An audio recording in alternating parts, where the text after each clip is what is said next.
the hostess with the mostest, Stephanie Wall, your tower of power. Welcome back. Welcome to day 1, 2, 3. Welcome to day 3 of the Black CEO 22 Impact and Revenue Conference. Oh, you know I like to say Revenue Impact Conference. This has been amazing. The best, the brightest, the super baddest to the bone CEOs from all over the globe here in this house, giving us everything we need to 10x our everything.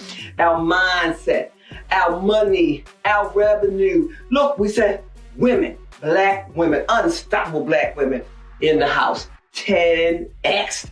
We're talking about impact and revenue. We're talking about marketing and sales. We're talking about the big ideas that'll change the world. Come on, y'all. Unstoppable black women. Let's go, let's go. Have you downloaded the guide? If you haven't downloaded the guide, get the guide, but you don't want to miss anything. And get those claps and those hearts, drop those emojis. And don't forget about the super baddest coaches, black coaches, certified coaches that are going to be coming to the stage to give you some coaching free 99. You heard it first here. Y'all, I'm exhausted from all the great stuff, but you know what? Here's the deal. I'm not exhausted from stuff I heard about it and some things I'm gonna put on the list of things I learned and not gonna use again. I'm exhausted from, because guess what? Now I got real tools, real strategies to what?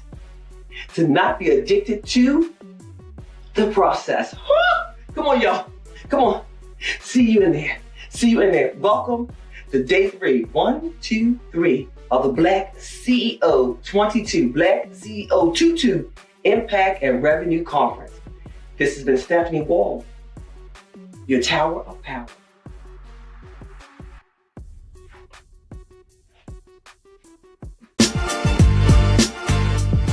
Hello, and welcome to the panel Secrets to Success. We are so incredibly excited to share with you our secrets to success and really get this ball rolling for the Black CEO Conference. So welcome to all of you in the audience, and let us kick it off. And let's start with sharing a bit of our background on how we became leaders and how we became experts within our industry. Robin, why don't you kick it off? Okay, my name's Robin Corbins. I'm a 16-year educator in special education. I started in Louisiana in 2003, moved in 2005 to Atlanta, and nourished and honed my craft through a master's degree on my way back to Louisiana. So I made a round trip thanks to that famous hurricane called Katrina. And once I got back, I started working on my degrees. My children were, let's just say, in between, but the start was 88,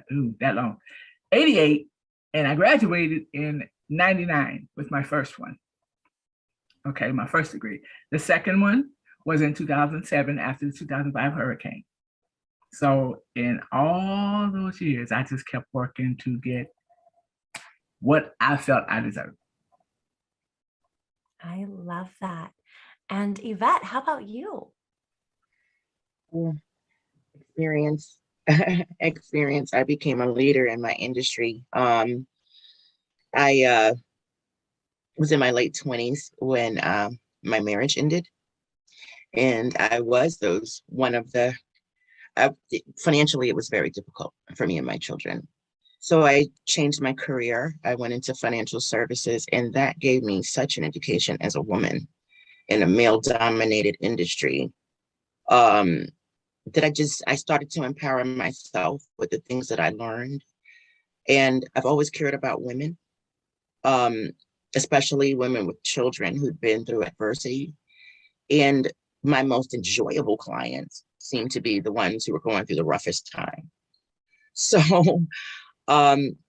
really, it's just experience, my own personal experience, and my learning, just absorbing and applying everything I learned year after, the next year you learn a little more, you do a little more, you learn a little more, you do a little more. And those principles were able to teach me so much. And so now all of that has come together. And I've actually become a leader in my field, especially with women. Some say I'm sexist, but I'm not. I'm not sexist. I'm not sexist. But I understand. I understand. This is who I communicate best with. That's You it. understand your audience, and Yes. women need help too, okay? We need it more than most. We make the world go round. We birthed you. Yes, we do. And let's introduce Tanya. Hello, everyone. My experience actually started when I was a teenager. I developed a love. I discovered that I loved writing, and that was like a way for me to be able to express my creativity. So I went to college, of course, and got my degree in mass communication. My focus mainly, of course, was journalism. And I worked for a newspaper for about 4 years and realized that I actually wanted to do something else. I wanted a little bit more, I guess you would say, freedom as far as being able to express my writing. So I went into marketing and PR and found out that, hey, I love being a storyteller and helping others to be able to tell their story. So that's how I got into this, and I love it. It's my passion. That is incredible. And last one, best one on our panel, we have Amber. Hello, everyone. Amber Hawkins, hailing out of Toledo, Ohio. Long story short, came to love computers. Although I didn't go total technology, I do know some IT, information technology and the like, but I would say my specialty is as far as bridging the gap between those who know and those who don't know about computers and technology. I went to the matriculation of school, elementary, junior, high school, college, all of that, and also have a master's in educational technology, human resources specification. The thing was that with all of that, it was challenging as far as employment was concerned. Varied experiences, which I'm glad about, but I found myself very unusually laid off more than employed. So I went through probably about 6 or 7 layoffs. I lost count after 5, but anyway, I went through a program locally here in the Toledo, Ohio area, SS Toledo, which is a 13-week program that shows individuals who would like to start their own businesses how to do it, because I need like a classroom structure type of thing, because after the wee hours of the morning, job hunting, it was like I just decided and said, that's it, no more. I'm going to start my own business. At least I won't have to lay myself off. So went through that, went through the ups and downs of entrepreneurism, and that is going to be constant. I'll tell anybody, that you stick with it and do what's necessary in order to stick with it, and been doing it ever since, and loving it where people have that aha moment, especially if they find computers and technology challenging. I absolutely love that. That is incredible. And all of you have amazing stories to share. So before we kick it off, I also wanted to introduce myself. As a little girl, I was raised to be a leader from probably the day I came out the womb. That was my dad's mission for me, was to be a leader. And so I took that seriously. I'm the oldest of 6 kids. I was always captain of my cheer team, a president of choir, those types of things. That at the beautiful age of 17 was a store manager for an ice cream shop. Go me. So as I continued to grow up through my careers and college, I found myself always in management roles within sales and marketing. And I carry that on with me, and I'm sure none of you are shocked, but 2020 happened, and it wasn't the glorious thing we all thought it was going to be. Nope. So 1 week before my birthday, my 30th birthday, I was laid off, and I was a single mom. I was devastated. I was going into a new decade of life jobless, and I didn't know what to do. And like everybody else and their dog, was calling unemployment and on hold for about 1 trillion years. So that wasn't going to work for me. I don't sit still very well. We will notice that in this panel. I will be moving everywhere. So I was looking at Grayson, watching him play, watching Disney Plus, wondering how Disney Plus was going to stay on.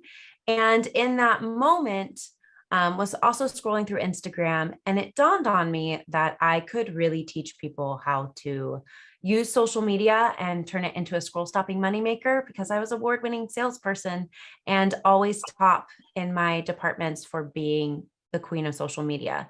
So I merged those skill sets, created Gray Digital Marketing, and since then have done some incredible things, like be listed as one of the top 50 marketers on the rise for the African American Marketing Association. So incredible stuff since 2020, and super grateful that I get to moderate this panel with such incredible women to share our secrets to success.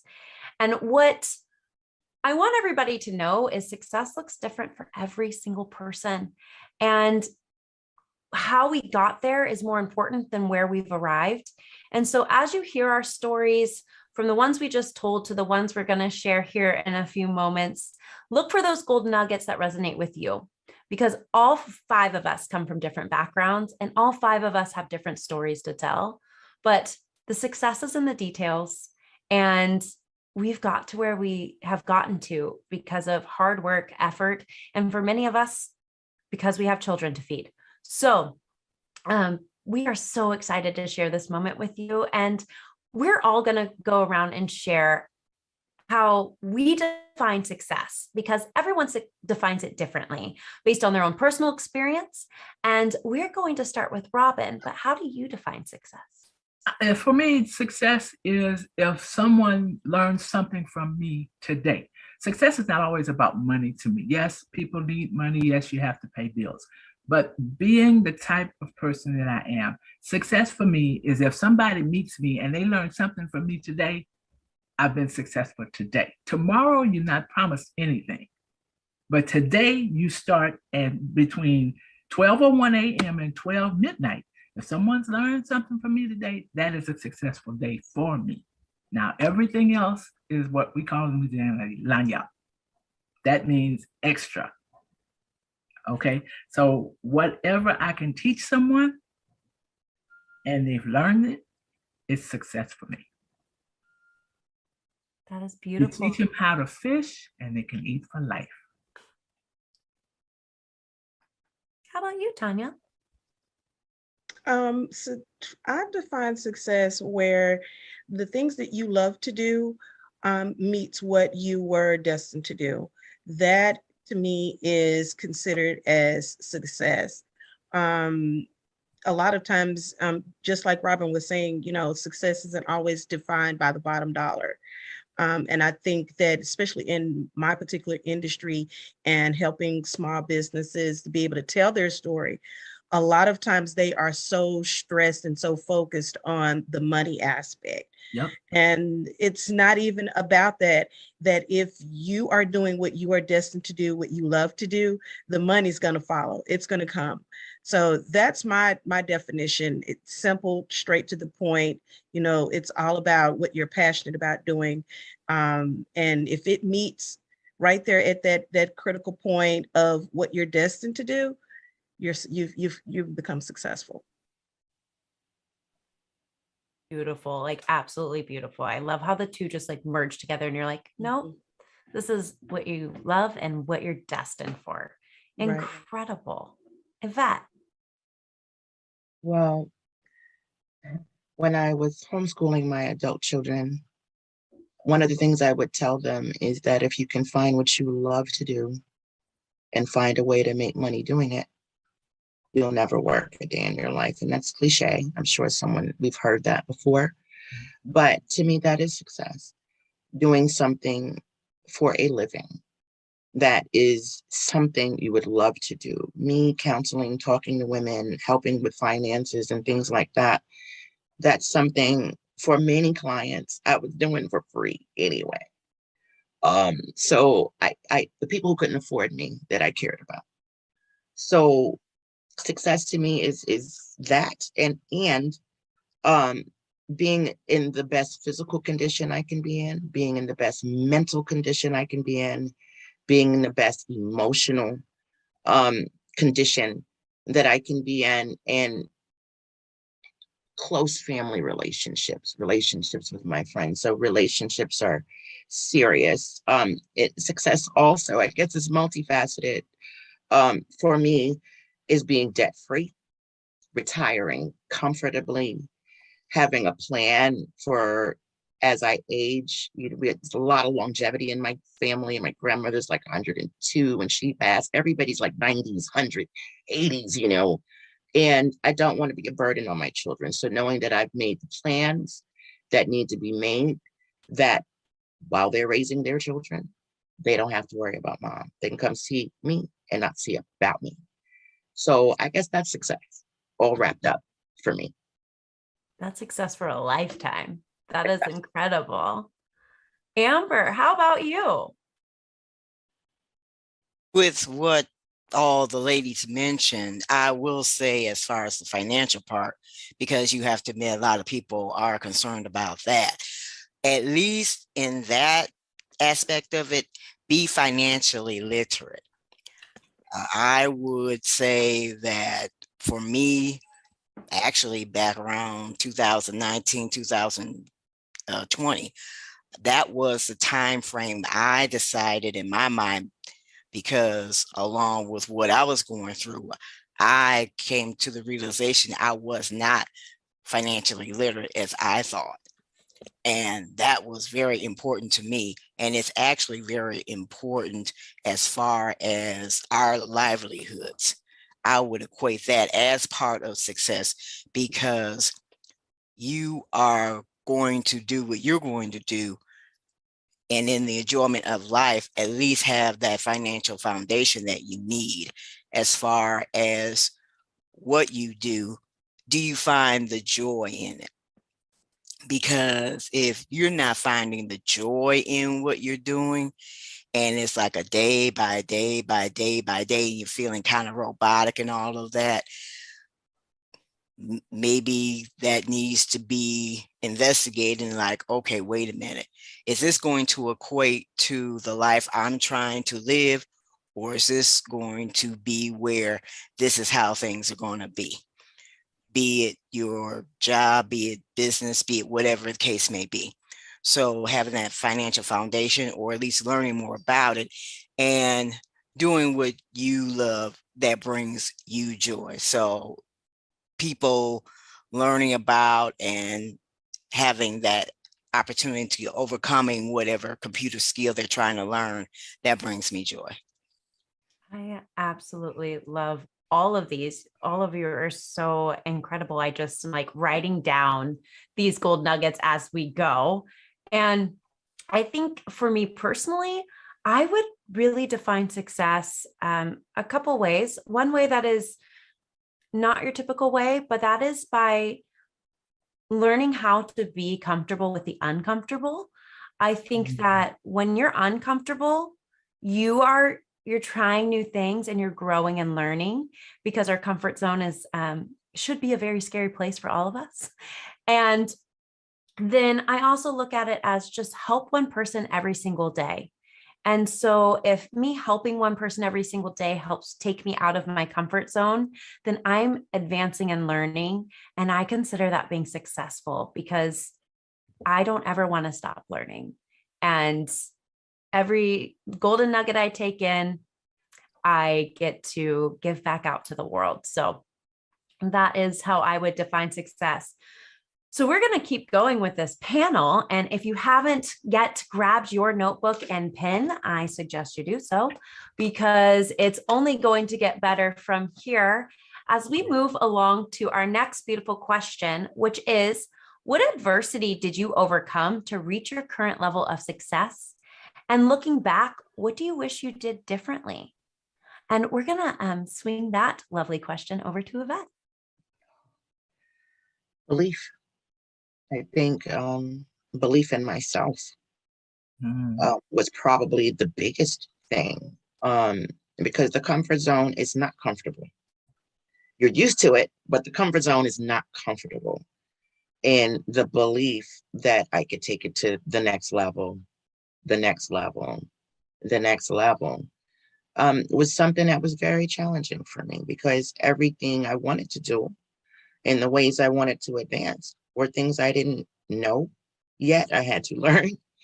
And things I had to implement that I just was not used to doing. So I think belief in myself was the biggest thing. And then I think looking back, I would realize that you can't be a one-woman show and run a business. You need people. We need people. There's nothing you can do on your own. So that's probably the biggest take, getting overwhelmed because I just didn't realize things get so big and it was just one me, wearing 20 hats, the marketer, the newsletter, the content writer, the this, the that, the person taking the appointments. I was doing everything. So that's the biggest thing, is just always knowing that you need people. You cannot do it alone, and believing in myself. I literally just told somebody, thank you for that exact thing. Like, I can't do this alone. It's too hard. We'll stop. Makes you go a little crazy. Yeah. Oh, yeah. Robin, how about you? I would say the one thing I would have done differently would have been started a little bit earlier. In case you can't tell, I'm not 17, 18 and a half. I think I would have started a little bit earlier. In my particular situation, I come from a small town where I was raised by my grandparents in a village. Well, my grandmother in a village. So college was not in the card for me earlier. By the time I went to college, I was almost 25 years old. Most people at 25 have 2 jobs, the picket fence, the house, all of that. At 25, I was a single parent, divorced, and signing up to go to school. And I started at 18. Yes, it would have been different. But because my journey started late, I believe that what I went through from 25 to the age that I actually finished my first college degree was a benefit, because now I'm strong enough to teach my children. Because at 18, no matter 18, 17, like I said earlier, you have other things that you're interested in. But by 25, you have an idea what you want. You know how to go after it. And the difference between going after it and sticking to it, the determination, you have to stick to it. Going after it is cool, but if you don't persistently go after it, then all of the plans were for nothing. Persistence and the fact that I didn't start earlier, like I said, because of my situation, but where I did start, the persistence carried me the rest of the way. I think my biggest takeaway from that is that persistence carried you the rest of the way. I think too many of us quit right at that point where greatness is about to happen. Yep. And if you can just keep on and want it just 51% instead of 50, Right. like that persistence is going to be what takes it all the way. And it's really the difference between those who win and those who haven't yet. Yeah, I teach that to I taught that to my 4 kids, and I teach that to people, that just the kids that are trying to get to college. My thing is persistence. If you see that you really want to be in a university or just a 2-year college, persistence will get you there. You stop now, okay, you went to high school and you didn't stop at 11th grade, you went to 12th grade. Okay, and you're excited because now you're a senior and you're graduating and all that. Then you get to college and you're like, okay, new world. But why stop there? You started, finish, persistence. I love that. Tanya, how about you? How about you wrap this question and send it home?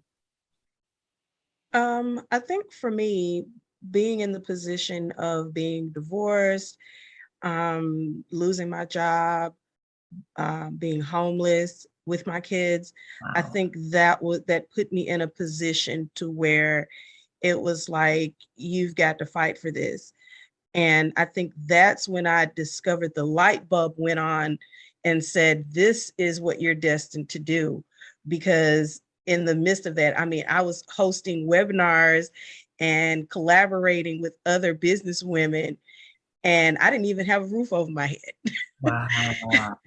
And so I think that looking back, I think if I had actually just taken the time to just structure everything instead of just jumping in so fast, because I was kind of in a position similar to Robin, where I started late. I literally like just did a 180 with my career.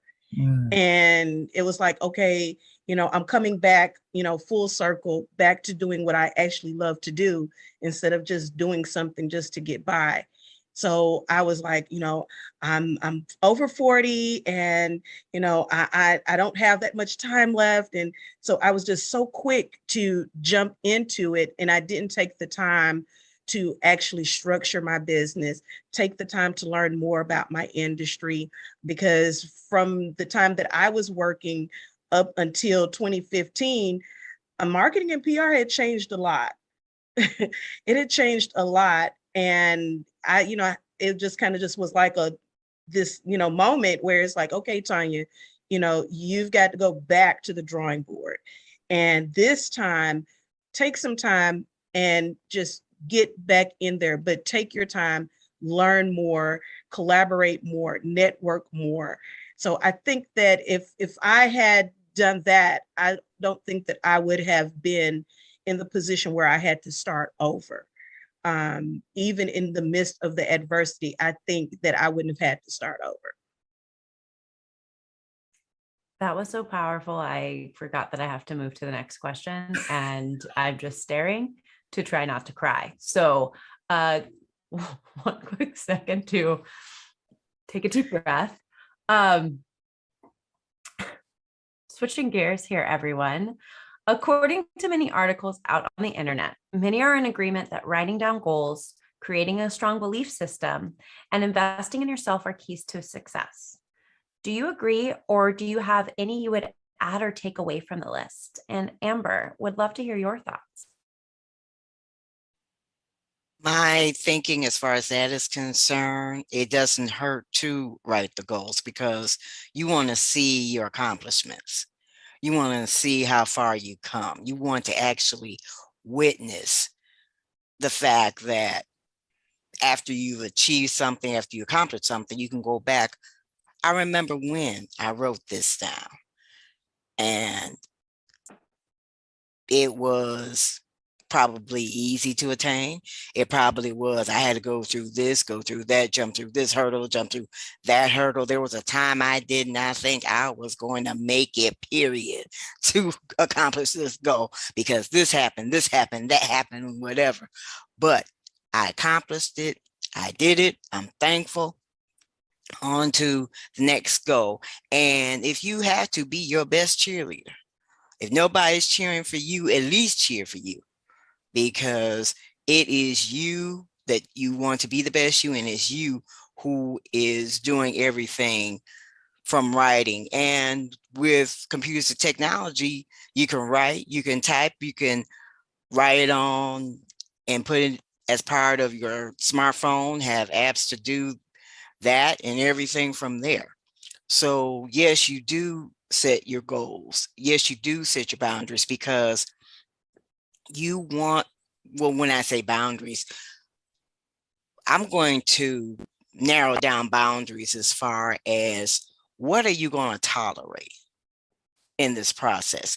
Are you going to tolerate the naysaying, or are you going to set boundaries like, look, this is who I need to be about. This is who I also need to be surrounded by in order to accomplish this goal, in order to accomplish that goal. Because sometimes in the process of it, you're going to get those who will either put an obstacle or be an obstacle that you need to overcome. You have it where, they mean well, but then at the same time, what are you going to do as far as accomplishing this goal or that goal? And let me add, getting the help that you need too, because sometimes the goal that you're trying to accomplish is not going to be a one-person thing. You sometimes, actually all the time, I should say, research it. That was mentioned before. You need to research as far as, okay, this is the goal I want to accomplish. It looks like it's something I really don't know the steps to take. Let me research what it's going to do, and maybe in the research have it where, okay, I see where from the Google results that pop up that this person accomplished this goal, but they took it a different route. But I do have an idea that, okay, it's going to be more than I anticipate, so let me get the help that I need. I just love that. When you said, look at who you surround yourself with, two things came to mind for me. One was, I am a firm believer, since I do social media for small businesses and entrepreneurs, like sometimes we have to unfollow people in real life. Yeah. Hashtag unfollow somebody who's holding you back today. But also, I don't know if anybody remembers this scene or which movie it's from, but Medea is literally explaining that people are like leaves on a tree or something along that line, where she's like, it's like seasons. Sometimes they grow and sometimes they gotta fall away. And I always think of that when I think about those who are surrounding me. And I love people. I really, really do. But sometimes I have to recognize that negativity just doesn't need to live here. Right. Live out there. So, which really goes into belief systems. And Yvette, I know you had talked about overcoming and like your belief within yourself. And so curious how you feel about what all of those articles on the internet say from all of the life coach gurus in the world on goal setting and belief systems. Would love to hear your hot take. I agree. But I would add to drown out the noise, sort of like what Amber was saying. Because my family believed in me, but my community didn't. They didn't, so sometimes you have to drown out the noise. They didn't think I could do it. Many people were, just like Amber said, they were sabotaging, trying to assassinate character. She thinks she's this and all of these things, and she's not what she's. You have to drown out the noise. You have to stay centered. And as you said, your boundaries have to be very clear. Who's allowed in your world, in your home, in your business, as a client. Sometimes I leave money on the table because I know good and well I'm not having an annual review with this person, but that's what I do in my career. Some people will drain you. So you have to set boundaries in all areas of your life. But most importantly, you really, really do have to drown out the noise. And then with all of the advice that they have, then you have to take massive action and be kind to yourself, because there's a duality of life. There's negative and there's positive. Expect it. Don't get upset. Don't get uptight. It's positive and negative. It's good and bad. It's consistent. It will always be that way. So get yourself of that mindset and keep it moving. Oh my gosh, that is so incredible. Just the stories in this panel today are just making me excited to go do something after we all go back to our corners of the world. Like, I want to take massive action. I want to take massive action right now. And we're still here. And there's just one last question that I want everybody to really hone in on as we look to these last couple minutes with one another and dive in pretty deep. But what is one takeaway each of you wishes that our audience will take from our chat about success? And what is one thing you wish somebody told you when you got started? So we're going to add to our original question. What is one thing you hope people take away from today? And what is one thing you wish somebody told you when you got started? And Amber, I'm going to send it back your way, and then I'll let you popcorn it to the next person. Okay, I would, in thinking about this question, it's like, what would the answer be? I would say, I wish someone earlier would had told me that you are not only unique, but you are unique to the point where you really don't need to compare to anyone else. You may see people getting ahead in whatever that they're doing, and it's like, why isn't that me? Why didn't this happen for me during this time or that time or whatever? You don't know what a person had to go through to achieve what they achieved. So you have to wear the shoes that is best for you. You can't fit into every shoe, and you can't wear every size. You hone in and you embrace, and you also congratulate yourself on how unique you are, because it's best that you are an original and not a copy. That is just wow. Like, you are unique and you do not need to compare. Everyone, grab your paper and your pen. Okay, good job. Can we patent that statement, original, not a copy? Yeah, can we please? Like, if you put that on the internet, make sure you tag it. So I feel Just, right. Okay. Just make sure I get my cut of the, Yeah, make sure we backlink that for SEO. Right.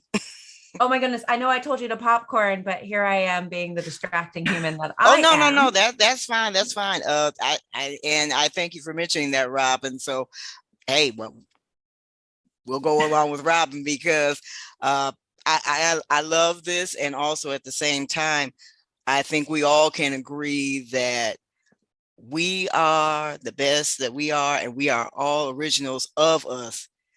And whoever, what was imitations, the flattery, or something like that, I can't remember. But if they're trying to copy what we're trying to do, like, oh, okay, there must be something going on. If a copy is trying to do what the original can do. Come on. She's over here just dropping diamonds on us all. Okay. Watch out, y'all. Robin, how about you? Okay, I need a couple extra minutes because she just like, she threw the bomb out there. Everybody else is okay. The one thing I think I wish somebody would have told me when I started was that not only will you need to be persistent, you have to be. You have to be. Because as Amber said, there are so many copies that are watching you as an original that if you're not persistent in where you're going, and you don't have a not necessarily a tunnel vision, but if you don't have a vision period, you asked a question earlier about what vision, or writing down a vision. Mm-hmm. I listen to Steve Harvey quite a lot, not just for his funny side, but he does have a motivational side. And I heard him say something that I've been working on now for almost a year: 300 things that if you could, you would ask God for. I am actually at 150, and I've been working on this for a year. You may need somebody to tell you you're beautiful. You don't need anybody to show you that you are. Look in the mirror. Oh, wow. Okay. You may need somebody to say, okay, you're smart, you're intelligent, you're knowledgeable. You may need to hear that from somebody. But look in the mirror. You know you better than anybody else. Mic drop. Mic drop. If you want the cure to imposter syndrome, you know you better than anybody else. And had somebody told me, I'm with Amber. I understand that, yes, we have people that will say, okay, you're most likely to succeed, this, that, and the third. I was neither one of them, even though I graduated half a year early. I was neither one of them. Again, as I said, the mic drop. You need, we all like to be stroked and, told we're pretty. We need that as human beings. But you know you better than anybody else. And I would tell somebody today that not only do you know you better than anybody else, you know what you want before anybody else does.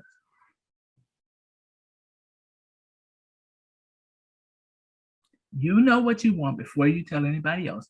You have already had a conversation with yourself on what you're going after. Persistence.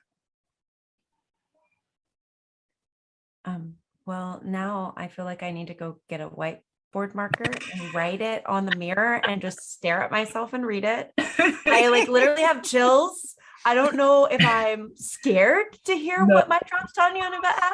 No, don't be scared. Don't be scared. You better. Tanya and Yvette is just gonna add some flavor. No, just fuel to the fire of greatness. This they're gonna add some fire. Epic. That's it. They're gonna add to the cake. Come on, bring the icing home, somebody. Oh yeah, we got to finish this cake. Oh my goodness. Okay, well, again, notebooks. And by the way, this is where I started. So here's where we're at on my notes. Oh my goodness. Okay. Robin, who are you popcorning it to? Because I'm still writing look in the mirror. Okay, Yvette. Well, I think one takeaway that I can take from listening to all of everyone who has shared so much valuable jewels. I call them mental vitamins. You take your mental vitamins when you hear those things that just resonate inside of you. And one of the things that I seems to be a trend is it's loving yourself. Love yourself enough. Love yourself enough to know that, as Sister Amber says, the substitute won't do. There's only one you need, love yourself enough to give yourself a chance. Love yourself enough to set the boundaries you need. It's all, everything everyone has said on here, it's just all loving yourself and believing yourself. And I think the encouragement that we would give other people, we need to give ourselves that same encouragement. And what I wish someone would have told me when I got started, is the difference between being self-employed and running a business. I thought I was running a business and it was only me. And I became critically ill. And when I became critically ill, when I shut down, what I thought was my business shut down. So now I understand very clearly that if business runs, whether I shut down or not, that's a business. It keeps running. I really wish someone would have told me that, because I sure thought I had a business. I was in business and it was just me. That's a start. It's a necessary step in the process to get started, but that's not the end. I agree on that part. Any business has different aspects, as Yvette mentioned. I just wanted to quickly interject that burnout is no play in the park. I've experienced it myself. Being burned out. Woo-hoo. This era of self-care, as they call it. Oh.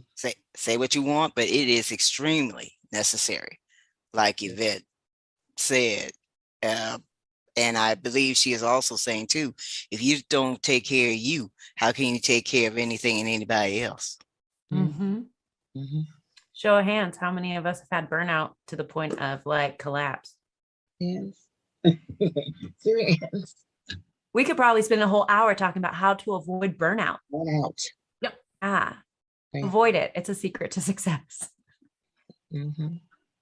I mean, so powerful to just love yourself. And literally, we could spend a whole hour just talking about what it felt like and what it looks like on the other side of burnout and why it's important to love you. Mhm. Who cares if you're conceited? Worry about you. You can't help others if your cup isn't full. What are they going to drink from? An empty cup? Mm. Mm. Okay. Hey, Another mental vitamin. there you go. There it There is. you go. You are all bringing it out of me. Like, I'm so grateful. Tanya. Tanya. Bring it home, Tanya. Everything that you all have said has been amazing, amazing nuggets, gold nuggets. Only thing that I could probably just add to that is that investing in relationships is so important. It was mentioned earlier tonight that you can't do this journey by yourself. Even as a solopreneur, you still cannot do it by yourself. So investing in relationships, and I use the word invest because it is, there's value in that. That's a resource. So you want to be successful, make sure that you invest in relationships. One of the things, oh my goodness, that I wish someone had told me on this journey was, so many different things, that failure is a part of the journey. It is. And I think that that was something that created a stumbling block for me during the beginning, because I was so wrapped up and so afraid to fail and to fall. But if I had not failed, I wouldn't be in the position where I am right now, because I've learned so many things from failing. So it's like, now I know what not to do. You know, I know who I need to connect with. I know who I need to network with now. So I wish someone had said, girl, it's okay. It's okay if you fail, because guess what's going to happen? You're going to get energy. You're going to get resources. You're going to get support to get back up. And when you get back up, you're going to become better. So I wish that someone had said that to me, and I hadn't put so much pressure on myself to do it right the first time and to be perfect. Perfection is a disease. It is. It is. I'm seriously working on trying to cure myself of that. Good luck with that one. Okay. I would like to say, can I say something very quickly? Go for it. In regard to that. What you said is actually so powerful. And I think one of the things we have to do is, you know, someone told me a long time ago, the most successful people have had the most failures. They've had the most failures. And, you know, life is the classroom. Since we're born, life is the classroom, and it never stops. We pass some, we fail some, but we learn. We learn, and when we get up and we move on, we can implement new things. So, you know, that's just so powerful. Just accept the fact that success does not come without failure. You've got to fail. You've got to fail. Just like a baby trying to walk. They keep falling, they get up, they fall, they roll over, they get up, they bump their heads, they fall flat on their backs, but they keep it moving. They keep trying to walk. It doesn't matter how many times they fall. I think we need to keep that, find that place inside of us that we had when we were just beginning our life. I mean, if you think about it, really think about babies for a second. They know walking's possible because they see people do it every single day all around them. We see successful businesses. We know they exist. So to Robin's point, be persistent, get back up. To Tanya's point, fail and fail fast. Yep. You know, like these are, and then give yourself some grace and forgiveness. Like Yvette said, like, love yourself, but not like, so you don't burn out. And as Amber said, you're an original, you're unique. Don't copy people, don't compare. I mean, these are just mind-blowing things that sometimes we don't think about in the context of folks have a story. And we all just sit there and look at how people won, you know, like look at, let's use Beyonce as today's example. Like we look at Beyonce and we're like, oh, wow. Like she sells out arenas. She does this incredible stuff. But what about Beyonce when she was 5? What about Beyonce back when No, No, No, No, No came out? Like, anybody remember that? Because she was not selling out Madison Square Garden. Nope. Okay. Right. She wasn't by herself either. Yeah, she wasn't by herself either. Right? So just thinking, like, we spend so much time in comparison analysis, and then we just end up saying, why am I not there? Well, you can't compare your chapter 1 to somebody's chapter 100. That's unfair to you. So unfair to you. And I mean, I'm guilty of it. I'm sure everybody's guilty of it at some point in time. We all went through middle school. It's when it reared its ugly head. Right. And so I just love what all of you ladies had to share today. I think it's incredible, impactful. And I really hope for those of you who are listening in on this, that you're taking away something that is helping shape your story and furthering it along. When I look back at what I wish somebody would have told me, I spent a lot of my life hearing how great I am, this, that, the other. And I know that's not everyone's story, but not once did somebody say, let me help you get to the next step. And so I wish I would have had somebody who was like willing to just reach out a hand and say, you are incredible. Let's show us how it can grow. That recently just happened to me and my mind was blown. I was like, you really think I'm worthy of that? I can do this. And so, you know, it was a relationship, and that relationship said, hey, I have somebody else who can help you. But it's taken me 3 decades to get to that point. And if I want anybody to take anything away from today, I want all of you to look yourself in the mirror, because Robin's was like my biggest like goosies. And yes, people can tell you you're beautiful. Yes, people can tell you you're excellent, but only you can make that happen. And so take massive imperfect action. Just take one step. Nobody's asking you to take 1,000,000 in 1 second. Take the first step to step into your success and keep it going, because you were successful before today and you're going to be successful after today. Right. Exactly. That's right. Man, we're just over Good here. stuff. I don't even know who I am today. So it's because of all these incredible women. Oh, you have 5 today. Absorbing. Absorbing. It is. Absorbing. Yes. Ladies, I know we're wrapping this up, but I think it's super important. Every single woman on this call is a business owner. And so I want to know how folks can connect with you. If somebody's sitting there going, gosh, I wish I had somebody to write my content, or gosh, I wish I had somebody to help me like just move forward from PTSD, or gosh, I wish I knew how to get my kid to college, or goodness gracious, somebody help with this computer. How can people connect with you, Tanya? You can connect with me on my website at mjsvirtualservices.com. I'm also on Instagram, mjs_virtual. And you can also find me on Facebook at MJS Virtual Collaborative. I love it. Amber. They can reach me, yourcomputerneeds.net, and click on the contact link for Facebook, Instagram, Twitter, YouTube, and also LinkedIn. The letters YCN as in Nancy, OTLLC, the number 0, the number 5. Love it. Robin. You can reach me at using my name at Facebook, Instagram. I am doing Robin 2019. You can reach me. The easiest and the quickest today would be thequeenmother2017@gmail.com, because that is my email address, and that is like my phone. I check my email quicker than I check my phone. So you can reach me at Facebook on my name, Robin Corbins. You can reach me at Instagram on Doing Robin 2019, and you can reach me email thequeenmother2017@gmail.com.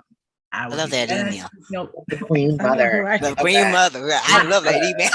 Put some respect earned on my it. name. I have truly earned it. I have 4 now adult children and 1 brand spanking new 4-month-old granddaughter. So I feel like I have earned it. Yes, you have. Yes, you have.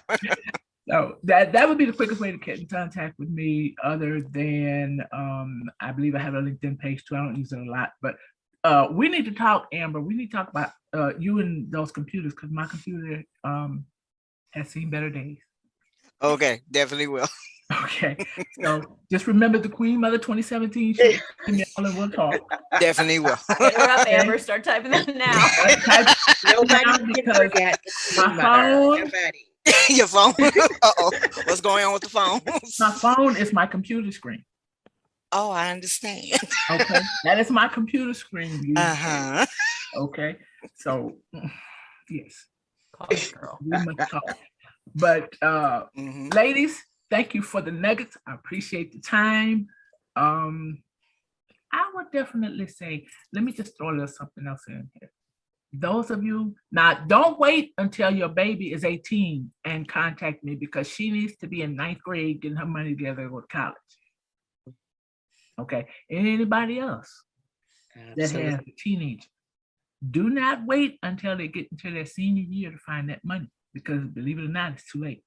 Too late. It's too late. That's another thing that could have been a nugget dropped earlier. I'm sure for a lot of parents, a lot of aunts and uncles and all from there. Mhm. Because the fact I that don't you know. start when their senior year starts, okay, like I said earlier, they're planning for prom, homecoming, the dance after homecoming, the party after the prom. They have no idea that the bill is coming in May. College starts in August. Mhm, mhm. Mama, here's the bill. Mama. Even daddy, mama. I miss mine, I tell you. I miss my daddy too. For me, it was mama, daddy. Uh-huh. Right? Can you pay for this? I do understand, but there's a way to find money to get these kids in, even if it's just a 2-year school. They want to go to there's a lot of ways that it can be done. They can go from high school to let's just say get their associate's degree in the 4 years they're in high school. Mhm. And there's a lot of ways around it, and it's free money everywhere. Free. Let me say it one more time. Thank free you. 99. Free 99. Free 99. Oh, I love Let's it. grow on trees, Free everybody. 99. Free 99. You pay nothing. Love it. Oh my Free goodness. 99. Yvette, how can we connect with you? Oh my goodness. You can connect with me at yvette.adams@threegenerations.org. My website is threegenerations.org. And you can find me on Facebook. My name is Yvette. You can find me on Facebook as Yvette Monique. I should change it to Adam to be consistent. And then our Facebook page is at post-trauma growth.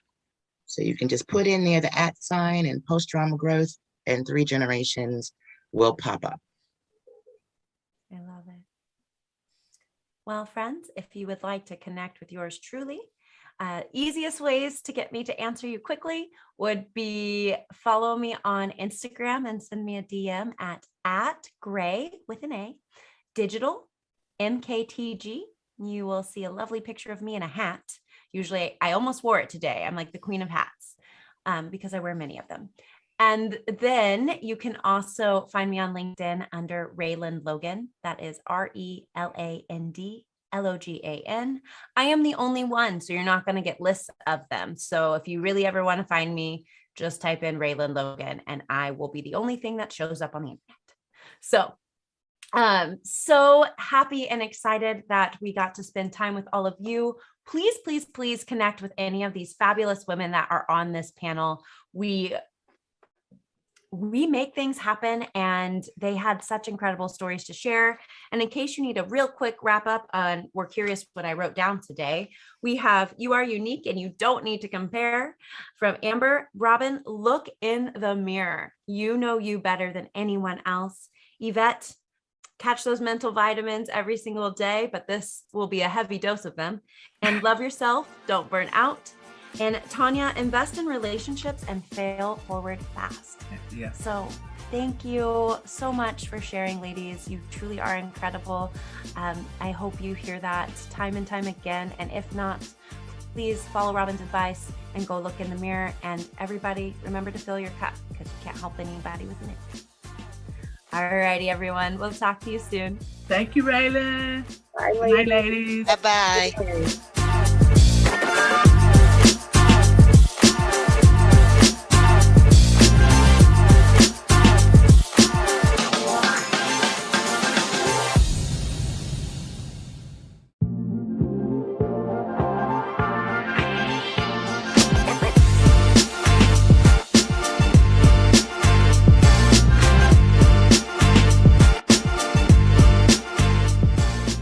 Hello, and welcome to Girl, Get That Contract, positioning your business for success in the contracting space.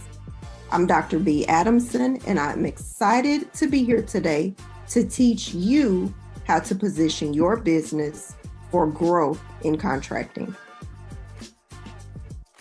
First, we're going to discuss agency and corporation identification. What do I mean by that? I mean, where do you want to do business? People on the West Coast often say, I want to concentrate on the West Coast. Conversely, some will say the East Coast for me. Others may say Midwest. And yet others may say, I am ready to go where the money is. As you think about the location, you want to think about the different areas of government: county, city, state, federal, and then you also want to remember corporate. As you build your business model, you want to remember those things. Where do you want to do business? And at what level do you want to work with the government? Keep in mind, there are entity requirements. Depending on the entity as well as the project, there may be requirements that a business must meet. For example, specific number of years experience, bonding. They may require that you have a local office. They may require that you have security clearance or cyber insurance.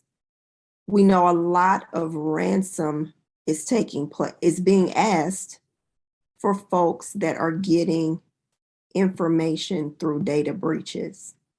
So now agencies and corporations alike are asking and requiring cyber insurance of those that are contracting with them. Entity types. What am I asking? Who do you want to work with? On the county level, it may be the Human Services Department, the county assessor, a transit system, the ME's office. The city may be the housing authority, mayor's office, school districts, fire department, parks and rec.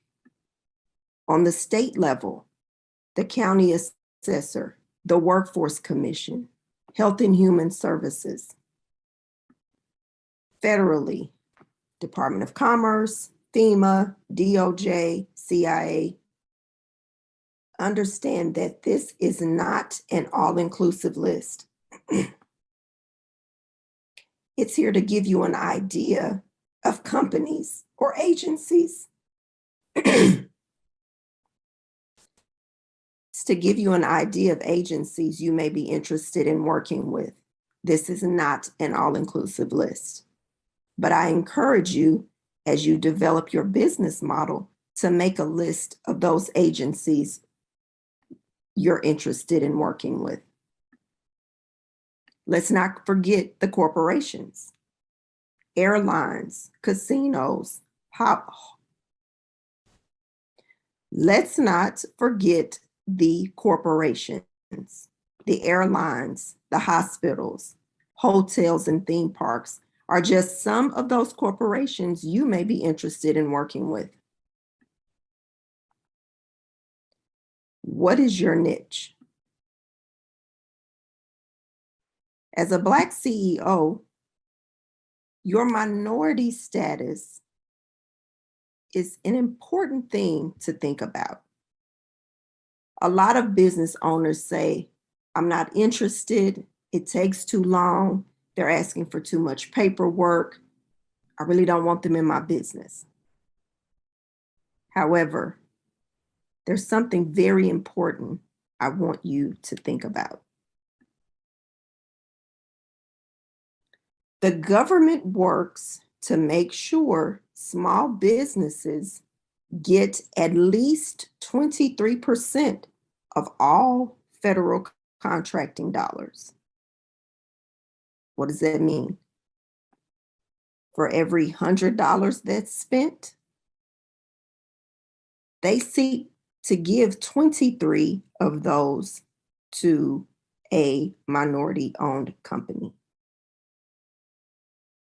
Again, of every $100 that's spent, their goal is 23 of those go to a minority-owned company. You have to be certified.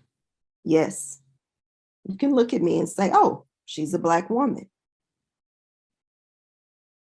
However, that's not enough.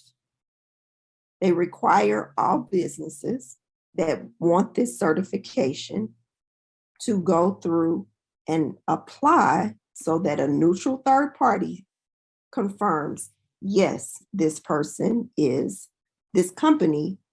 is minority owned.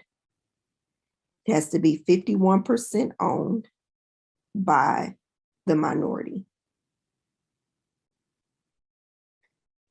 I stress the importance of this because if we as certified minorities are not at the table, this money is going to go to someone else. The government is not going to say, oh, we can't find anyone to help with janitorial or construction or office supplies or PS&E work. So we're just not going to need it anymore. Absolutely not. They'll give it to somebody that's there. But their goal is 23%. But if we're not at the table, they can't give it to us. So I encourage you, if you are not certified, to fill out the application for that certification. Primes need certified minority firms to meet their contracting obligations.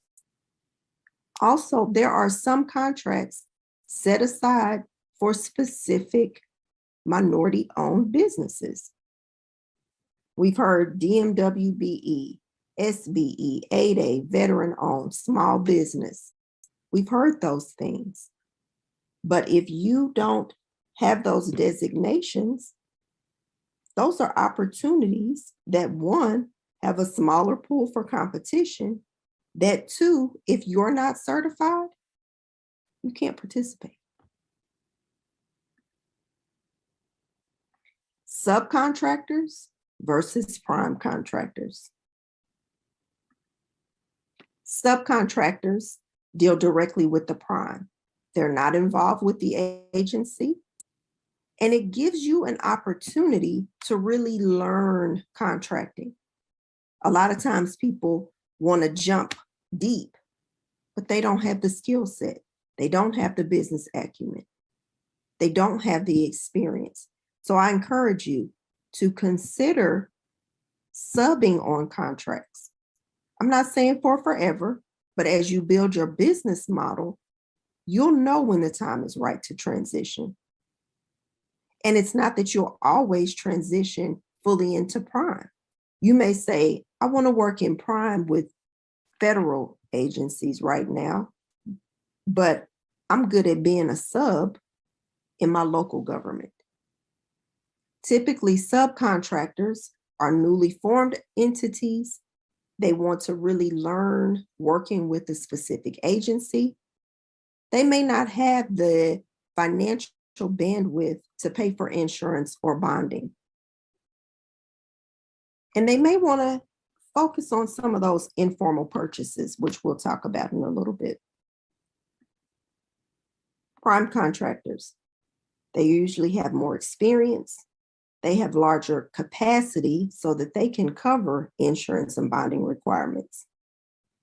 They manage those teams from start to finish. If a sub doesn't do the work and doesn't perform, they have to do it or they have to find someone that can.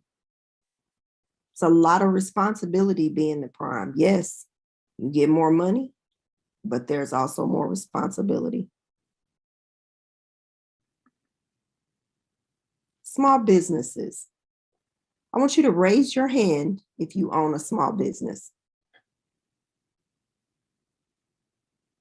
Many times people don't want to say they own a small business because they believe there's a negative connotation there.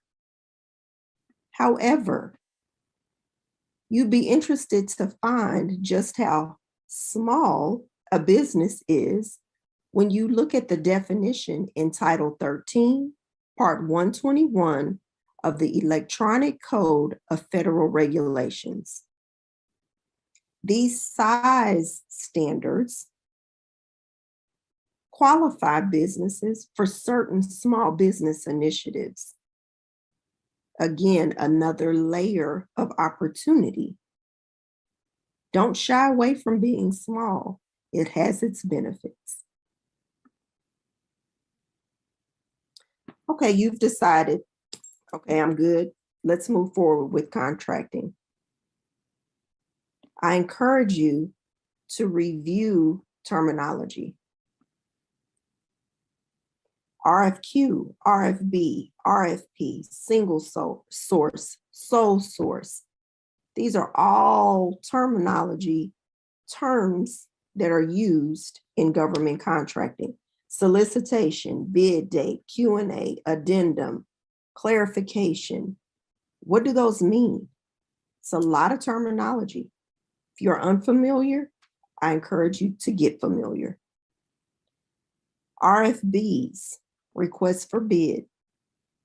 You've often heard it referred to as low bid. They're looking for who can do it the cheapest, who can deliver it the cheapest. Do not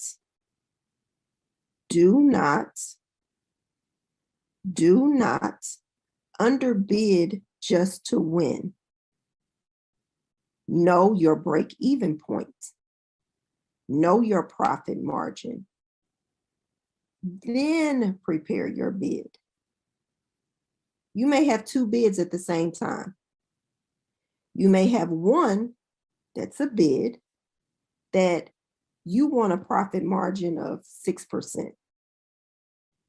But because you just won contract number 2 and you didn't lose much on your profit margin on that project, you may be willing to lose 2% or 3% on this one so that you have 2 projects instead of 1. But you can't know that until you are fully aware of your break even and what your financial goals are. An RFP is a request for proposal. The agency gives you a problem and you're expected to come up with a solution. What does that take? It takes a good writer. Yes, you need someone that can come up with the solution. And as the subject matter expert in your industry and niche, I expect that you would have that. However, you need a good writer to maximize the page count provided, to get the point across, to make your firm seem attractive, and to give those readers what they need to make a decision to choose you. If you're not a huge writer, if you don't like to write, get a writer like myself on your team. Sole source.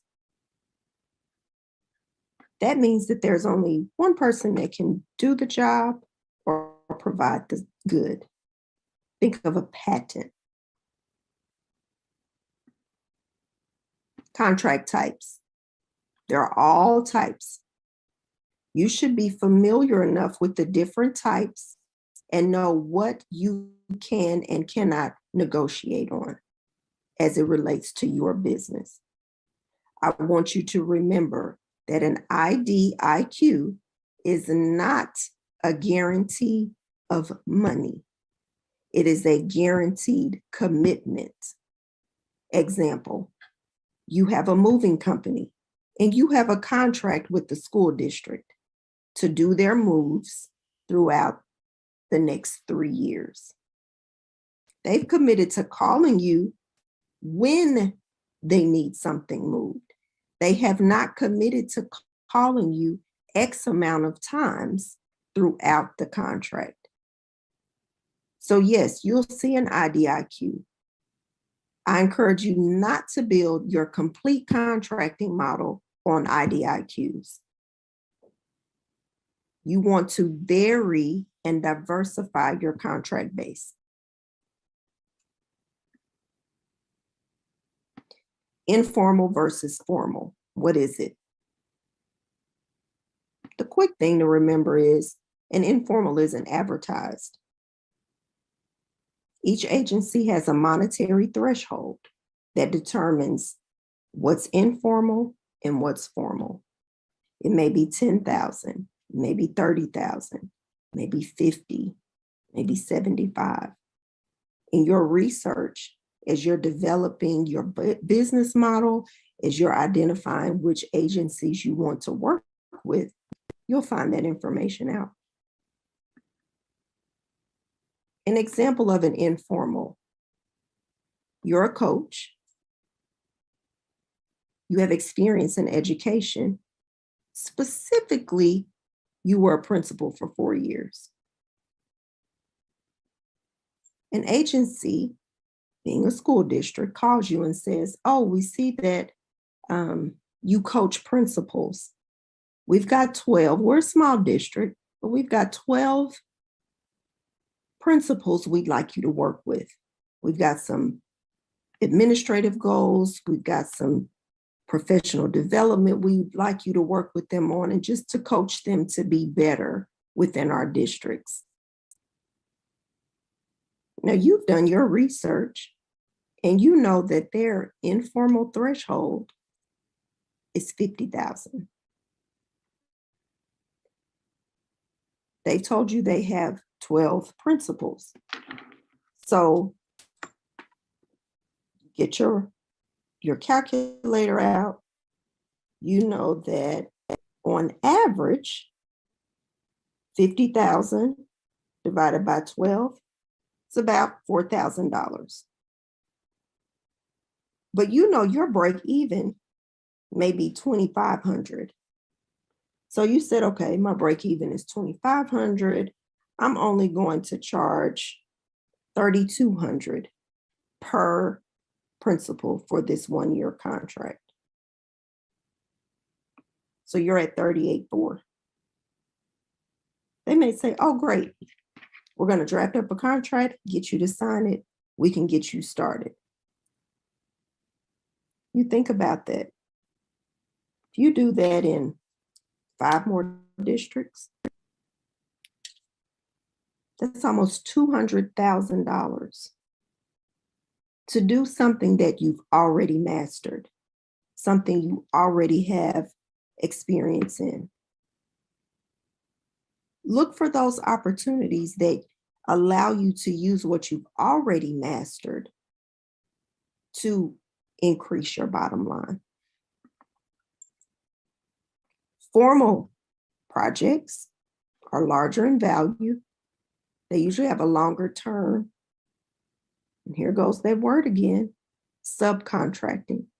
They have subcontracting requirements. There's also, again, insurance and bonding required in many instances. Okay, you ready to roll up those sleeves? Ready to get a little work done? Ready to move forward? I hope your answer is yes. Letting schedule. What is that? What is a letting schedule? This shows the days that bids are scheduled to be open. It allows you to strategize which opportunities you want to follow and subsequently bid on as a prime, or partner with a prime and be a sub on their team. Letting schedules are often used by the Department of Transportation. Contract specialist. This is the point of contact for the opportunity. Now, I said contract specialist. It could be a purchasing agent. It could be a purchasing manager. It could be a purchasing specialist. The title is not the important thing. The important thing is that this is the point of contact for a specific opportunity. They will provide answers to clarifying questions. They may host outreach events or public meetings related to that project. You'll want to keep that person in mind and keep their contact information handy. Project forecast. Some agencies provide a forecast. It's consistently updated, sometimes daily, sometimes monthly, sometimes quarterly, and then annually. You use this in conjunction with your business strategy. You look at what they're planning on doing. It could be a capital improvement project. It could be adding sites. It could be anything related to what they need. You look at what they need and how you can help them. You bring that together to build your strategy and what projects you want to follow, to know when they're coming out so that you can either bid as a prime or get on a team of a prime as a sub. A lot of agencies are using contracting portals now. So if you are anxious about using the computer, if you don't want to spend time in front of a computer, if you want to hire someone else to look at this information for you, that's fine. However, keep your contact information current, your email, your telephone number. Whoever you have listed there, they should be the individuals that you are working with. If it's not you, somebody on your team that's going to respond. You may receive emails as invitations to bid. You may receive invitations to be on teams. If you don't respond, you'll miss out on an opportunity. Keep your website fresh. Keep your capability statement fresh and on your website. Some agencies require that you submit your bid or proposal through that same portal.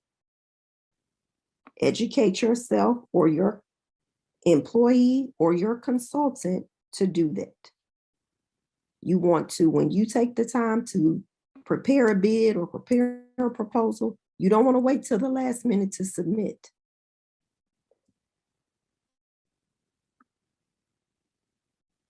It's not just about looking at lists, doing research, and watching websites.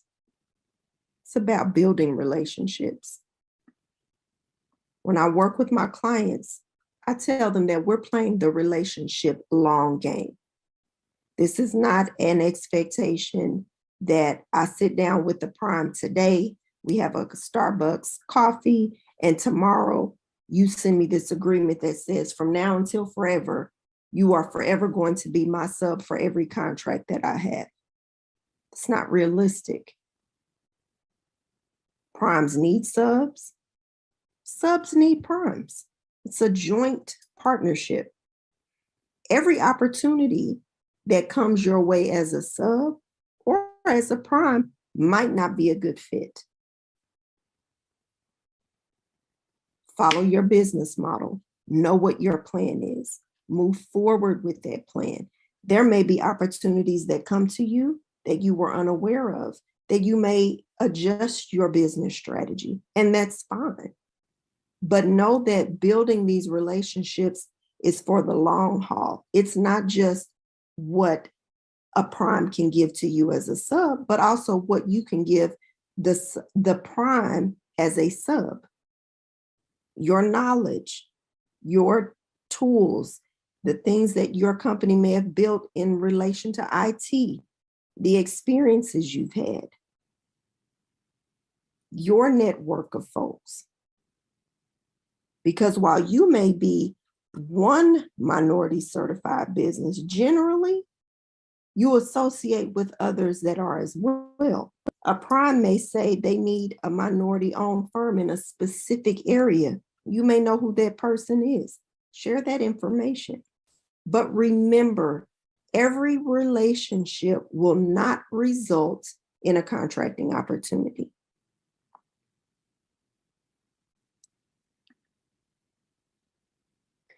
Thank you for taking the time to participate in my workshop. I want you to consider obtaining your minority certification if you have not.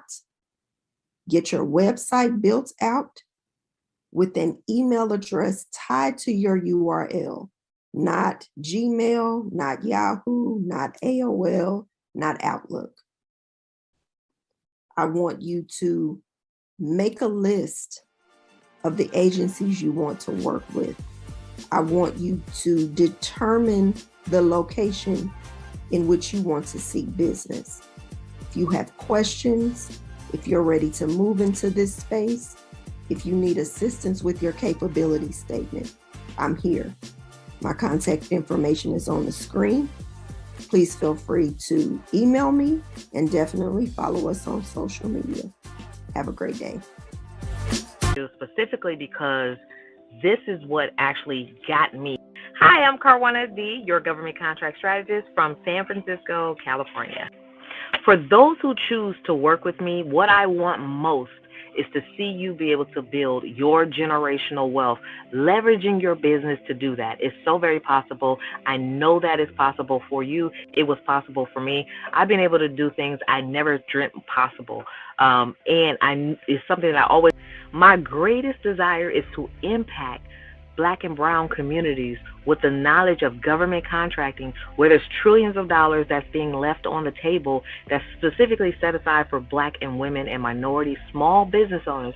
I want you to know how to grab some of that.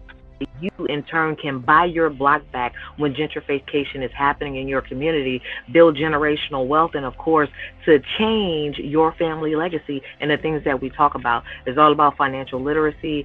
Each one teach one. We all uplift each other, but definitely living out your dreams and living life on purpose.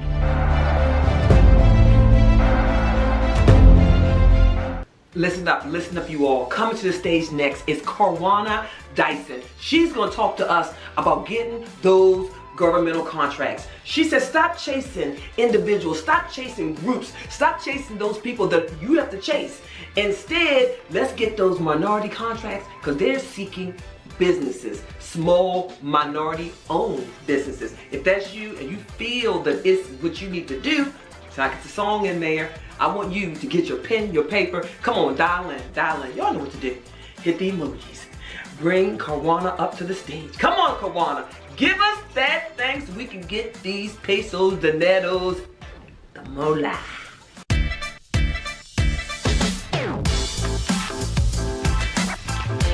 How many of you are either a woman or a minority small business owner? You consider yourself a minority small business owner, and maybe you've been in business for a few years, you've been in business for several years, and you haven't still been able to get ahead.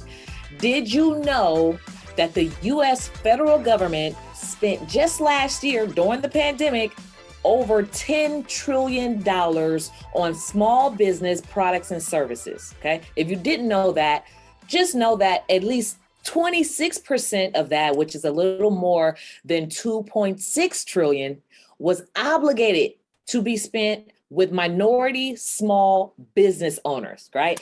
And so my question is, are you getting your piece of the pie? And if not, you definitely want to sit back and take notes of every single thing that I'm going to share with you today, because today I'm going to give you some information that the others don't share that's going to help you transform your business, okay?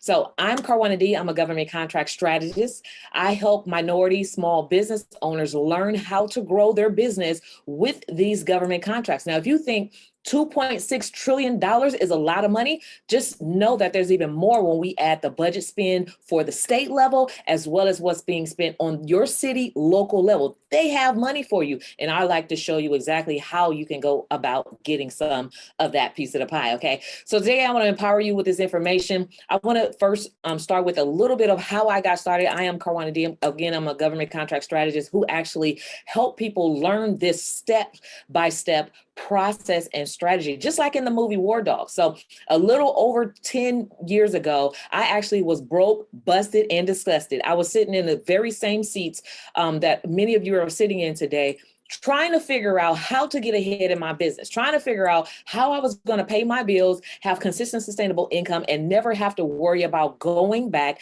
to a traditional 9-to-5 ever again, right? So I had 2 kids to support at the time. Primarily, I was depending on my spouse, and we were in the middle of a divorce. So you already know what that looks like, right? So my stress brought me to actually considering going back to work, but my heart said no. I knew that I had a business that I have been working on for several years, and I knew that that was going to be my way to build generational wealth for myself and my family. So I asked the one question: how do I get consistent, sustainable income? How am I going to be able to take my broke business off the ground so I can stop chasing customers, so I can stop begging people to buy my stuff and trying to convince them, right? And the one thing that I learned from an actual billionaire, a Black billionaire, by the way, who was the first Black billionaire that I ever knew personally that built his business from the ground up. And I asked him, how do I do this? How do I build my business? And the one thing that he told me was the one thing that changed the very trajectory of my business and my life forever. And it was that the same thing that you're selling to those people, those individual customers, right, who you feel like you have to chase, and you feel like you have to consider, basically let them know over and over again what you sell and offer, and you basically have to, beg them to buy your services. Those same services and those same products the government buys. And guess what? They're not a customer who's running. They're a customer who's saying, I got this money. I got $2.6 trillion and more to spend with minority small business. Where you at? And so that's basically the one thing that caught my attention. And I said, oh my goodness, why don't we know about these things? Why didn't I know about this when I spent, a couple $100,000 getting a master's degree in business to learn how to build a business that is a broke business, right? Learning the traditional way will keep you broke. Now, this is why I coined it the $1 trillion secret to government contracts, because this is the stuff that is hidden in plain sight and nobody really knows about. Nobody's really talking about, but I'm here to talk about it today because I know that you are in business to make money, and you are in business. And I know the power that your business can have in your life and in your family with helping you build that legacy that you're here to build. Okay. So the very first contract that I landed after learning about government contract, of course, it took me some time. It didn't happen overnight, right? It took me some time to really learn how to do it the right way.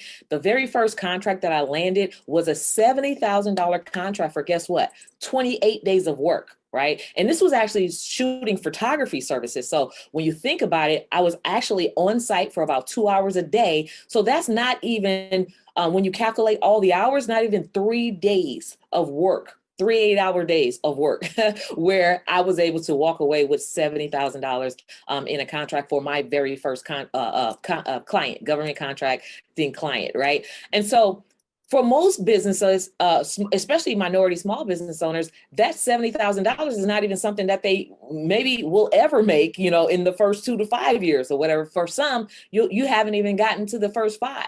And for others, it'll probably take you like 1,000 customers in order to reach that type of thing. But that was just the one.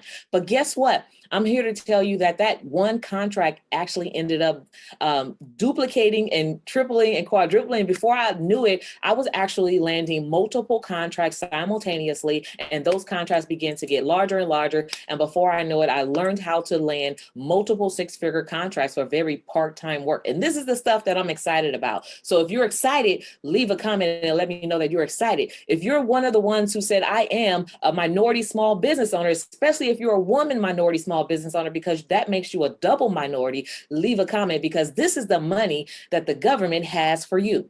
And my question again to you is, are you getting your piece of the pie? Okay. So why don't we know this? Why don't we know this stuff? I really can't tell you, but I do know that I'm here to tell you that it exists. And if you just really Google it, government contracts for small business, you will be amazed at the type of things that you can sell. And you can pretty much sell anything. And my test to that is, if you can sell it to a person, you can sell it to the government. Because guess what? The government is a body built up of persons, a bunch of people, right, that are inside the government. So here's the thing. What I want to share with you today is the 3 steps to actually getting started. Okay. And if you can master these 3 things, of course, there's going to be more. If you can master these 3 things, then you will be well on your way to actually getting started as a government contractor. Number 1, in order for you to do business with the government, you do have to have a business, right? And not just a freelance business, but an actual business where you've built a foundation, meaning that you have your checklist of items, right, that you're supposed to have, right? And those items include your business license or an articles of incorporation if you have an LLC or any other type of entity that you went above and beyond to build. You have to have an EIN, a Dun and Brad. You have to have at least 2 years of taxes. And as I caveat, not 2 years in business, but 2 years of taxes, whether it's business or personal. So do not disqualify yourself by thinking I have to be in business 2 years to sell to the government. Now, you can actually be in business today and sell to the government 30, 60, 90 days from now. So you can be very profitable. So it takes me back to what I learned in school was that, of course, it takes you 2 to 5 years to build a business, right? In order to be profitable, you have to wait that time period. But guess what? With government contracts, it's a game changer, because you can be in business today and be highly profitable in the next 30, 60, 90 days. And it changes the game. It changes the idea that we have to chase customers, because here's a customer who's actually already looking for you. Don't you want to know how to connect with them? Okay. So the second thing is, yes, they have contracts that are set aside for minorities. They have contracts that are set aside for women in business.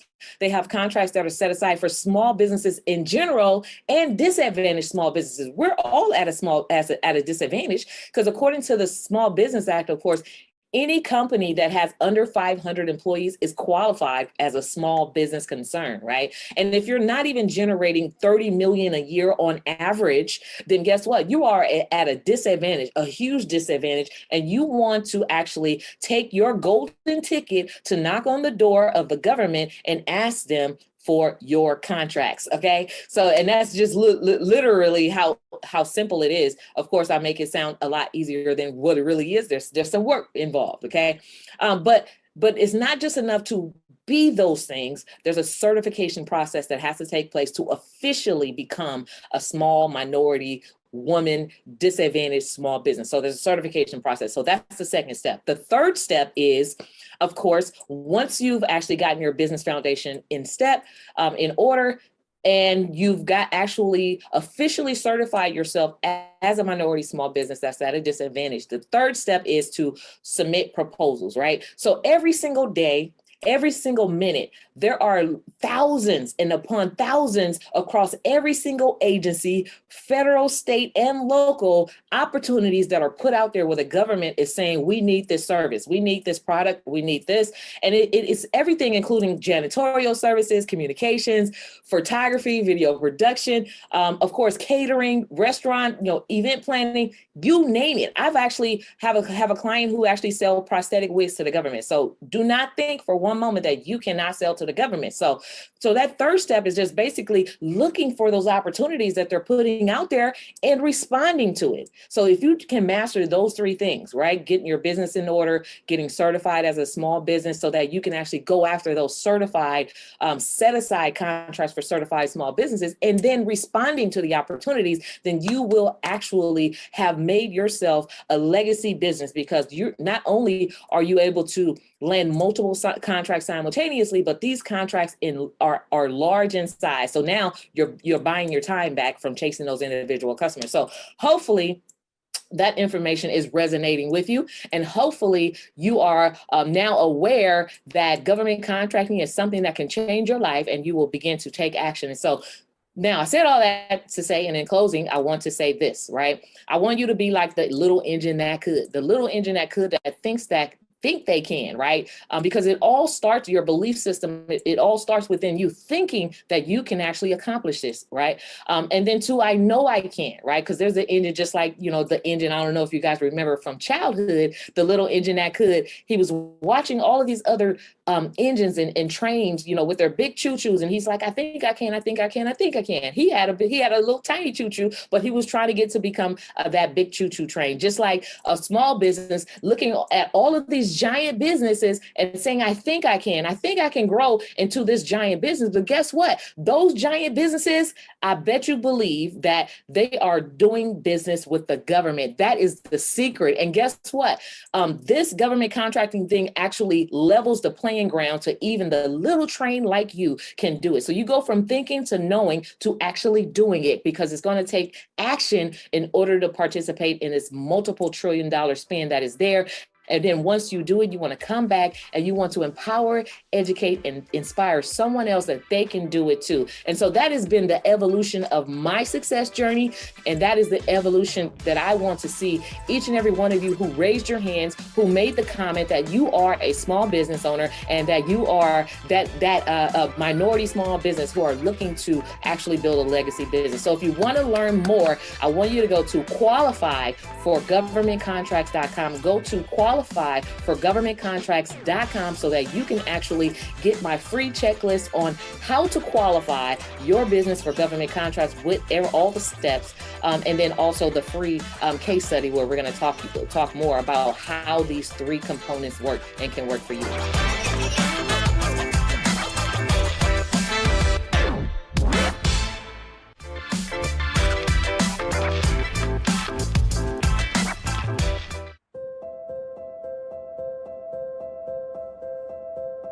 Boy, have I overcome some challenges and obstacles in my life. So years ago, I was diagnosed with a major illness, and I was absolutely devastated. I was prescribed medication, none of which I wanted to take because I knew the negative side effects on my body. One day I go to the doctor and my doctor's out, but his dad is also a doctor and he's there, and he reviews my chart. And he says, I don't want you to take those medications. I want to try something natural because you need to heal on a cellular level. Light bulb goes off for me. Natural ways of healing. I go to my gynecologist, and she has a holistic approach to her practice. And she's teaching me natural ways to take care of the body. Light bulb goes off. Natural ways of healing. And then out of nowhere, I gained 4 dress sizes. And I continued my quest for natural ways of healing. So I drastically changed my diet. I began eating foods that were medicinal. I began using only natural products on my body and within my home. And I saw a major difference. And I actually went into remission. I've been in remission for over 15 years without harmful medication. So my business actually changed during what I call the purposeful pause of 2020. I realized the condition of my people. I realized we were in unhealthy situations, whether relationships or careers. And I wanted us to get unstuck. I didn't like what was being portrayed about us. And I wanted to remind us that we are resilient, we are beautiful, we are powerful, we are masterful creations, and everything that we touch is masterful. So we are masterful creators as well. Hello, I am Kimberly Shanks, and I hail from Cincinnati, Ohio.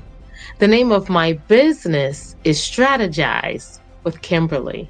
I want you to realize your potential. I want you to tap into your strengths. I want you to hone those things and those skills that set you apart from everyone else. I want you to realize your passions, because your passions are where your power also lies. I plan on making the world a better place by making sure that every circle that I walk into, I am light. I also want to make sure that everyone that I come in contact with realizes their power, their potential, and their strength so that they can too walk into their destiny. So I'll be a light, I'll be an encourager, and I'll remind you of your power.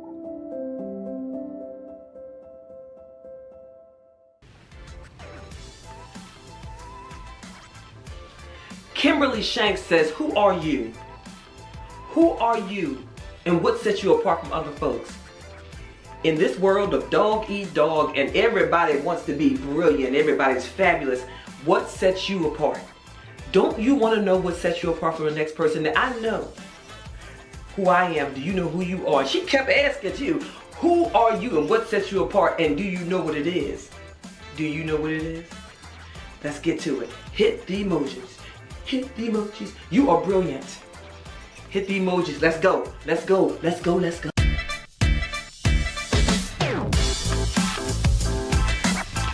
Greetings! I am Kimberly Shanks, and I am a strategist. It is my job to help you, your business, or your association to realize your dreams and to meet your goals. It is my desire to help you walk in your destiny and to reach your potential. Now, I'm sure that you have that friend that's always telling you, I hate my job.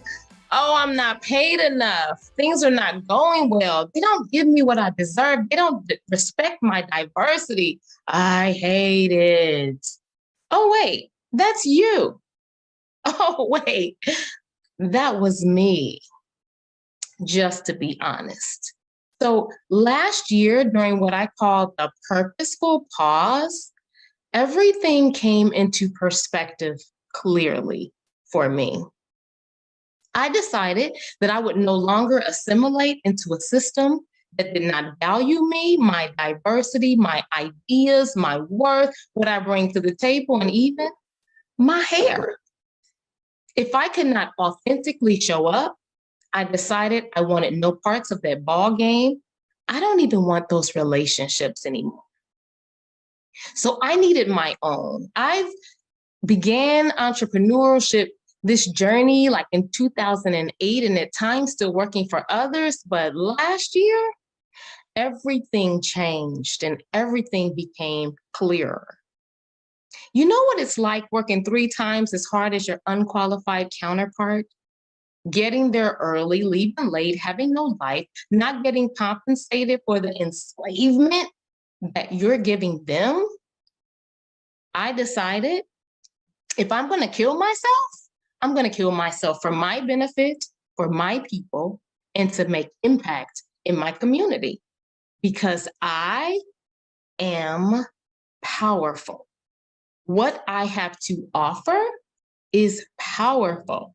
Who I am is powerful. What I bring to the table is powerful. So I wanted everyone around me to feel the same. And thus I began teaching this to others and offering my services so that people could get unstuck. And if you have a business idea, come on, let's bring it to fruition. If you're trying to scale your business, come, let's strategize and get this money. I decided to monetize that which I do well and that which I've been giving away for free. So now that we understand where we've come from, let's reshape our conversation about where we are going. So, Black CEO, I ask, who are you? What do you bring to the table? What do you have to offer the world? Why were you even created? What are your strengths? What do you do well? What do you do when your hands are tied behind your back and you're blindfolded and you can still pull it off? How can you impact this global economy with your ideas and your unique business? More importantly, how will you impact and support your community and your people? It's one thing to obtain wealth. It's another to share the wealth. And as you rise, bring another alongside. It's not enough for Black Wall Street to be in one city. We are brilliant and powerful enough to have Black Wall Street in every city. So I ask you, who are you? And what do you have to offer? For it is in those answers that your amazing business lies. If you are doing business for business and business for money's sake, it probably won't last. If it is not your purpose, you probably won't do well. And your money lies in your purpose and your skill, not the next trend. I also want to challenge you to find your passions. What are those things that make you smile? What are those things that bring you joy? What are those things you do if no money were involved? For it is in your passion that your strength lies, that you can continue to move forward when things are hard, when you want to quit, when you can't even see the road ahead. When you are doing what you love, burnout doesn't fit. When you are doing what you love, rejuvenation is a cinch. Now, let's get to something that we do all too well. Talk about what we can't do, what is going wrong, what we don't have, what we don't like. I want to challenge that mindset and let's focus on what we can hire out, what we can give others as an experience. As we propel ourselves and our businesses forward, how can we bless someone else? So let's take inventory of our non-strengths. And I want you to do something different. You'll probably kick and scream on this first one. I want you to get a part-time job to finance that thing you're not good at, so that at the end of the day, your business is absolutely amazing. Remember, you're not good at everything. You have strengths, but you also have things that other people do better that's going to impact your business. So go to a local college, offer an internship wherein they can get experience that they can put on their resume or that will help them to start their business in the future. Write letters of recommendation, delineating all of the skills that they possess and what they have to offer. Offer volunteer hours as your payment. What do students need to know who are headed to college? Maybe they need some volunteer hours on their application. Maybe they're going to pledge a Greek organization and they need volunteer hours. You can give that to them as payment. Hire out what you don't do well so that your business can be effective. Finally, let's take a look at some habits that may be hindering us from reaching our potential and keeping us from obtaining wealth. And this first thing, you'll probably roll your eyes, but just listen for a moment. Let's look at diet. I'm not talking about starving yourself. I'm talking about your lifestyle. How do you eat? What do you eat? Did you know that foods fall into 3 categories? They're either medicinal, they're either neutral, or they're poisonous. If they're medicinal, they help your body heal. They're fuel for your body. They help it to function optimally. If it's neutral, there is no positive and no negative effect on the body. It doesn't help nor hurt.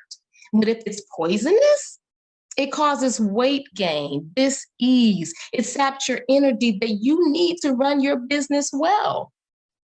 Listen, I can't tell you what to eat, but I can challenge you to be more intentional in what you eat so that your body can operate optimally.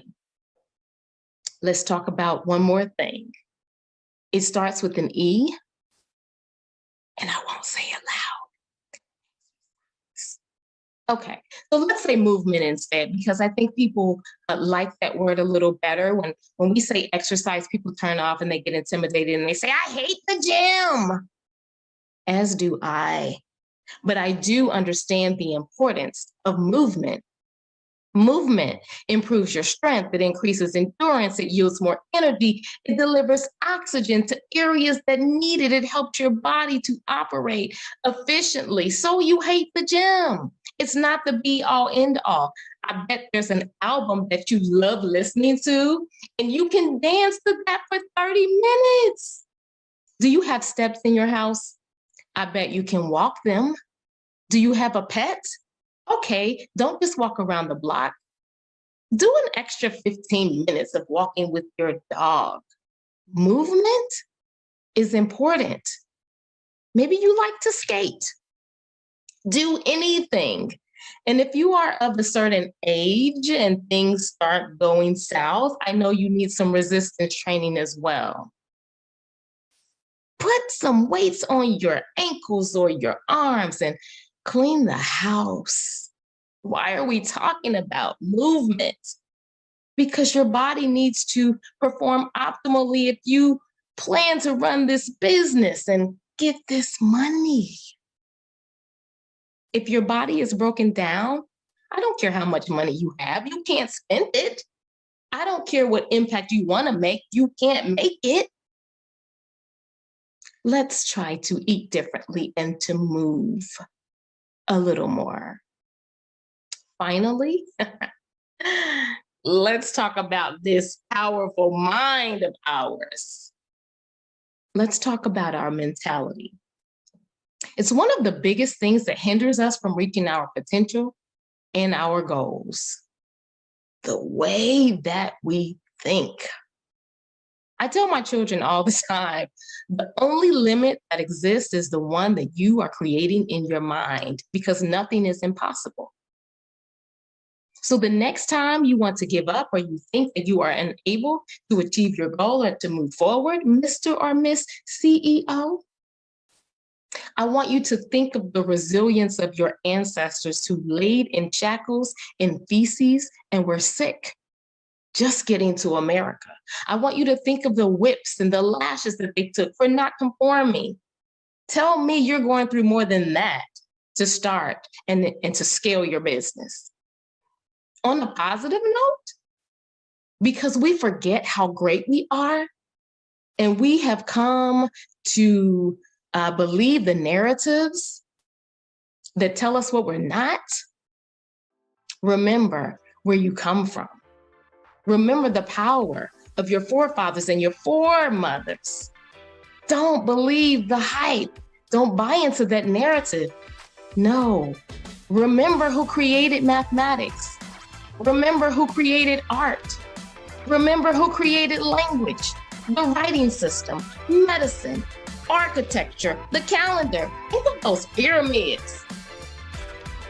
Your ancestors. Come forth, CEO. Let's make impact and revenue. For you are brilliant, resilient, beautiful, a masterful creation who makes masterful creations.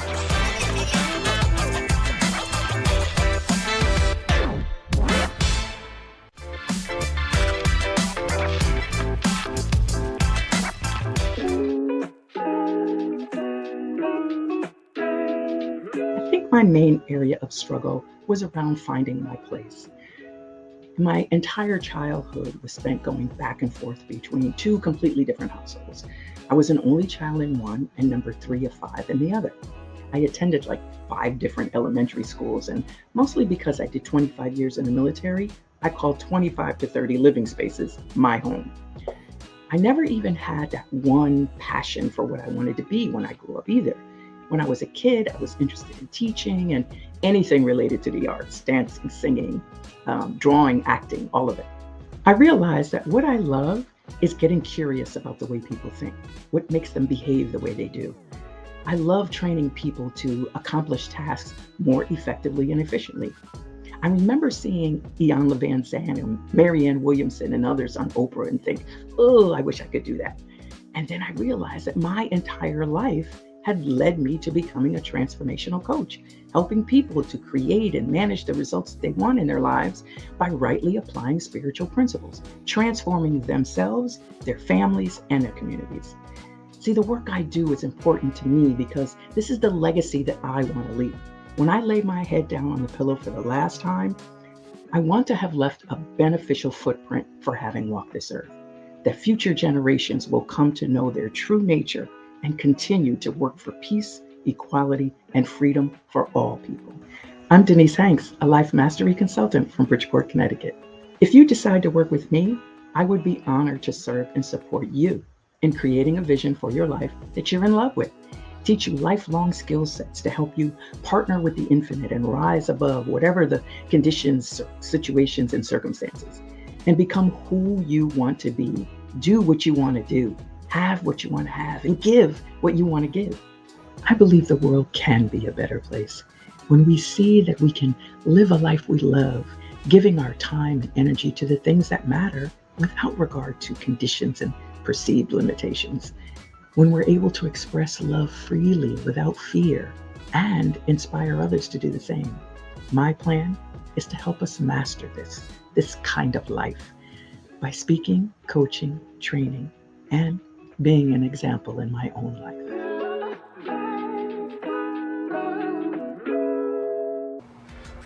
Oh, hey, friend. Oh, it is your transformation architect, Stephanie Wall. I'm still here. So now I cannot wait. I got my paper, I got my pen, and I cannot wait to hear from Denise Hanks. She's going to talk about the 5, the 1, 2, 3, 4, 5, the 5 things, the 5 pieces, the 5 steps, the 5 tools that we need to succeed. Entrepreneur, business owner, corporate person, you need these 5 tools. According to Denise, you got to have these 5 things. So I'm ready. So we need what we need. She said, get these steps, get these tools. So dial in, dial in. Dial in, dial in, dial in. Have you got what you need to get what you need? Have you got what you need to get what you need? You heard what I said. Well, Denise is getting ready to give us the tools and the tips. Get your pen, get your paper, let's go. You know what to do. Hit the emojis. Hey, so I have a question. What does it really take to succeed in business today? Maybe you are a CEO or an entrepreneur who's been trying some really, really great strategies in your business, but you're still not growing as much or as fast as you think you should be. Or maybe you're asking yourself, am I missing something? Well, I am going to share with you 5 principles that I've discovered to be that missing piece. Because don't you want to feel that spark again? Or maybe find clarity in the midst of chaos, or just make decisions more confidently and quickly. Perfect, because today we're talking about what it really takes to be successful. Now, as a CEO or an entrepreneur, and trust me, I know it's really tempting, especially in today's day and age, to focus on surface level tactics.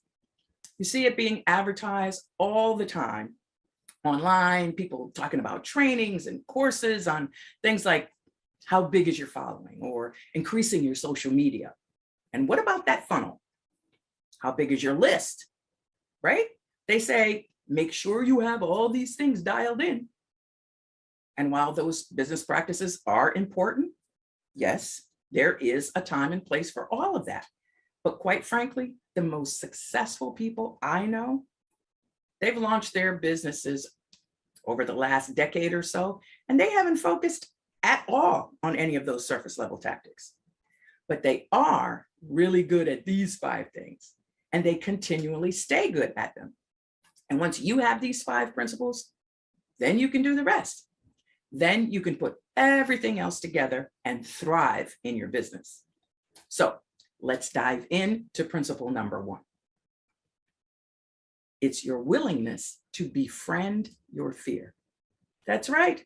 Now, listen, this is huge because as you step out and you do things that you've never done before, step out of your comfort zone, fear is going to come for you. It's going to try to scratch and claw to hold you back. But your ability to navigate your fear, befriend that fear, and move forward anyway is what separates those who never launch business or do anything big, who never make their impact, and then those who make tremendous impact. And the very first step in managing that fear is managing the voice of doubt. You know that voice, the one that says, who are you to launch a business? Who's ever going to follow you? You're not famous. You don't even have a big list. Who are you to do anything special in your life? Ha! You want to be a speaker? Your life ain't even perfect.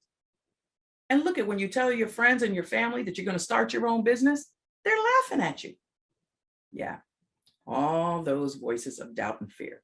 Well, guess what? Everybody has those voices. Nobody is famous before they get a big name.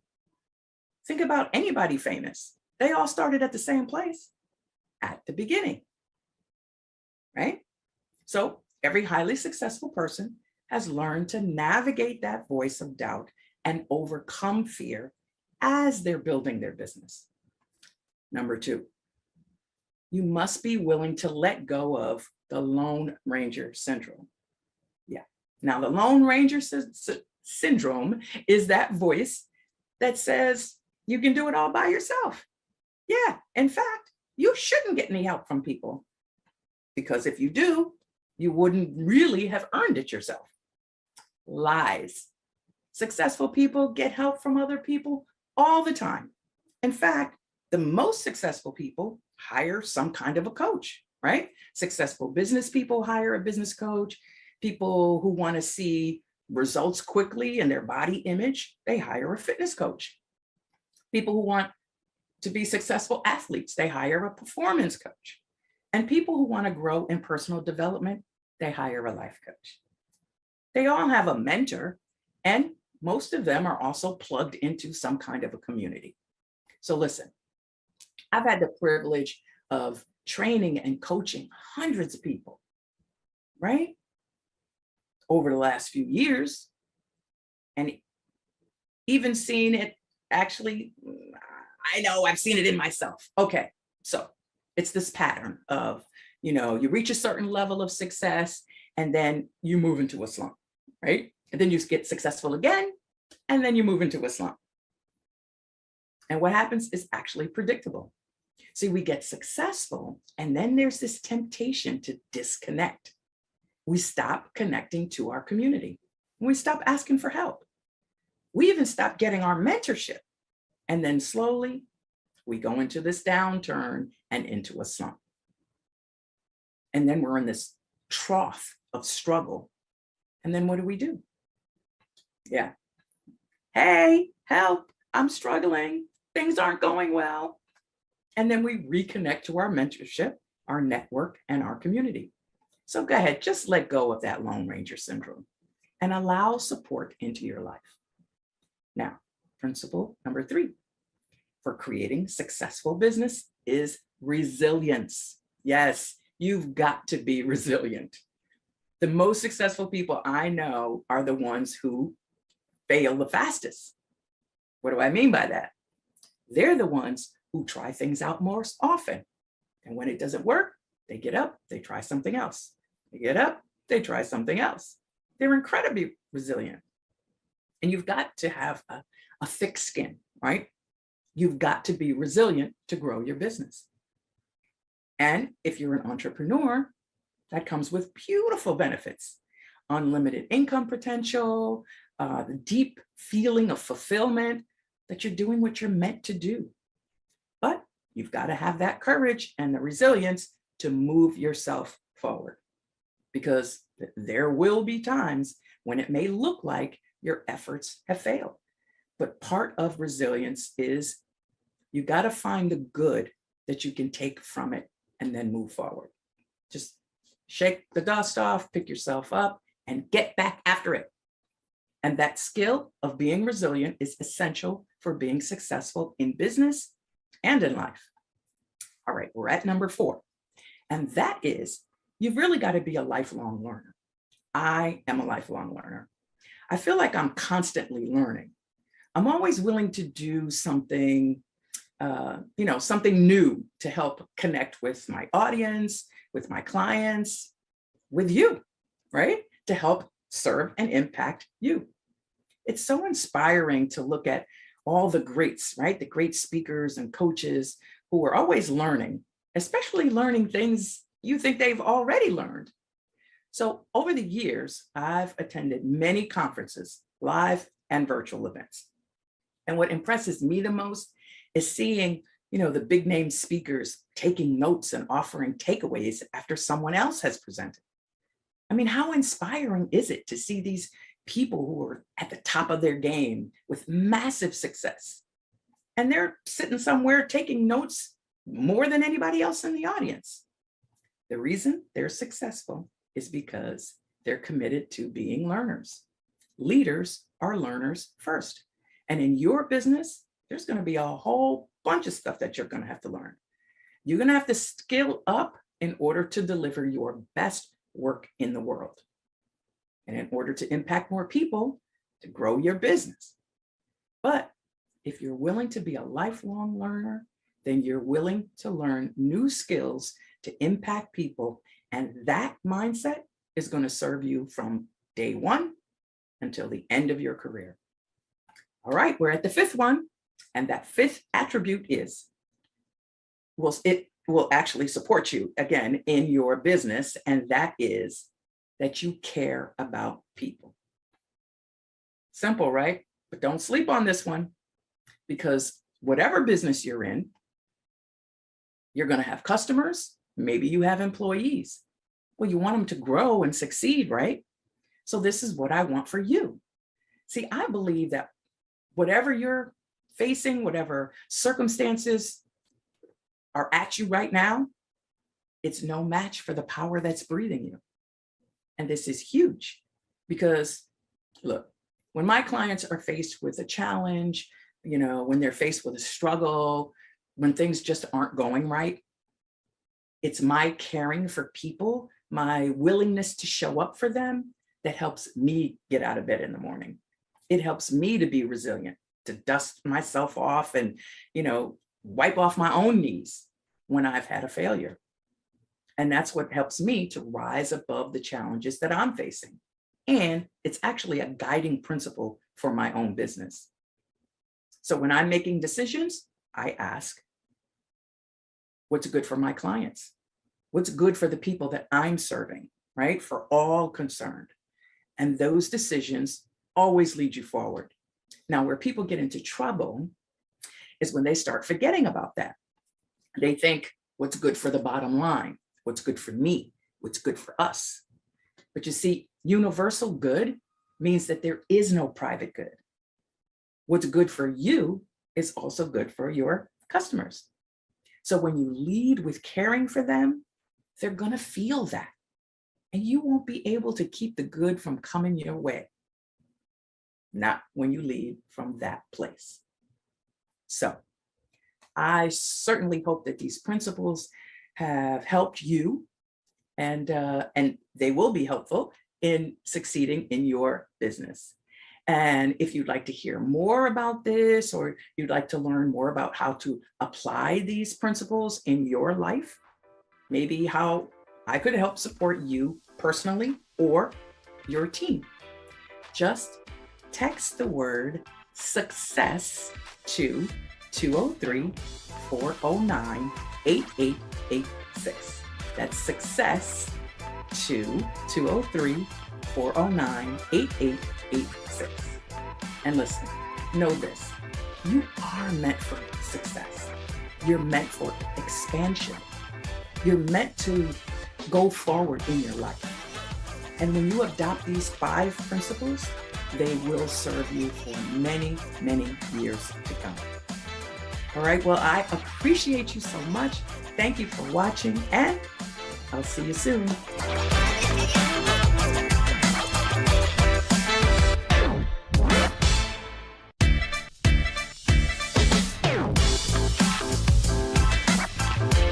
If you want to get known, get connected, and get paid, you better learn how to network. Hi, my name is Toni Harris-Taylor, and I'm the networking queen. I help entrepreneurs to get known, get connected, get paid, so that they can make 6 figures and beyond. Like many of you, I'm a multipreneur. As you can see behind me, I own Drastic Results, marketing and sales coaching, where I help entrepreneurs to get out of their own way and learn the strategies to attract more clients.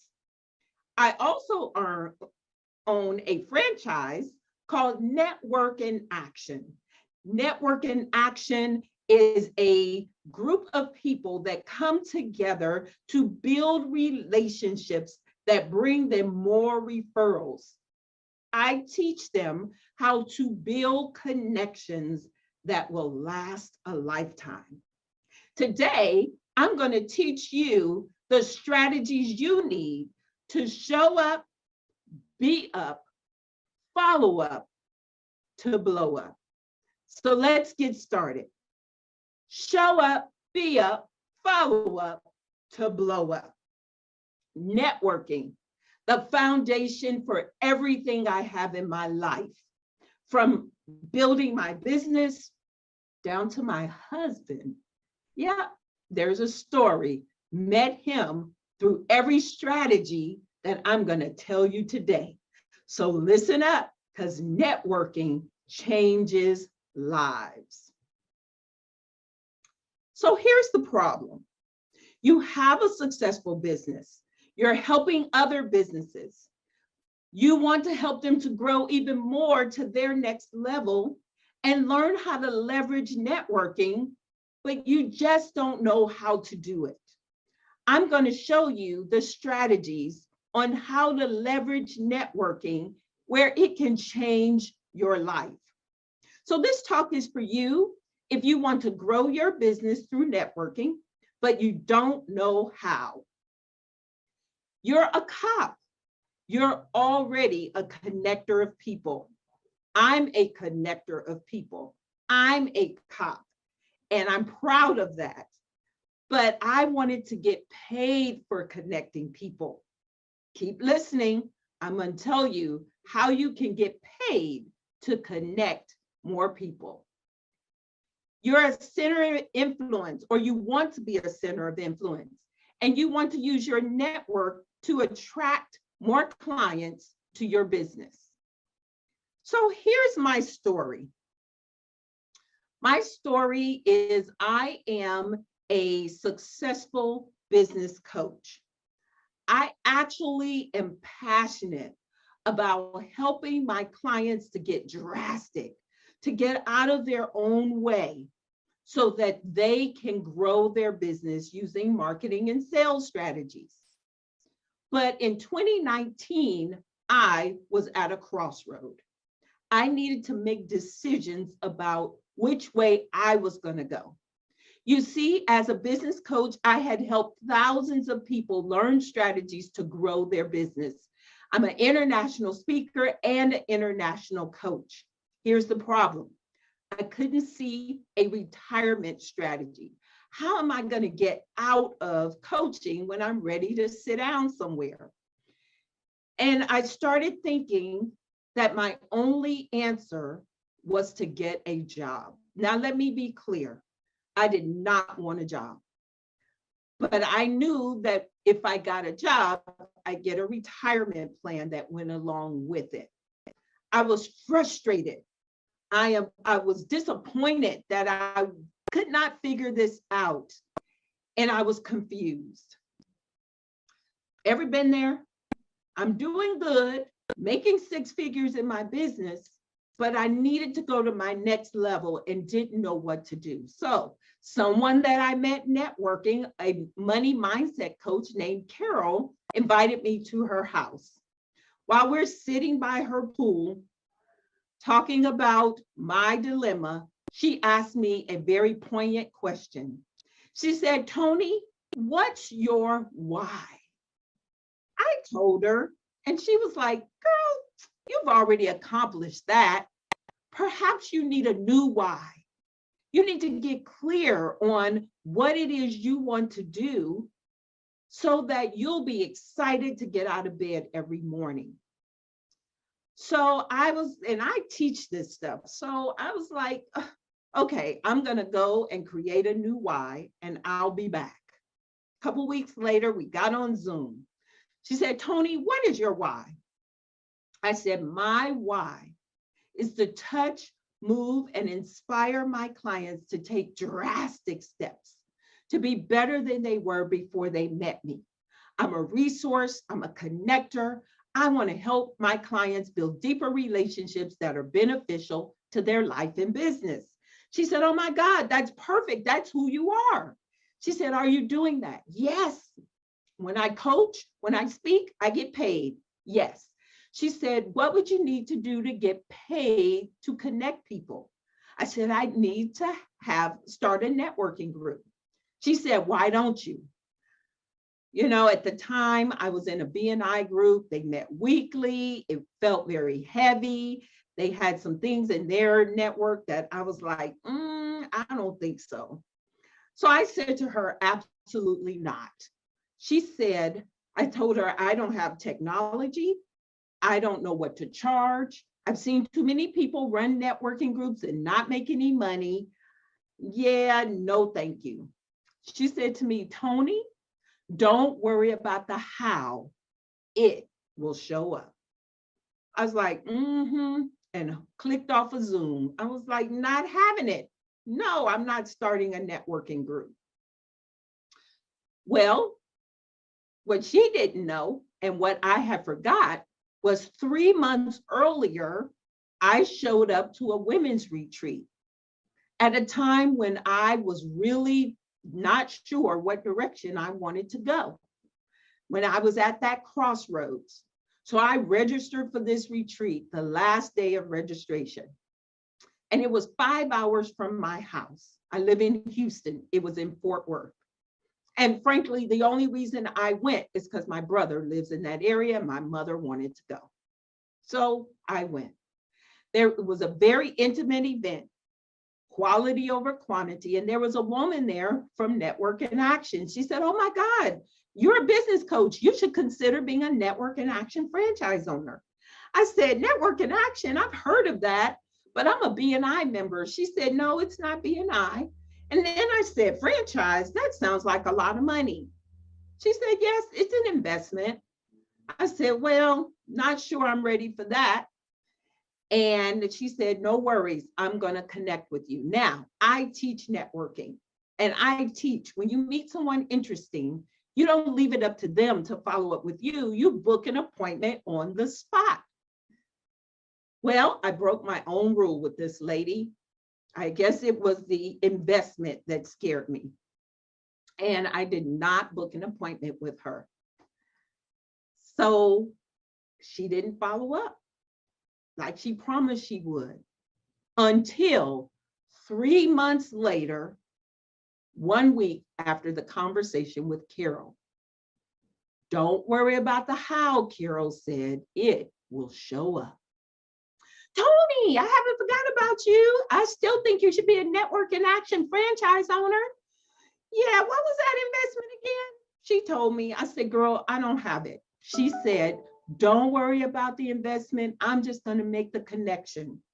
I said, okay, you can make the connection, but I don't want to waste his time. She made the connection. He came instant. We were like this instantly. When he showed me what Network in Action had, everything I said I didn't have, he already had laid out. All I had to do was plug and play. Now, 2 years in, I'm his fastest growing franchise owner. I am his Rookie of the Year, and I was able to cross 6 figures just on the networking side of my business this year. Does networking work? Absolutely, if you work it. Now, I tell you this story because I want to weave the lessons that were learned in this conversation with you so you'll understand what's important. So I am going to give you my 3 steps to connect and be connected. Step number 1, you got to show up. You got to show up when you don't feel like it. You got to show up when you don't know who's on the other side. In my story, remember I told you I showed up when I was at a crossroad for making a decision to get a job. I registered on the last day. When I got there, I met someone who changed my life, and consequently, I'm now changing other people's lives. But while I was there, even though I was going through my own journey, I was tuning in to WCIDFY. What can I do for you? So when you show up, don't make it about you. Make it about how you can help someone else. And when you help other people, then you will receive help. Show up means put your best foot forward, even when you don't feel like it. For my introvert friends out there, yeah, you gotta flip a switch, turn on a switch. But when you show up, you never know who you're gonna meet on the other side. I wanna introduce you to my client, Roy. Roy is amazing. He's one of my first Network in Action clients, and I started introducing him and connecting him to my national network. As a result, Roy is actually on the BlackCEO team now. He had never heard of Trevor or BlackCEO. When I opened the door for him, he gladly walked through it. And I'm watching his business flourish and his horizons expanding because of connections and his willingness to invest in himself and show up. So proud of Roy. If you meet him on this journey, BlackCEO, tell him I said, hey.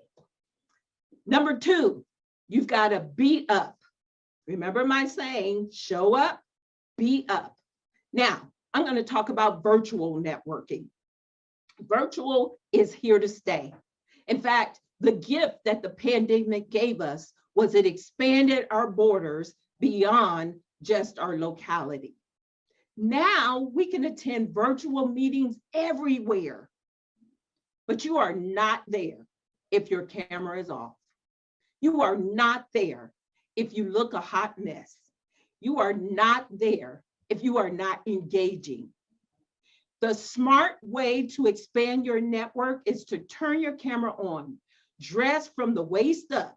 You don't know what's happening below, but dress from the waist up. Ladies, put your hair on. Yes, put your hair on, put your jewelry on, and show up like you mean business. Put your energy, your best foot forward. Find out who else is on the call that you need to connect with. Send them a private message, text them your calendar link, and ask for a date. The date changes everything.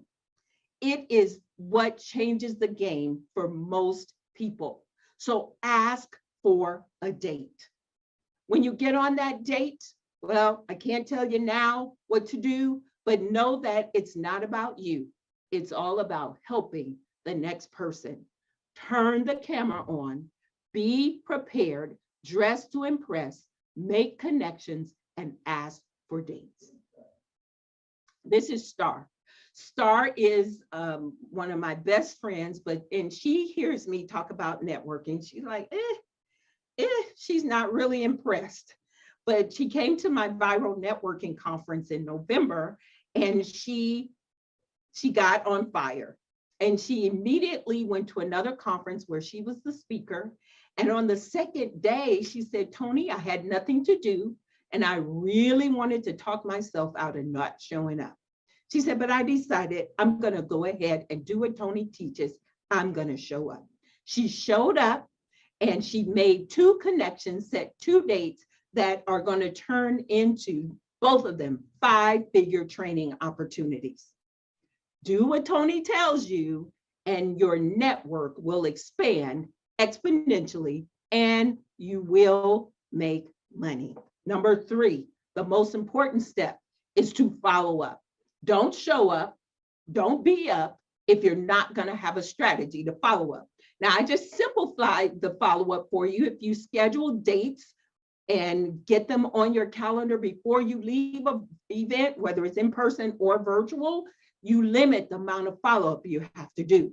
But the fortune is won and lost in the follow-up. And so when you are networking and connecting and being a connector, make sure that you have the strategies to follow up. Follow up is key, and you must be willing to follow up if you're wanting to grow and expand your network and grow your business. This is Mia. Mia is my best success story. Mia joined Network in Action. She's a single mom of 3 teenagers, and she joined Network in Action. And she frankly said, I use my bill money, Tony, and it has transformed her life. She's a financial professional, life insurance agent. The company she was with was not paying her what she deserved. And so I connected her to another company where she became the #1 life insurance agent in the entire company. She now has moved from her garage office, which is hot in Houston, over to a high-rise office where she is running her business, and it's beautiful to watch that caterpillar turn into a beautiful butterfly. And guess what? She actually has a commercial for her business that aired in a movie theater. Yeah, networking can change your life. You've got to get in there, build relationships, and you never know. One relationship turns into the next. Mr. Zig Ziglar, where most of us are a fan, said it best. You can have everything you want when you help enough people get what they want. My question is, are you committed to helping people, other people, get what they want?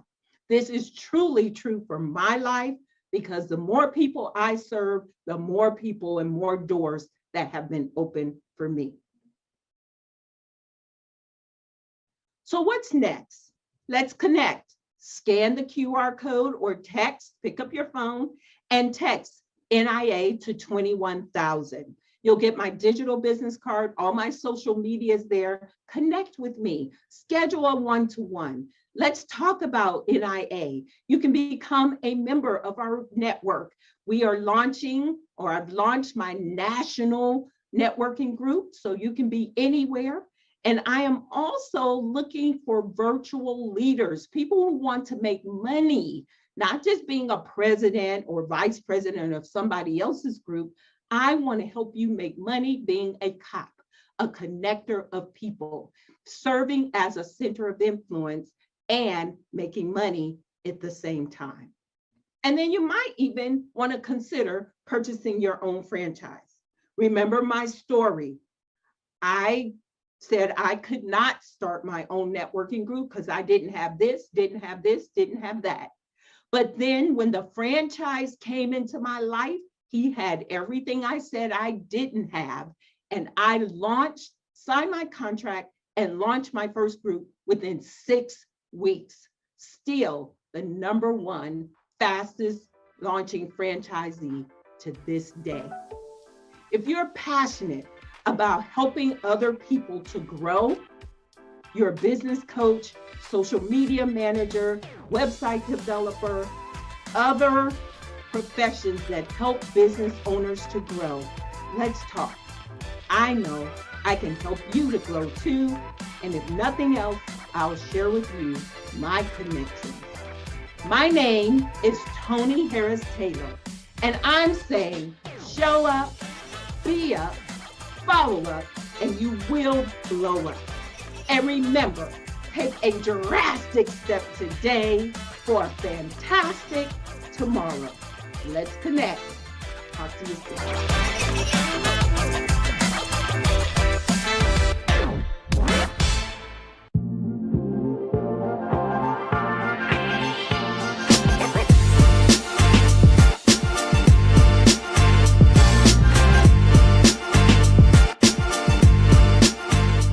So how many of you are either a woman or a minority small business owner? Did you know that the U.S. federal government in the past year spent over $10 trillion on business products and services? And of that, they were obligated to spend merely upwards of 23% with small business owners who are women and minority. Now that's over $2.3 trillion that was on the table. Did you get your piece of the pie? I'm Karwana D, and I'm a government contract strategist. I help minority and women small business owners grow legacy businesses by teaching them how to do business with the government. Over the past 5 years, I've actually helped over 200 small business owners just like you generate a collective revenues of $3 million and growing. My question, are you getting your piece of that pie? Now, the $2.3 trillion that I shared with you is only on the federal spending level alone. We all know that there's 3 levels of government. There's your local city and county, there's the state and the federal government, right?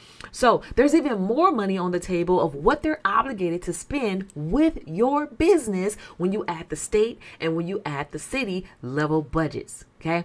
So in this video, what I'm going to share with you is the 3 steps of growing a business with by selling to the government, where you can actually not only grow and thrive in business, but build your legacy at the same time. Now, a few short years ago, I was actually broke, busted, and disgusted. Before I had even known the first thing about selling to the government or that it was even possible, I was a business owner sitting in your very seat trying to figure out how to make ends meet, trying to figure out how to make a quarter out of 15 cents, or how to make $1 out of 15 cents, right? Chasing individual customers. What I found was that I used to spend more time in my business chasing customers than I did actually making money, right? And that's where small business owners, struggle the most, right? We spend more time chasing and trying to convince people to do business with us rather than doing business with the right player in the first time. Now, I actually walked away from my traditional 9-to-5 at the early age of 27 to pursue my dreams, to become a stay-home full-time mom, but also to start my business and my legacy on the side. So at that time, of course, I came with a college degree in business, accumulating hundreds of thousands of dollars in student loans just to get a business degree, because I thought that was the way that I needed to go to build a business. Now, with my business degree, my business struggled for years, right? With the knowledge that I was actually taught, because we're traditionally taught that you have to have a business loan, or you have to wait 2 to 5 years to grow a profit, or if you make it to 5 years, you're lucky. And what I learned was everything that we were taught in business school was wrong. Everything, right? And so at the time when I was trying to build my business, of course, I was married at the time and had a different spouse, and he was the primary caretaker. But in the middle, I was going through the middle of a divorce. A few years into my marriage, I started going through a divorce, and here I am, barely making ends meet in my business, right? A full-time mom, getting ready to get a divorce, and I had to figure out how to make it work, because number one, I was not going to go back to traditional 9-to-5. My back was against the wall. I had to find out a way. So in my normal hustle and bustle, where I'm chasing individual customers, doing freelance jobs just to kind of make ends meet, I was barely making about $20,000 to $30,000 a year, but spending 50-hour weeks hustling, right?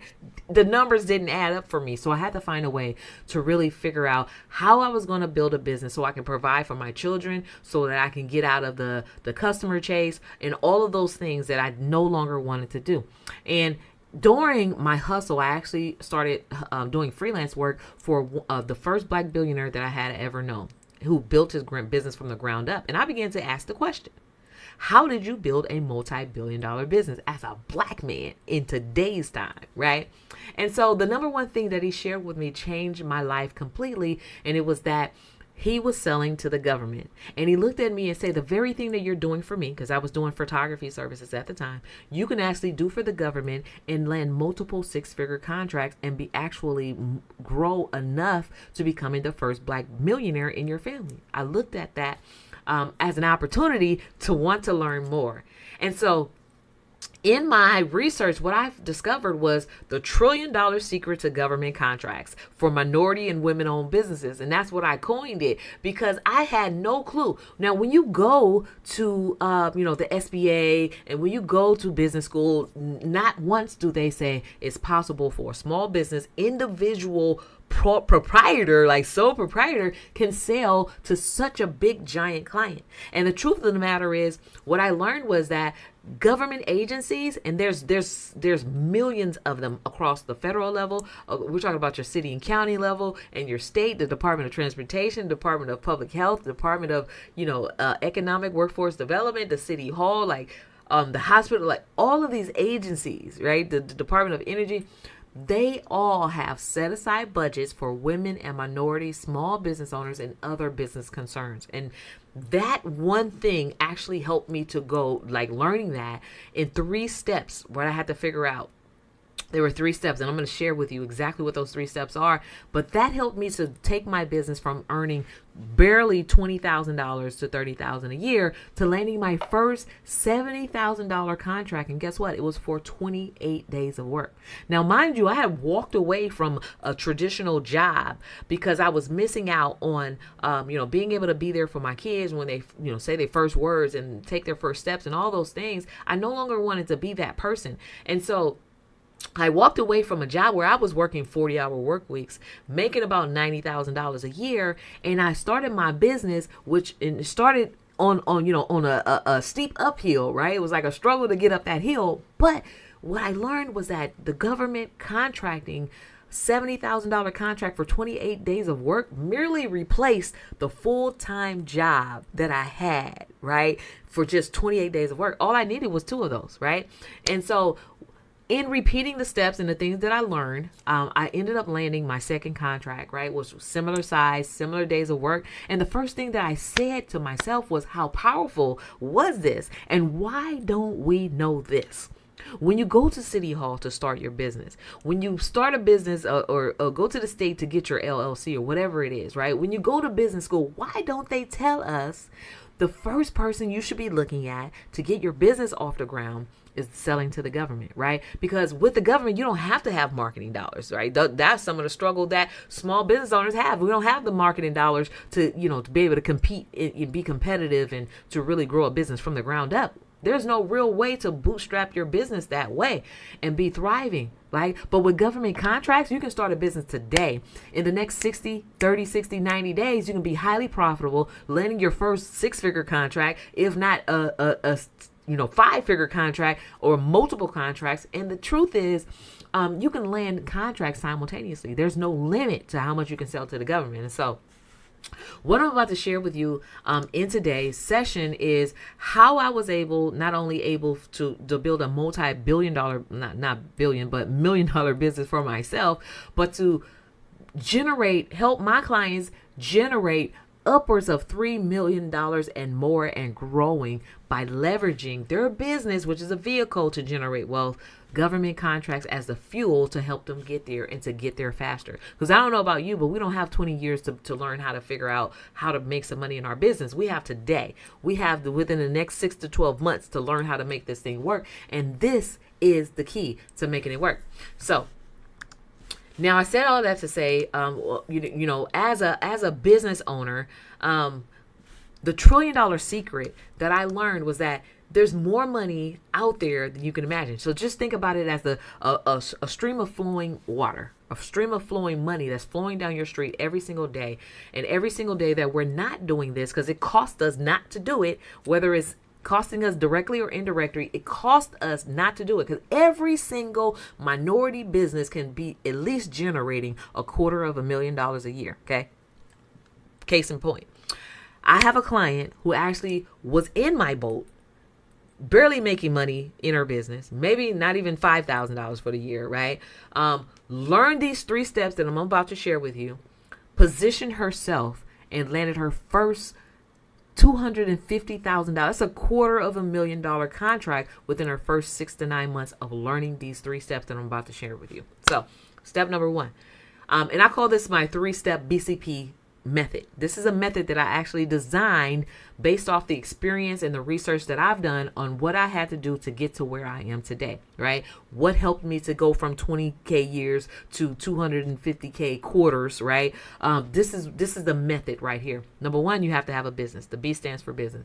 You have to have a business in order to do business with the government. So we're not talking about an under the table business. We're talking about officially certifying your business as a legitimate business, whether you're a sole proprietor or an LLC or C Corp or however you want to structure your business. You do have to have one, right? And there's a list of items that you have to have in order to sell to the government. That is a EIN, a Dun and Brad number. You do have to have services that you actually want to sell to the government, like listing out those services. Because guess what? For every service, there's an industry code, and for every industry code, there's a specific budget of how they're going to spend in that code, right? So they have budgets. So for the more budgets or codes you can identify or services you can identify that you can sell to the government, the more multiple streams of income you can have in your same one single business, right? For example, traditionally, we'll be thinking a daycare center. A daycare center, of course, you think they get paid for watching kids. But when it comes to the government, that same daycare center, when identifying the services that you offer,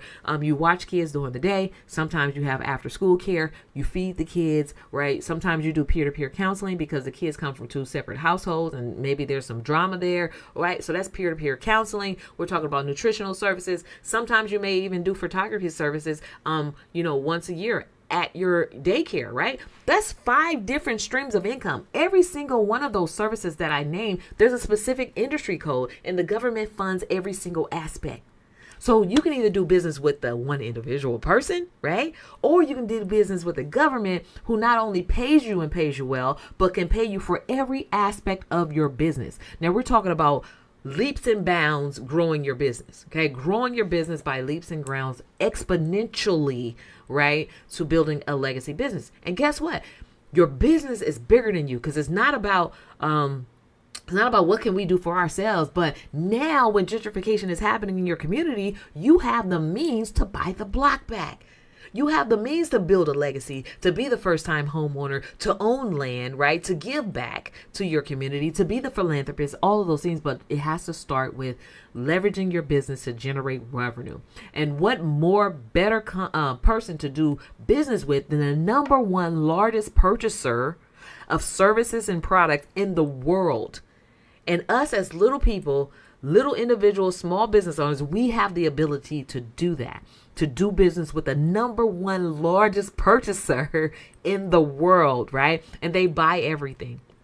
Okay, so there's some more things. Of course, you have to have a part of your business 2 to 3 years of business taxes, or taxes in general, personal taxes it could be, or a letter of explanation as to why you have not filed taxes. But these are legitimate documentation that you have to get started, right? And so there's a free checklist of all of these things. I have a free training where I go into even more depth. If you go to qualifyforgovernmentcontracts.com, qualifyforgovernmentcontracts.com, you can get access to that free checklist that I have, right? So step 2, once you've gone through step 1 and have accumulated all of those documents that you have to legitimately position your business to qualify for government contracts, now it's not enough just to have, just to be black and brown, or to be a minority, or to be a woman, or to be at a disadvantage, right? There's a certain certification process that officially recognizes your business as a small business concern. Whether you're a minority small business concern, a woman-owned small business concern, right? A certified, a veteran small business concern, or a LGBT small business concern. There's a bunch of different small business concerns. There are socioeconomic disadvantages that you actually get to stand on and leverage to get access to the money.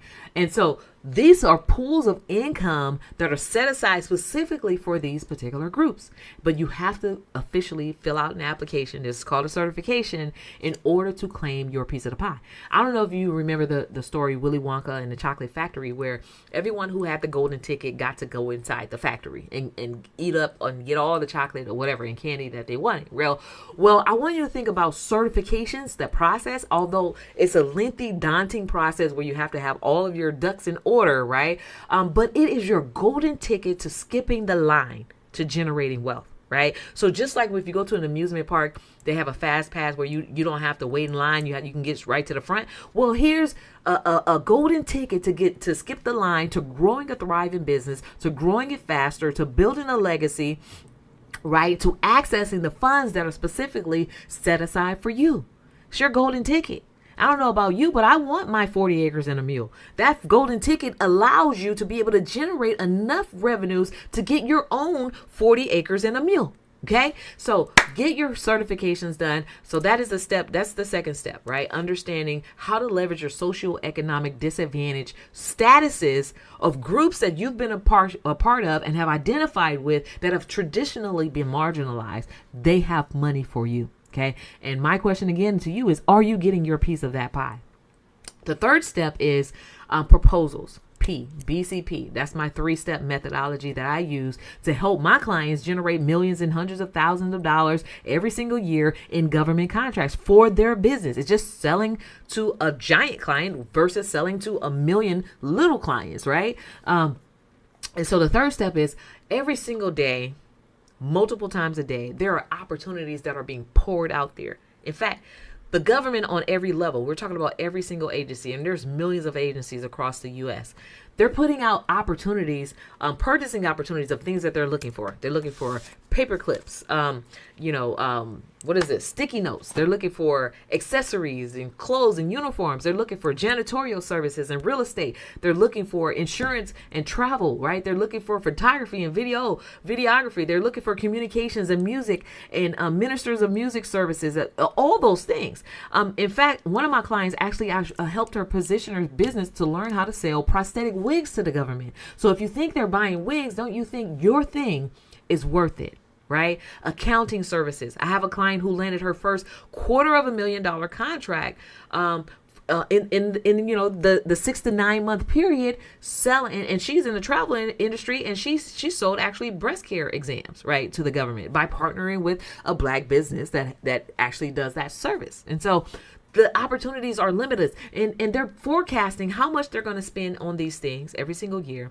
They're setting aside a percentage of that forecast, the budget that they're going to be spending specifically for women and minority small business owners, right? And your thing in this third step is to look at those proposal opportunities and to respond, to submit your proposals, to submit your quotes, right? You have to respond.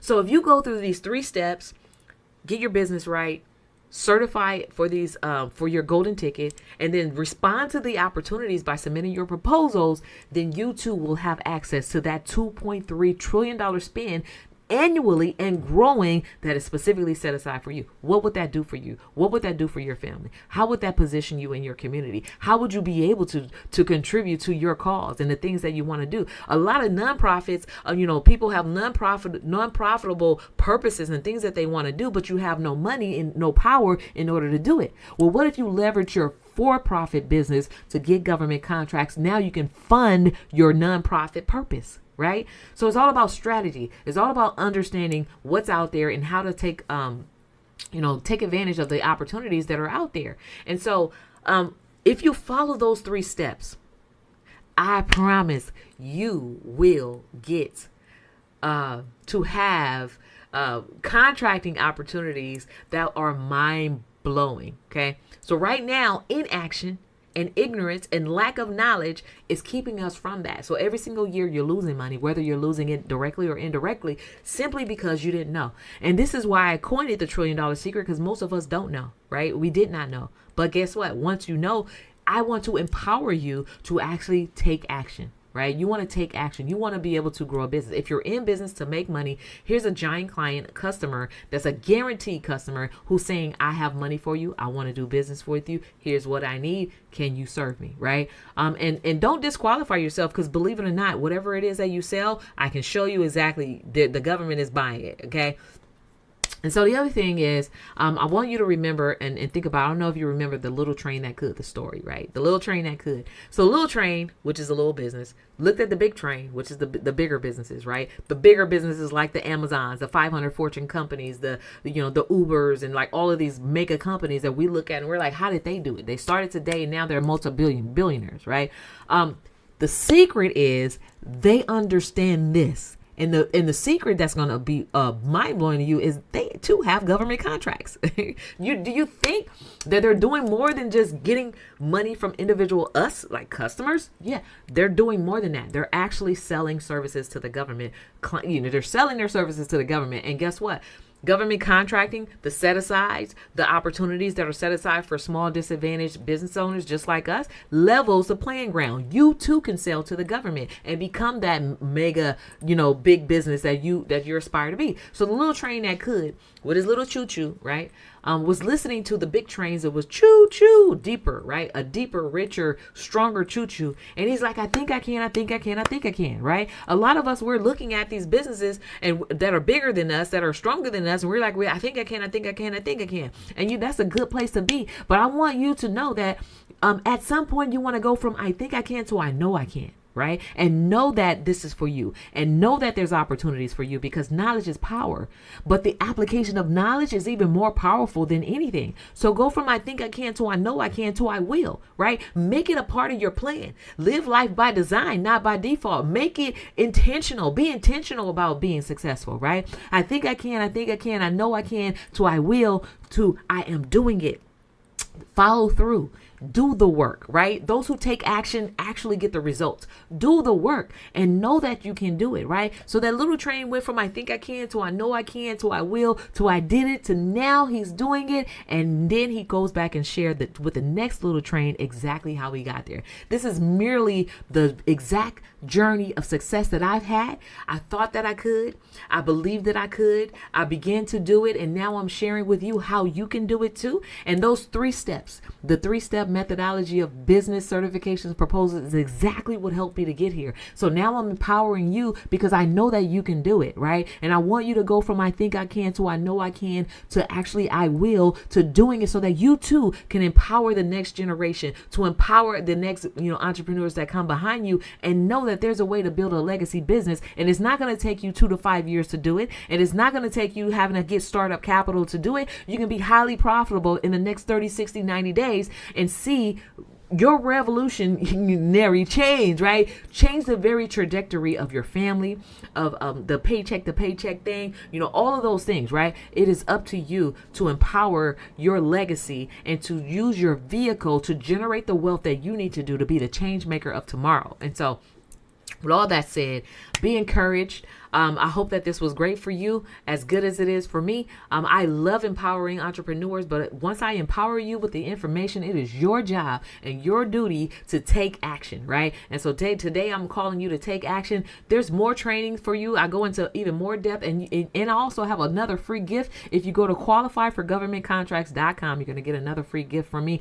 Qualifyforgovernmentcontracts.com. There's a short video training on there where I'm sharing even more nuggets, and then at the end, the free gift, you get to book a free call with my team where we can actually show you exactly how to implement this into your business, and also how we can help you implement all of these things that I've shared into your business. So I look forward to, seeing you at the top. I look forward to not only being the one out there in the field getting government contracting, but also to see your face in participating in this multi-trillion-dollar spend that is set aside specifically for you. Be encouraged. And in closing, live life by design, not by default. When building a business, build a business that's profitable. This is a way to generate those profits that's purposeful. You can do business on purpose, right? And also, for the most part, that's legendary. Begin to build your legend, your legacy, and pass this information down for generations to come. So thank you so much for having me here. I'll see you at the top.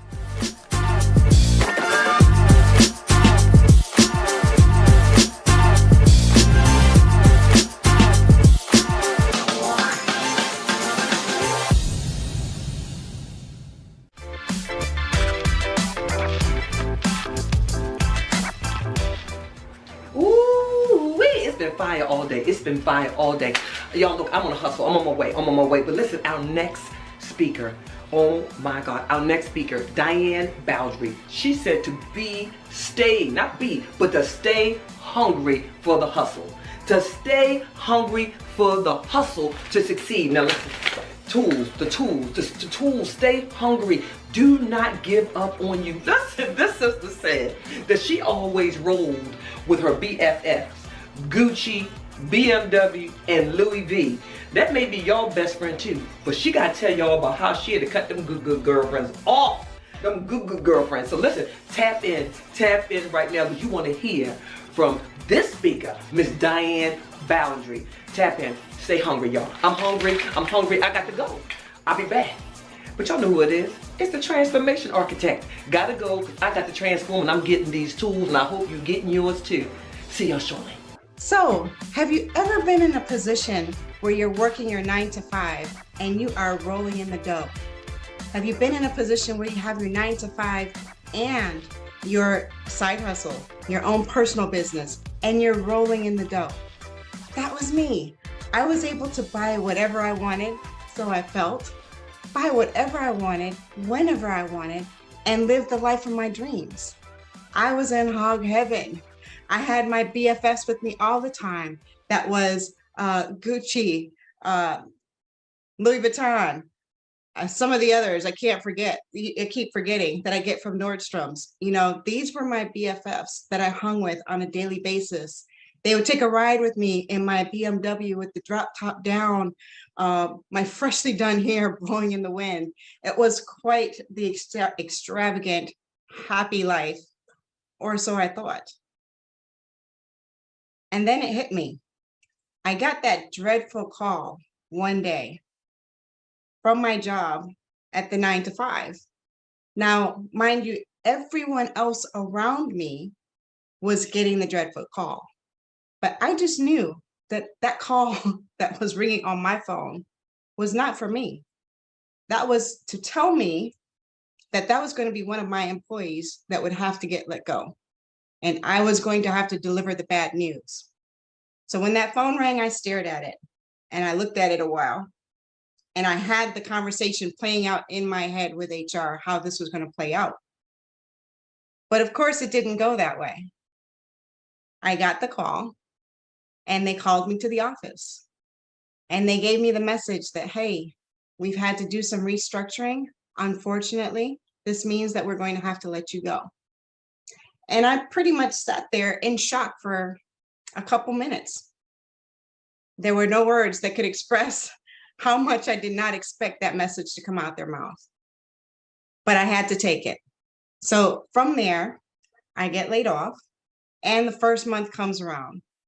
It's time to pay those bills. All of my best friends, Gucci, Louis Vuitton, the folks at Nordstrom's, they're all now starting to slip away from my hands. They're like, I don't see them anymore. The bill is due and I don't have the funds to pay.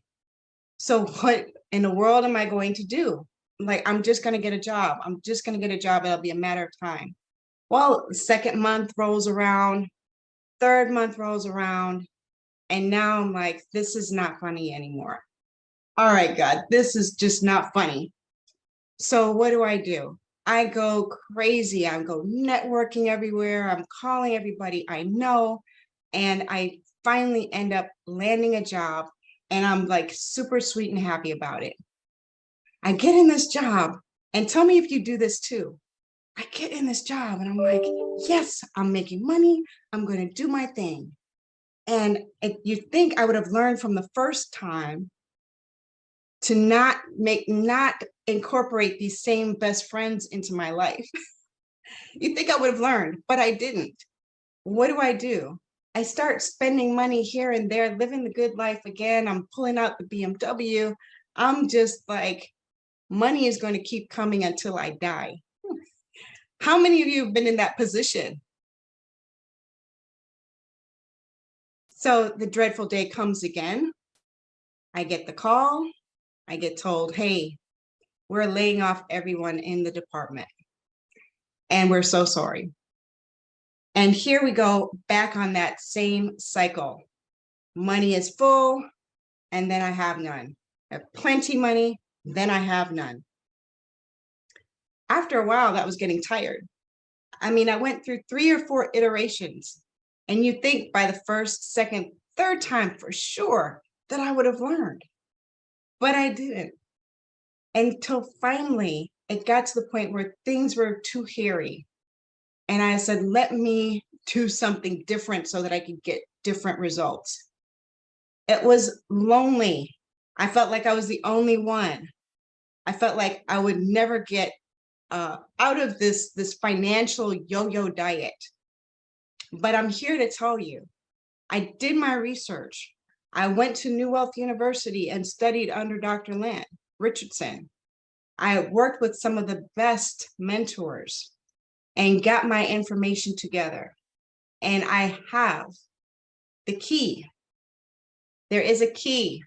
There is a recipe for each of us that we need in order to make sure that we maintain our financial freedom so that we don't have to live on this yo-yo diet with our money. We can be hungry for both the 9 to 5, the personal job, and then if either of those or both of those go away, we can still have our cake and eat it too. I'm here to tell you, it is possible. I am doing it. You too can do it. I would love to be able to show people. I feel compelled to show you. How can you have your cake and eat it too?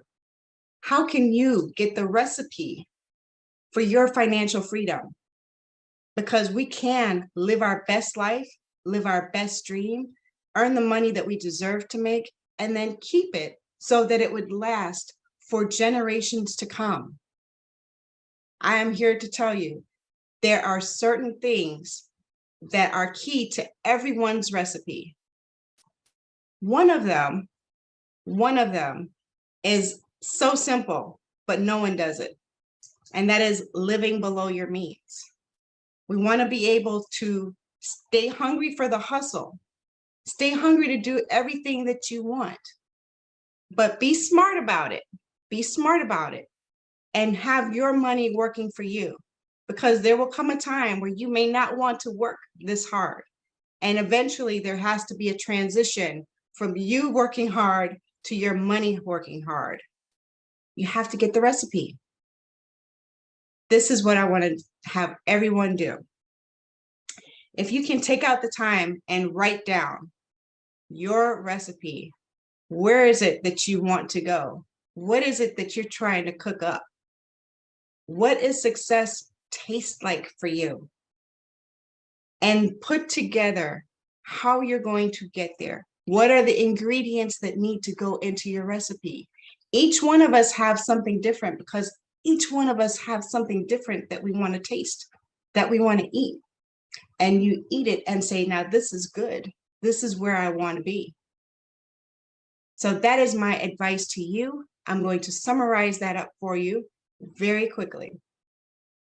Number 1, recognize that you are not alone, that there are other women just like you who are trying to get to the top.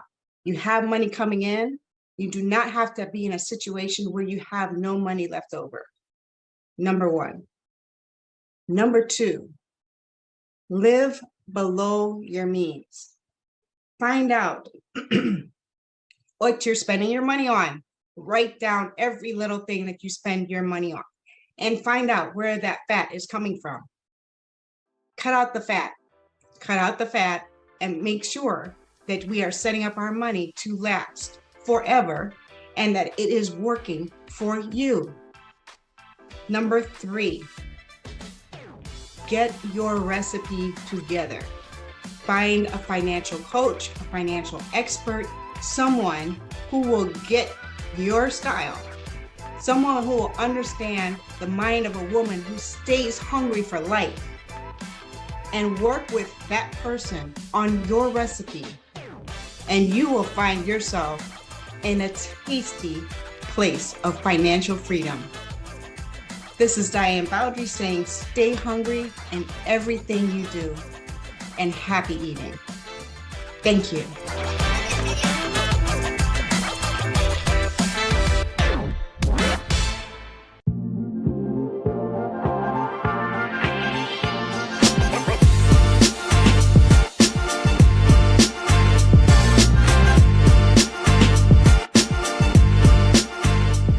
Hi, and welcome. My name is Denise Hanks, and I am a life mastery consultant. And I help professionals just like you who've maybe been applying some really great strategic advice and maybe some great tactical advice, but you're still not growing as much or as quickly as you thought. And you're thinking, am I missing something? Well, are you in for discovering what that missing piece is? So you can go beyond the current results in your business and you can have more life-giving experiences, just like they had. Not only related to your work, but also in all the areas of your life. Then stay tuned. But first, let me just celebrate you for making your way here and deciding for growth and taking that step to attend today. Now, if you're ready to experience a quantum leap in your business, you're in the right place and you're at the right time.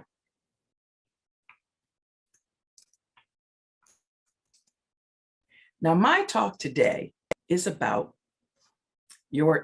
arousing your inner wisdom, 3 keys to accelerating your results.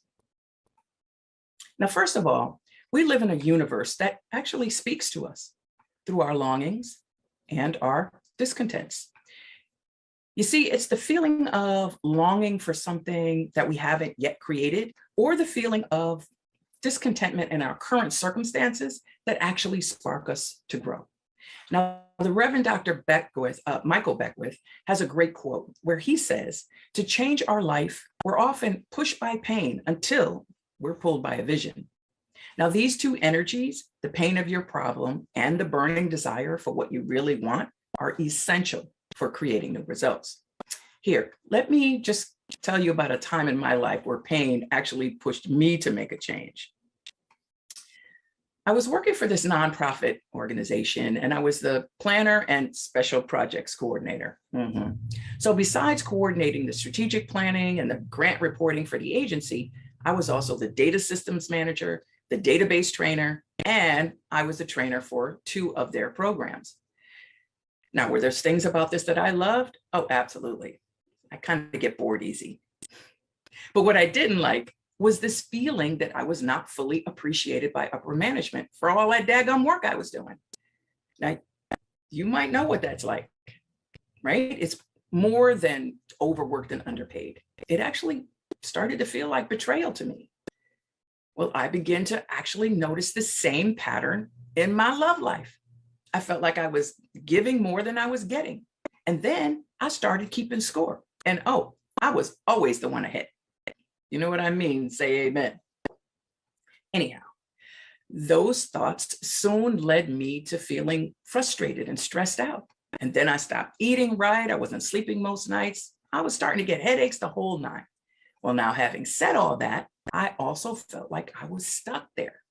I mean, this was my paycheck, my steady paycheck, and my benefits. Well, then one day I saw this video presentation and this lady named Mary Morrissey, she was offering this 3-day event in DC to discover your soul's purpose. Now, this appealed to me because I was never one of those people who knew exactly what they wanted to be when they grew up. I had an idea when I was a little kid about being a teacher, but as an adult, I knew I could not survive all day, every day inside a classroom. No. But then I noticed that every position and every place that I ever worked all included some kind of training capacity, right? Even at church, I was in the choir, I was a director. Dance ministry, I was one of the choreographers. I was always training somebody in something. Well, long story short, I get to DC. Towards the end of this event, I made a decision that if things were going to change for me, I had to do something.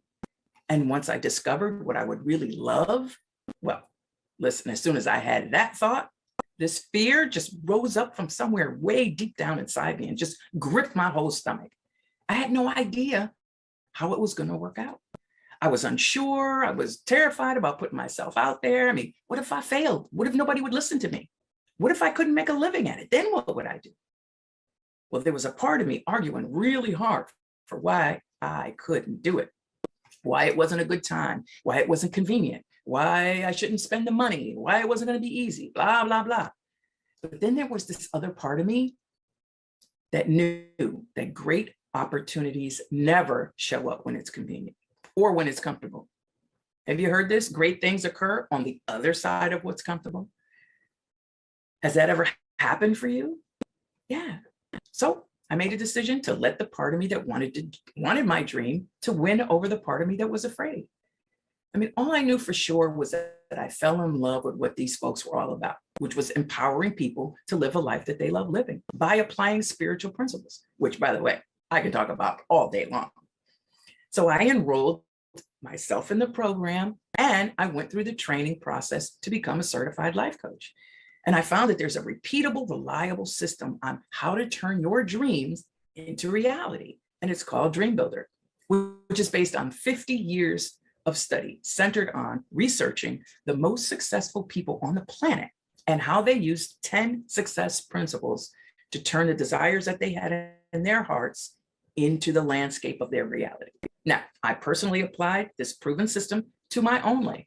And now I'm living my dream as a transformational life coach. Now I invest my time and my energy in a career that I love. And because I'm not stressed out and snappy all the time, I have deep, meaningful relationships. My health is better than ever, and I'm able to serve people, incredible people, just like you. Discover, design, and then live into their dream lives. And I absolutely love it. But I would not be here today without mastering these principles. So now let's focus on you. I promise to give you everything I can in the few minutes that we have left together. And then I'm going to give you a gift before I close. And I'm going to share with you a 3-phase process that combines art, science, and faith to transform your business. And as an added benefit, you can apply these same principles to any area of your life because we're not one-dimensional. I mean, if your health is poor, it affects your level of financial freedom. In medical expenses and medications, the time you take off from work, it also affects the energy that you have to spend on your business and the time that you spend with your family and friends. Now, if you feel like your marriage or your relationship is on autopilot, it could be costing you focus at your job with distractions, not to mention the loss of precious years of life, not having those moments of connection and intimacy. If your time or money freedom is in the red, that could affect your physical and your mental health, costing you peace of mind because you haven't had a break and you're close to burnout. And then that could lead to higher costs in medical care, not to mention causing stress and difficulty at work. And guess what? If you're not thriving and firing on all cylinders in the area of your creative expression, your vocation, that thing that you've been called to do, it will eventually show up in your health and your well-being, in your relationships, in your time and money freedom. You see what I mean? They're all connected. You see, we're meant to express life in a way that's unique to us, based on our gifts and our talents, with a passion to bring them forth. And that's where I come in. Now, I'm going to introduce you to the 3 keys to accelerate your results in just a minute. But before I go there, I do want to give you a couple of important concepts because these will support you in expanding your awareness in your business. Now, every one of us is having some kind of results in our business right now. And those results are a perfect reflection of your awareness in that area. So would you love to expand your awareness and then expand your results? Perfect. Then let's study the pattern that creates those results. Now, I call this pattern the results formula. And it begins like this. Your thoughts cause feelings, right? So your thoughts cause your feelings. And look, you know this already. The other day, I thought I lost my phone. Well, it wasn't where I usually put it. I was digging down in my purse, no phone. I could feel my heart racing then, right? Now, how do you think I felt when I realized No, it had to be with me because it was pairing to my car. Yeah, I felt relief. Now you try. Think of a joyful thought. You feel happy. Think scary thoughts, your heart beats faster. If you think about all the things you have left to do and there's just a little bit of time to get them done, you're going to feel stressed and overwhelmed. Now, if you think about how you've accomplished all that you've accomplished and what you know you're capable of, you're going to feel proud and more confident. That's because your thoughts affect your physiology. Now, your feelings cause actions. See, by law, your feelings must be expressed into your actions. Try this one out. Let's pretend that you're depressed. Now, whether you're playing full out with me or not, your shoulders could be down, your head is down, maybe your face is expressionless. Okay, now just shake all that out. Now, pretend that you're confident and happy, and maybe you just had a major success. Interesting, right? Shoulders back, chest out and open. Maybe you even put your fist in the air like I did, because our feelings are expressed into our actions. And when we feel confident or when we feel energized, we take a different action than when we're feeling depressed or frustrated or sad. So your actions cause results. It's our actions or inactions that create our results. Your thoughts cause your feelings cause actions, and your actions cause your results. This is the law of cause and effect. Yet, you know what? Most people, they don't really get it. Most people just look at their results. They look at their circumstances and their situations and conditions, and they call those their causes. Well, actually, they're too smart to call them their causes. They actually call them their B causes, right? Tell me if this sounds familiar. I can't start a new career because I'm too old or because I'll lose my benefits, right? I can't take time off of work because I don't have the money or because I don't have the time. I can't find the love of my life because I'm not whatever enough. There aren't any good ones out there, or maybe there's none where I live. I can't because. Now, the true cause of all of our results is right here, your thoughts. Your thoughts, your results are caused by what you have been thinking. This is the first cause. So if you want to know what you've been thinking, look at your results, because your results, they never lie. Now, if you want to create new results in your life, then we pay attention to our thoughts. How do we do that? We notice what we're noticing. Now, what does that mean? Try this with me. First, take a breath. If you can close your eyes, close your eyes. Now, notice where your feet are in your shoes. Are they touching the floor? Notice that you can feel your socks on your feet or the lack of socks. Notice that you can feel your body sitting in your seat. Notice that you can feel the air on your skin. Now, notice that you actually have the ability to notice these things. This is how you notice what you're noticing. You can do the same thing with your thoughts. You can notice what you're thinking, and you can notice how what you're thinking affects how you're feeling. So now, let's apply these two concepts of the results formula and then noticing what you're noticing into your business. So we're going to reverse engineer this, right? I'm going to present you with some ideas and give you an opportunity to consider your results. Then I'm going to invite you to notice how you're feeling about your business or your work in the world as you listen. Ready? Okay. Now, you might be a person who feels stuck in a job that you don't like, even if you are the CEO. You might be a person who likes your work, but you work way too many hours and you'd love some more free time. You might be a person who dreads going to work every single day. Or you might be a person who's had great success, but you know you want more, right? How far could you go? How high could you fly if you could just figure it out?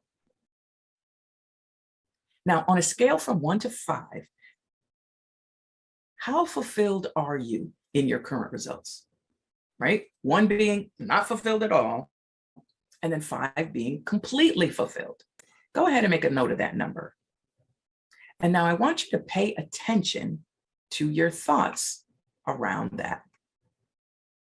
Now, this is not a place for blame or judgment. Your response is not good or bad or right or wrong. It just is what it is at this point in your life. Now, you're likely to feel a pull for more or less of something right now, which is a signal that part of you is ready for some new results. Now, we spoke about this earlier. This is the noticing your longings and your discontent. You're paying attention to and noticing what you would love more or less of. So now what? Well, now the 3 keys to accelerate those different results. It starts with blueprinting, right? Now, this is a creative process where we design a vision by first noticing your longings and your discontent, and then asking, what would I love instead? So your vision is like a energetic placeholder that you create in your imagination. Like when the artist Van Gogh was asked, how does he create all of these beautiful masterpieces? He said, I dream a painting and then I paint my dream. It's the same idea. The next is bridging. Now this deals with turning our focus away from any apparent obstacles and roadblocks, not denying the facts or the conditions, but we're just not agreeing with the negative charge of them. Now we can have conditions, but we don't let a condition have us. Instead, we look straight ahead. We focus on who we need to be, right? What qualities does this person in our vision possess? What feelings does this person feel? It's all about the science of matching the energy and the vibration. It's kind of like if you're watching TV and you're on the channel that, or the frequency that broadcasts CNN, which is constantly negative news, by the way. And then you're expecting, though, to see like Chip and Joanna Gaines decorating a house. It's not going to happen. Those frequencies don't match. Make sense? Good. Now then there's building. Now, what actions does that person take? If you do nothing, you will have nothing. The Bible says faith without works is dead, but you must have both. Now, I teach a brave thinking activation process that's infallible when you're stuck and you're not sure what action to take. And it involves connecting to your infinite side, which is arousing your inner wisdom, to source ideas. Then you choose the best idea and take inspired action consistently, continually building and building. Now, before I leave you, I want to talk a little bit about resistance and those limiting thoughts, right? That floating around in your unconscious mind somewhere. Because whenever you're about to grow to the next level or do something you haven't done before, it seems that your fear paradigms always try to come for you. But they have to, so you can address them. You can't change what you can't see. And by the way, they have a voice that sounds exactly like yours. Now there's 4 hidden barriers to success that can activate your fight, flight, or freeze response from your nervous system. Tell me if any of these sound familiar. Now that voice says, if I succeed, my friends or my family will feel abandoned by me. This one is similar, and it says, I'll outgrow them if I succeed, right? If I get more, they'll feel less or insecure, blah, blah, blah. Now this one says, and this is a thing, if I become successful, then I'll have more duties and responsibilities, and then I won't have any time for my family, my friends, or myself. The last one, I'm not enough, right? I don't deserve more. That works for other people, but it doesn't work for me. Now, a lot of my clients have this one, and I'll tell you, at a time or two, I've been hit with every single one of these, right? So what do? I'll tell you what I do. I use a process called rest, digest, and create. So as soon as I notice that I'm having one of those thoughts, I pause, and then I breathe in a certain way, right? So you smell the flowers and blow out the candles. Then as I'm doing that, I bring to mind what I would love to create instead. Maybe it's calm confidence or peace or strength. Or I put myself right inside my vision. Now I do that until I really feel it. And this arouses your inner wisdom. Then I ask an empowering question like, what step could I take in the next 5-10 minutes or today as the person in my vision, or that'll move me in the direction of my dream? You see, we have a physical side and we have an invisible side. When you talk to yourself, who you're talking to? Better yet, who's answering you? We're spiritual beings having a human experience. And by the way, I love helping people discover and live from that spiritual side, because that side is the side that's expressing itself through our human journeys. And I teach skill sets to implement this, not just once, but over and over and over. So now let's recap. First, you notice your longings and your discontents so you can create new results. Now, we talked about the 3 keys to accelerate those results. First, you design your vision in the present tense because we want to direct the energy to now. Second, you navigate the gap between the old and the new paradigms by being a vibrational match to our vision. Last, operating and conducting ourselves and our business as the person in our vision. Now, I also gave you the 4 hidden barriers of success and the skill sets to overcome them. You remember? You generate an energetic state, right? So when you think or feel that crazy coming, you pause, you breathe, and you evoke a new state. And then you ask an empowering question. So rest, digest, and create. Then you take a step in the direction of your dream. Because even baby steps will move molecules, right? So you just want to serve your ideas. Look, the point here is when you arouse your inner wisdom, you begin to live from a point of power within, and you live a vision-driven life, not a condition-based life, taking steps to serve your infinite side, which is always seeking a freer, fuller, more expanded version of itself through you as you. Now, if you've ever felt unsure about a decision that you need to make or what the best next step is, but like me, you've made some bad decisions before and you do not want to go there again. Or if you're feeling overwhelmed by the number of decisions that you have to make, stuff is just coming at you from all sides, and you want to learn how to arouse your inner wisdom for yourself and implement solutions that actually work. Maybe you suffer from imposter syndrome. Scared people are going to find out you're not as qualified or capable as you ought to be right now. And you're ready to move towards a more calm, confident person, right? And have that blessed assurance. Or maybe you're just done with feeling unappreciated and undervalued related to your work or your business or your relationships, right? Wrapped up in everybody's issues, helping and fixing and managing their insecurities, sucking up all the energy. That's exhausting. And at the end of the day, who's there for you? Now, if you're ready to change any of that or all of that, I invite you to schedule some time with me right now. We'll look at your current results. We'll look at the impact that you would love to be making, what's holding you back, and the number 1 step you need to take that will accelerate your impact. So schedule a time with me. We'll roll up our sleeves and develop a plan specifically for you and your business. And now here's my gift. My gift to you is that this is complimentary and that it is a no obligation process. I would just love the chance to share with you some insights, because for all of us, it's hard to see the picture when you're the one in the frame, right? And hey, if it happens that it would be beneficial for us to work together, fantastic. But if not, I just appreciate the opportunity to share with you on how to accelerate your impact in the world. Because I know when that happens, it benefits all of us. Look, we're all in this together. The life force that's in you is the same life force that's in me. Isn't it time we direct it in the way that it was intended?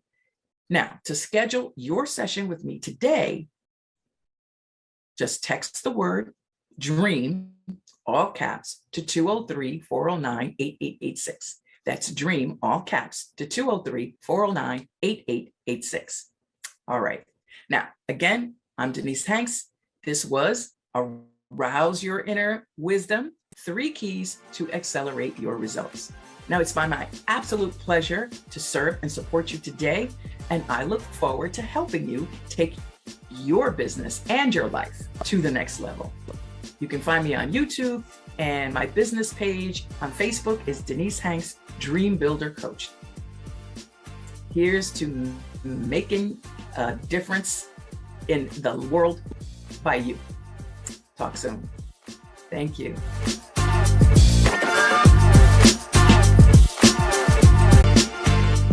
Hello, Black CEO. Hello, Black business owner. Hello, entrepreneur. I am so excited that you have chosen to spend moments with me today. Yes. So you will be benefited today. If you're trying to figure out your business, if you've started your business, if you're a budding entrepreneur, if you're trying to scale your business. Yes, so we're going to do some introspection today so that we can walk into our destiny and reach our potential as Black CEOs. All right. So I am Kimberly Shanks, and I am most honored by your presence. Let's get to it. So while I am sharing my screen, do me a favor and tell me who you are, where you are from, and what your business is. Come on, share it. What's your name? Where you from? And what's your business? I see you, I see you, I see you. Thank you, thank you. Welcome, welcome, welcome. I am so honored that you are here. I see ya. Welcome, welcome, welcome. Thank you, thank you, thank you for joining. Welcome, I see you. Thank you. Thank you, thank you. I am so honored. I am honored to have your presence here today. So let's get the party started. Let's get it started. Let's get it started in here. Okay, so I am naturally an educator, so I must say, whenever I go to learn something, I look at how I can implement it in my life. I don't just take something for book knowledge, which is always great to learn new things, but I look how I can apply the learning to my life. So my favorite quote is by E.B. Du Bois, and it says, education must not simply teach work, it must teach life. Because listen, I don't want to learn stuff just to do stuff. I want to learn stuff so that I can positively impact the lives of others. So education must not simply teach work. I don't want to just be a robot. It must also teach life. Who am I? Who am I? What are my experiences and what am I bringing to the table today? Okay, so I am the proud mother of 2 lovely daughters, and I have this grandbaby.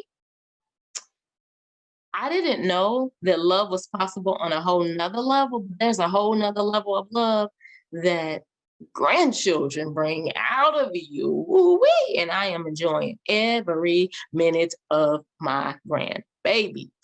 I'm an educator by call.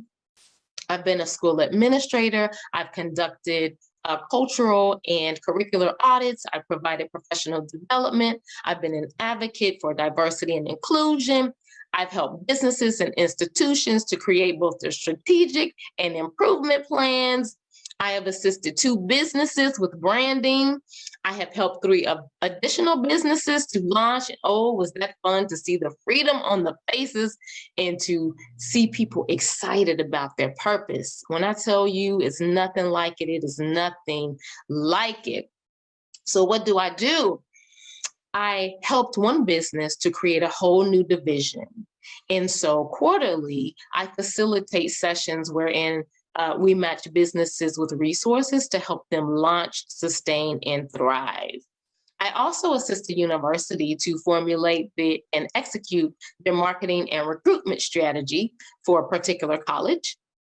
And I have a clothing line that honors the authentic history, because we already know our history is whitewashed, disrespected, degraded.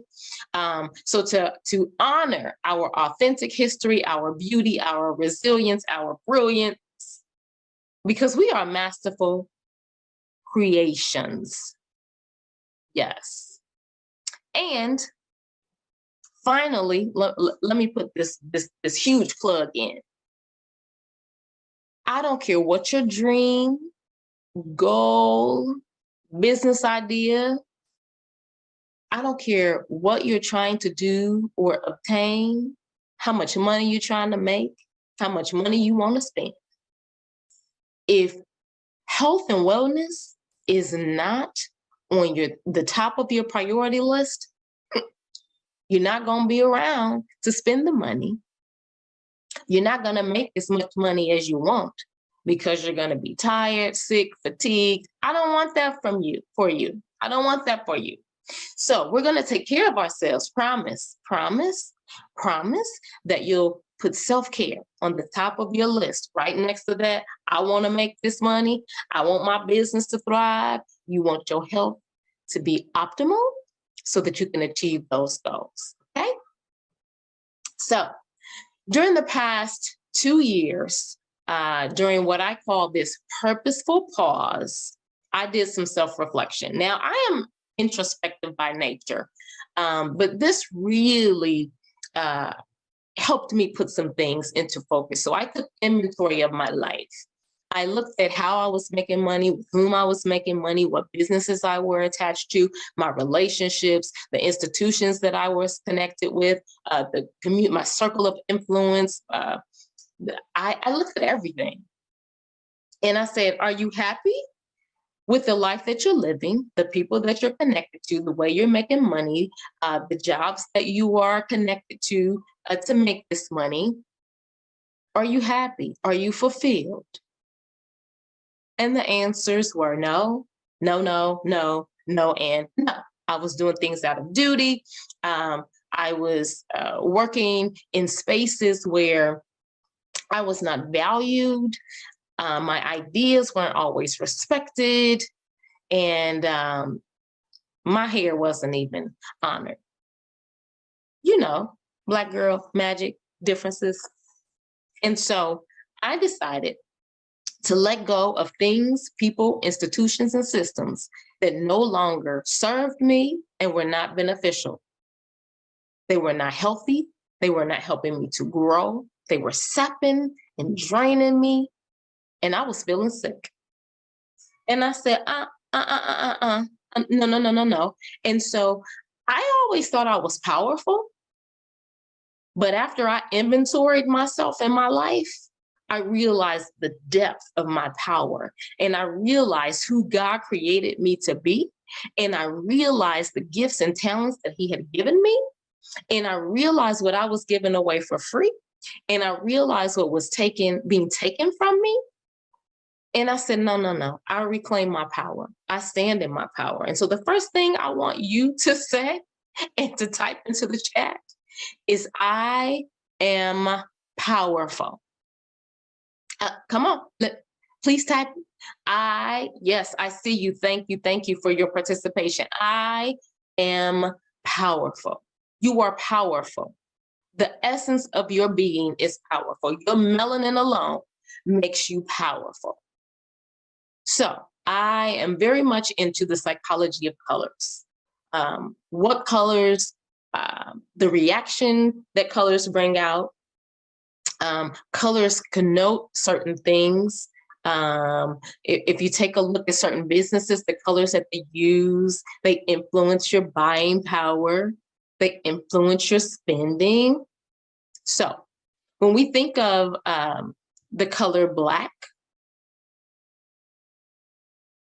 type in the chat what Black usually connotes. What do people, when people think of the word Black, the color Black? Yeah. Dark, evil. Yeah. And I want to tell you, Black symbolizes power. Now, my decision based on my power, I decided to monetize that which I do well and have been giving away for free. Let me rewind that. I decided to monetize that which I do well and have been giving away for free. So I began teaching people how to get unstuck. I began teaching people how to inventory themselves and figure out their gifts and their talents, and then to create their business around that.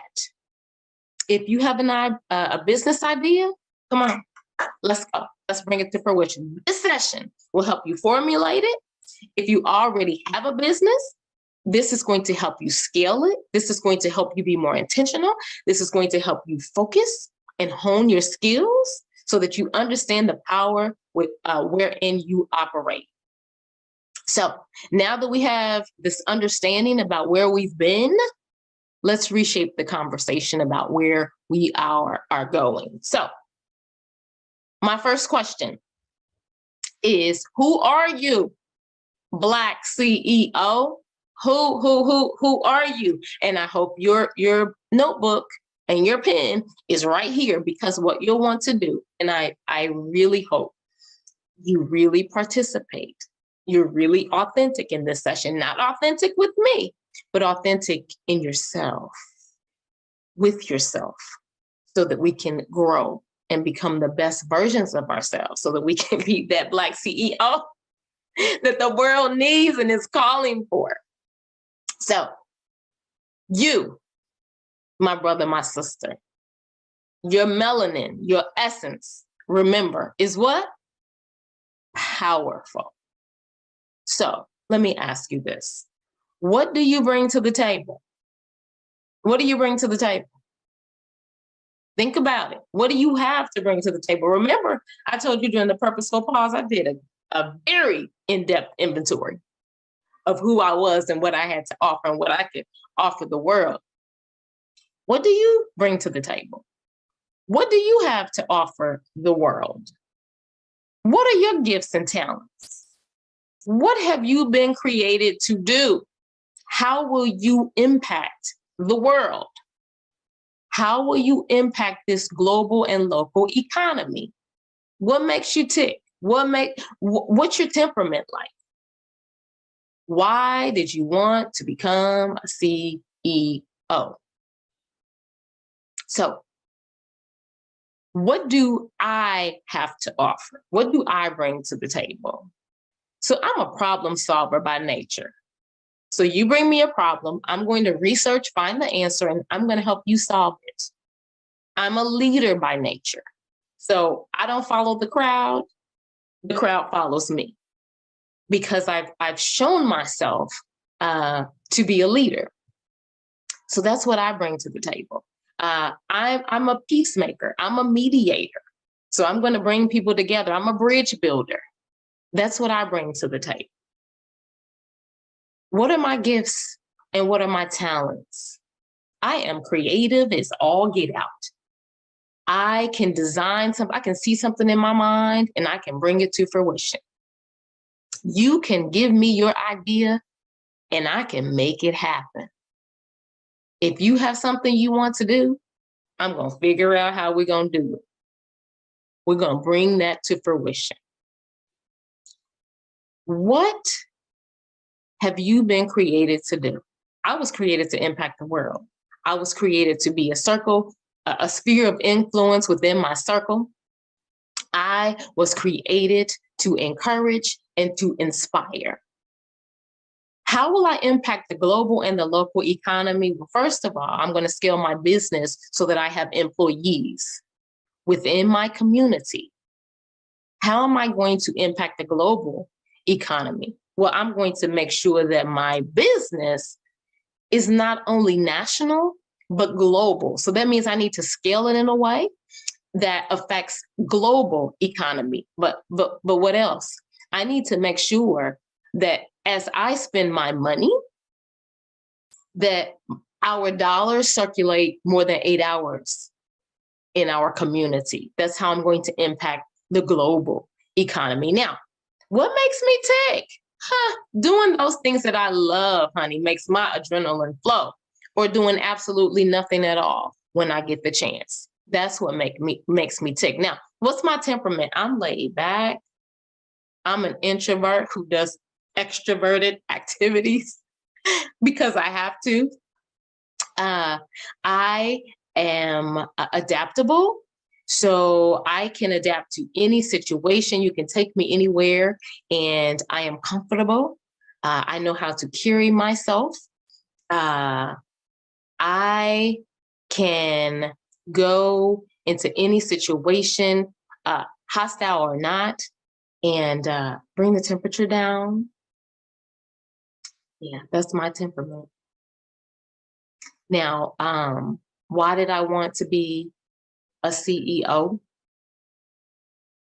I don't like working for folks. But not only that, I just knew that I had an impact that I'm supposed to bring to the world. I'm supposed to impact the world. I'm supposed to be global, baby. So I want you to go through those questions, and hopefully you've been jotting down the answers, because this is going to be really important as the foundation as we move forward. And I want you to remember that no matter what obstacle you face, you are powerful, you are resilient, you are brilliant, you are a masterful creation. You stand on the shoulders of your ancestors who went through hell and back. And so remember, there's nothing that you will face that you cannot overcome. So let's talk about what your mission is. Hopefully you're staying with me. Stay with me. I need you to answer. I need you to answer. Okay.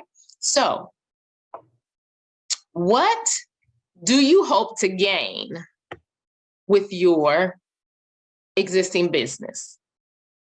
What do you hope to do or gain with your existing business? Many, when we talk about what is your why, people always go to money. Like, okay, you want to make a certain amount of money. What's your why? So that you can have something that's going to help you get there. I want to ask you, what's your purpose? Why do you want to do what you do?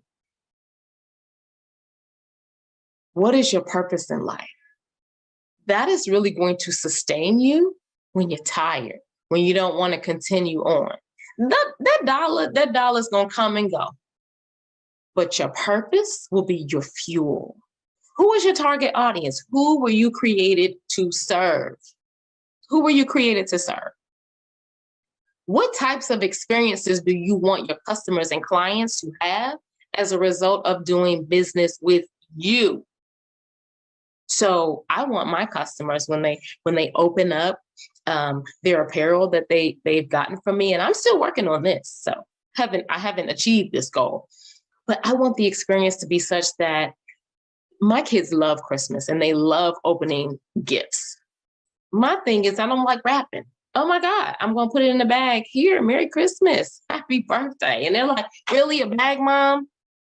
So what I learned from them is people want the experience of opening up a beautiful package that's wrapped and it looks beautiful and it makes them feel elegant and luxurious. So that's the experience that I want them to have with my clothing opening experience. But then the clothes that they wear, I want them to feel like the fabrics make them feel even better than they look. I want them to be proud with what they have on their chest or on their back from what I have created. I want their experience with me to be an effective, efficient one. I want them to want to recommend me to others because Oh, the customer service was amazing. The follow-up was even better. And she cares. It's not just about the dollar. So that is the experience that I want to create. And the quality and the service is second to none. What do you want your customers to feel and remember? Yeah. I hope you're writing. I hope you're writing. I hope you're writing. So let's, as a result of that conversation, let's take a look. Let's take a look at a few things. Your idol business. So what does that mean? What business is your idol? What businesses do you look up to? What businesses do you look at and say, ooh, if I could emulate that, ooh, I love that business. Ooh, who are you referring to that business and why? So what does that business offer? That business that you look up to, the business that's your idol. What do they offer? What types of products do they offer? What services do they offer? What is the experience like as a result of engaging with that business? Why are you a repeat customer? What makes you go back over and over? Why is that the only place you want to shop for those items? Why is that the only business that you want to frequent? What are the benefits of being a customer at that business? Do you get rewards points? Do you get rebates? Do you get free items? Do you get subscriptions? Do you get tips, regular tips that's going to enhance your life? What are the benefits of being a customer at your idol business, that I call it? So let's take a look at some businesses, and I won't name them, but they're on the screen. So that first business, tell me what that first business is known for. And you don't have to love these businesses or agree with these businesses, but at the end of the day, they are around because of some things that they offer. So that first business, tell me what they're known for. I see you. I see you. Low prices. Absolutely. Yeah. And did you know that you can return anything to that business, used or not? So you can drink a Coke, take the can back and say, I would like a refund. I would like to return this. So low prices, and you can return anything at any time, no matter how long it's been. Okay, so what about this popular second business? What about that second one that's listed? What are they known for? Go ahead and drop it in the chat. I see you. Excellent customer service. Excellent customer service. Right, they are known for excellent customer service. The other thing that, whether we agree with this or not, they value closing down, whether it's for religious reasons. On that Sunday, I have gone many a Sunday and said, oops, they're closed. I won't be eating this today. And so they value rest. They value taking time, whether it's to worship, whether it's to have a day off where everybody's off. They value those things. And what about that last business? This is my favorite. When I tell you I would be broke for this business, yeah, I'm broke. Okay, drop it in the chat. What are they known for? That's right. Bring me my package in 24 hours. I love ordering, sitting in the comfort of my home and my things coming the next day. And I could get groceries the same day. Oh my goodness. So that is what they're known for. So do you see how we can think of a business and right off the bat, you can tell me how it feels to do business with them, what they offer, the customer experience. Yeah. Yeah, you see what I'm getting at? That's what you want your business to be known for, okay? Excellent customer service, the values, the experience, the customer benefits. Yeah, okay? So we're getting somewhere. Now, stay with me, stay with me. Now, why is this in blue? Remember, I'm into the psychology of colors. So blue is a symbol of productivity. People are more productive in blue environments. So the question is, what are your strengths? So why do we need to know what your strengths are? Oh my goodness, I'm already in business. I'm getting ready to start my business. I know what I'm doing. Let's make sure. So what are your strengths? Why do you need to know your strengths? Because your strengths are what you do well. So your strengths, that's your blue environment, those are your expertise. Your strengths are what people lean on you for. Your strengths are what you are a master at doing. It requires no training for you. Just your natural ability, your strengths. What can you do with your hands tied behind your back and blindfolded? Those are your strengths. So your strengths, so in your business, as you're either formulating your business or you're trying to scale your business, if you pay attention to your strengths, those should be areas that should be operating efficiently and effectively. Pay attention to those areas. If those are your strengths, then those should be the strengths of your company as well. Okay? So for the established, profitable, and budding businesses and those still dreaming, tapping into and honing your strengths will help your business to excel. You'll understand what you're good at. You'll understand what you need some assistance at. But those areas of strengths, you don't necessarily need to hire out, but you'll need to manage and make sure that those areas are tight. That's what you do well. So your business should not be lacking in your area of strength, okay? So let's go through some things. So in your blue environment, maybe you help groups to come to consensus very easily and you establish buy-in. Maybe you are a masterful teacher or a trainer or a development. Maybe you are an expert in cultural competencies. Maybe you are a skilled graphic designer. Maybe you are a quick problem solver. Maybe you are a master electrician.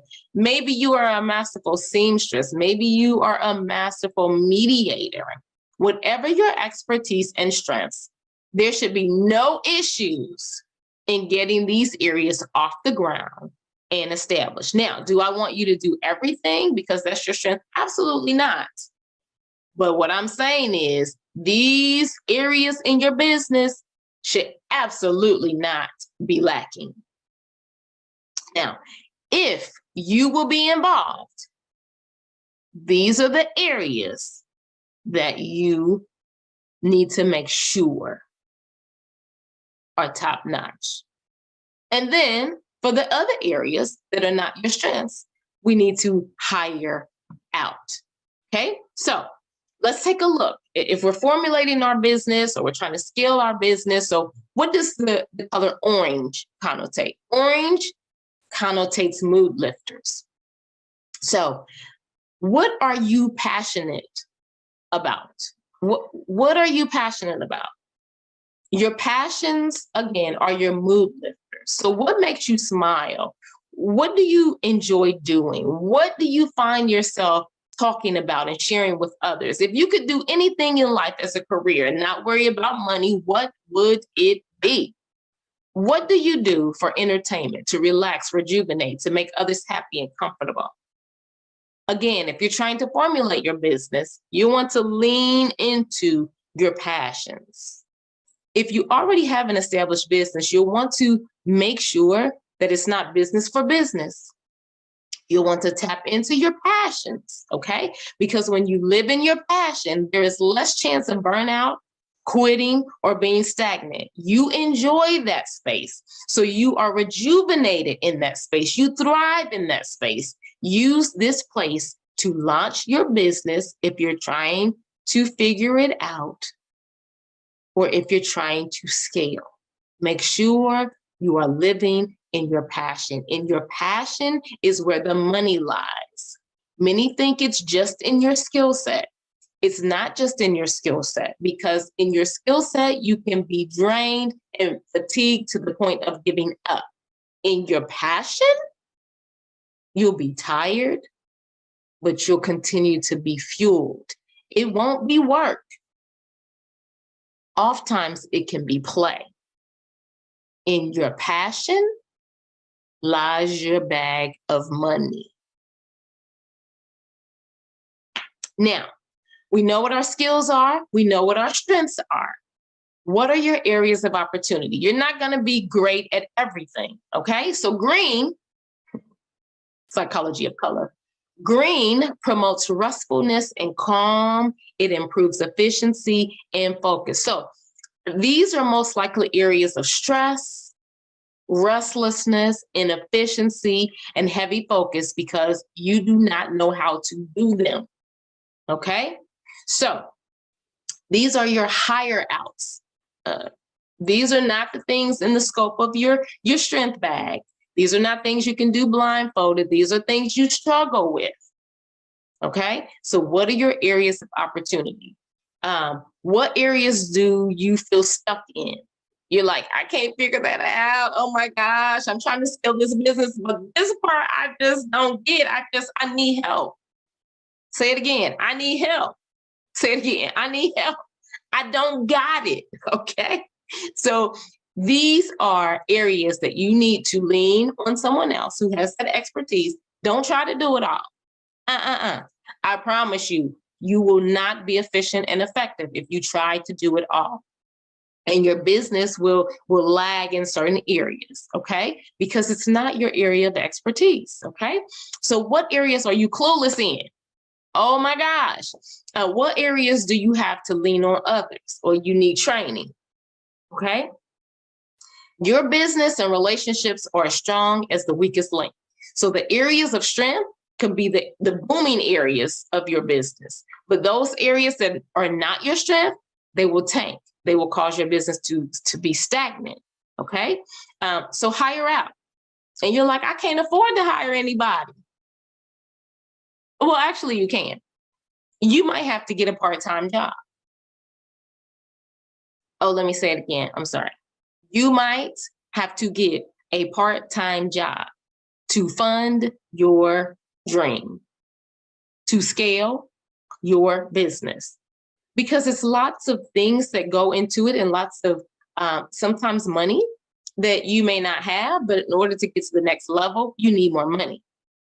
Now, you're like, I can't afford it. I'm not going to do that. So what else can you do? You can offer internships to college students or to other people who want to learn or are trying to learn. Maybe they're in school, mastering a skill that you need. Offer an internship. You're saying, I don't know how. I don't know how to put that together. I will help you.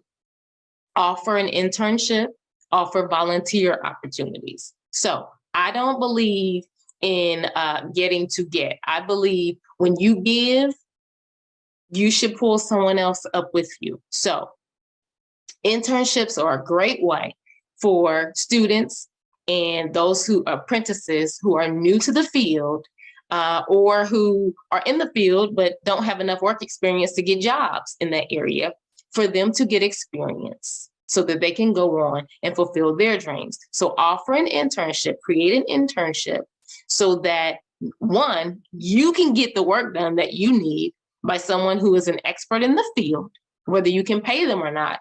Give them an internship, because this will, in the long run, help them in starting their business or in getting the job that they are trying to get.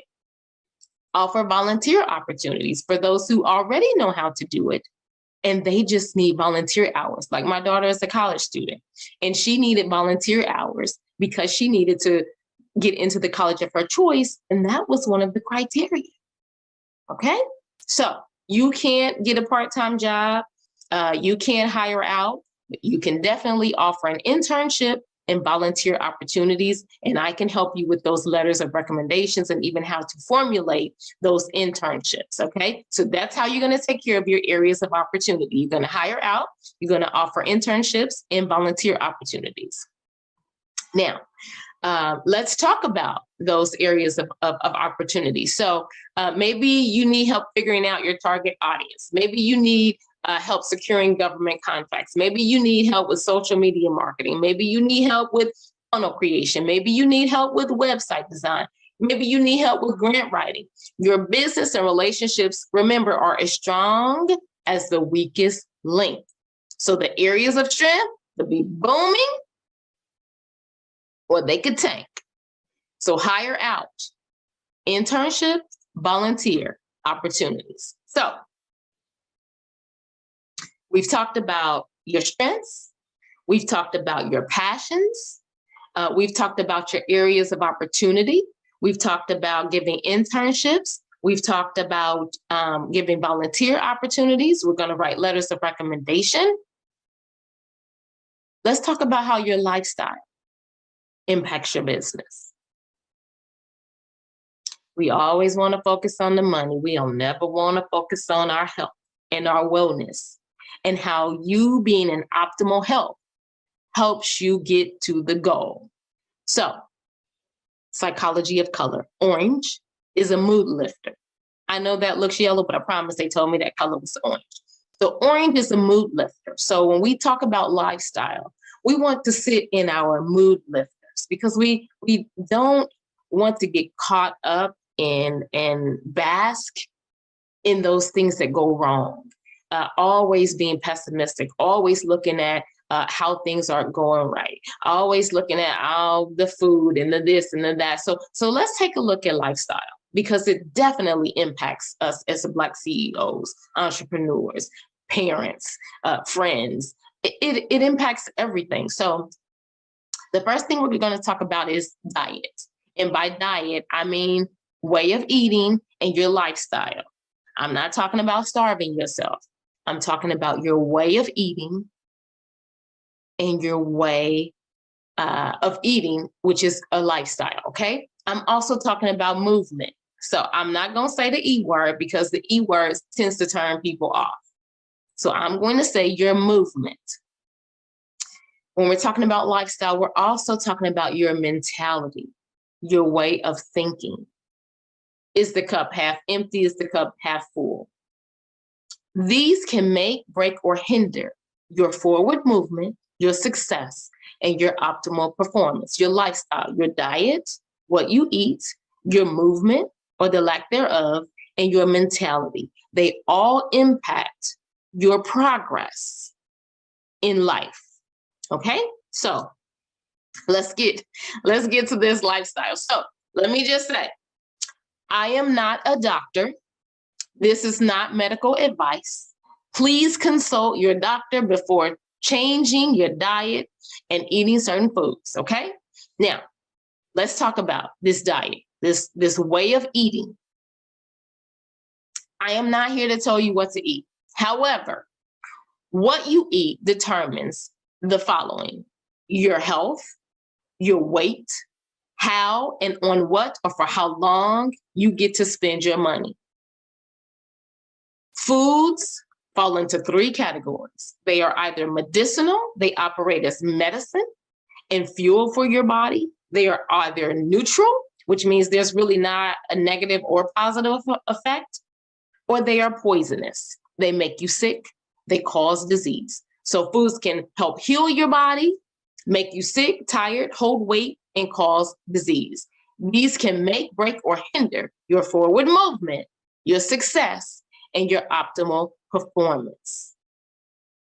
Okay, so we're still in the orange.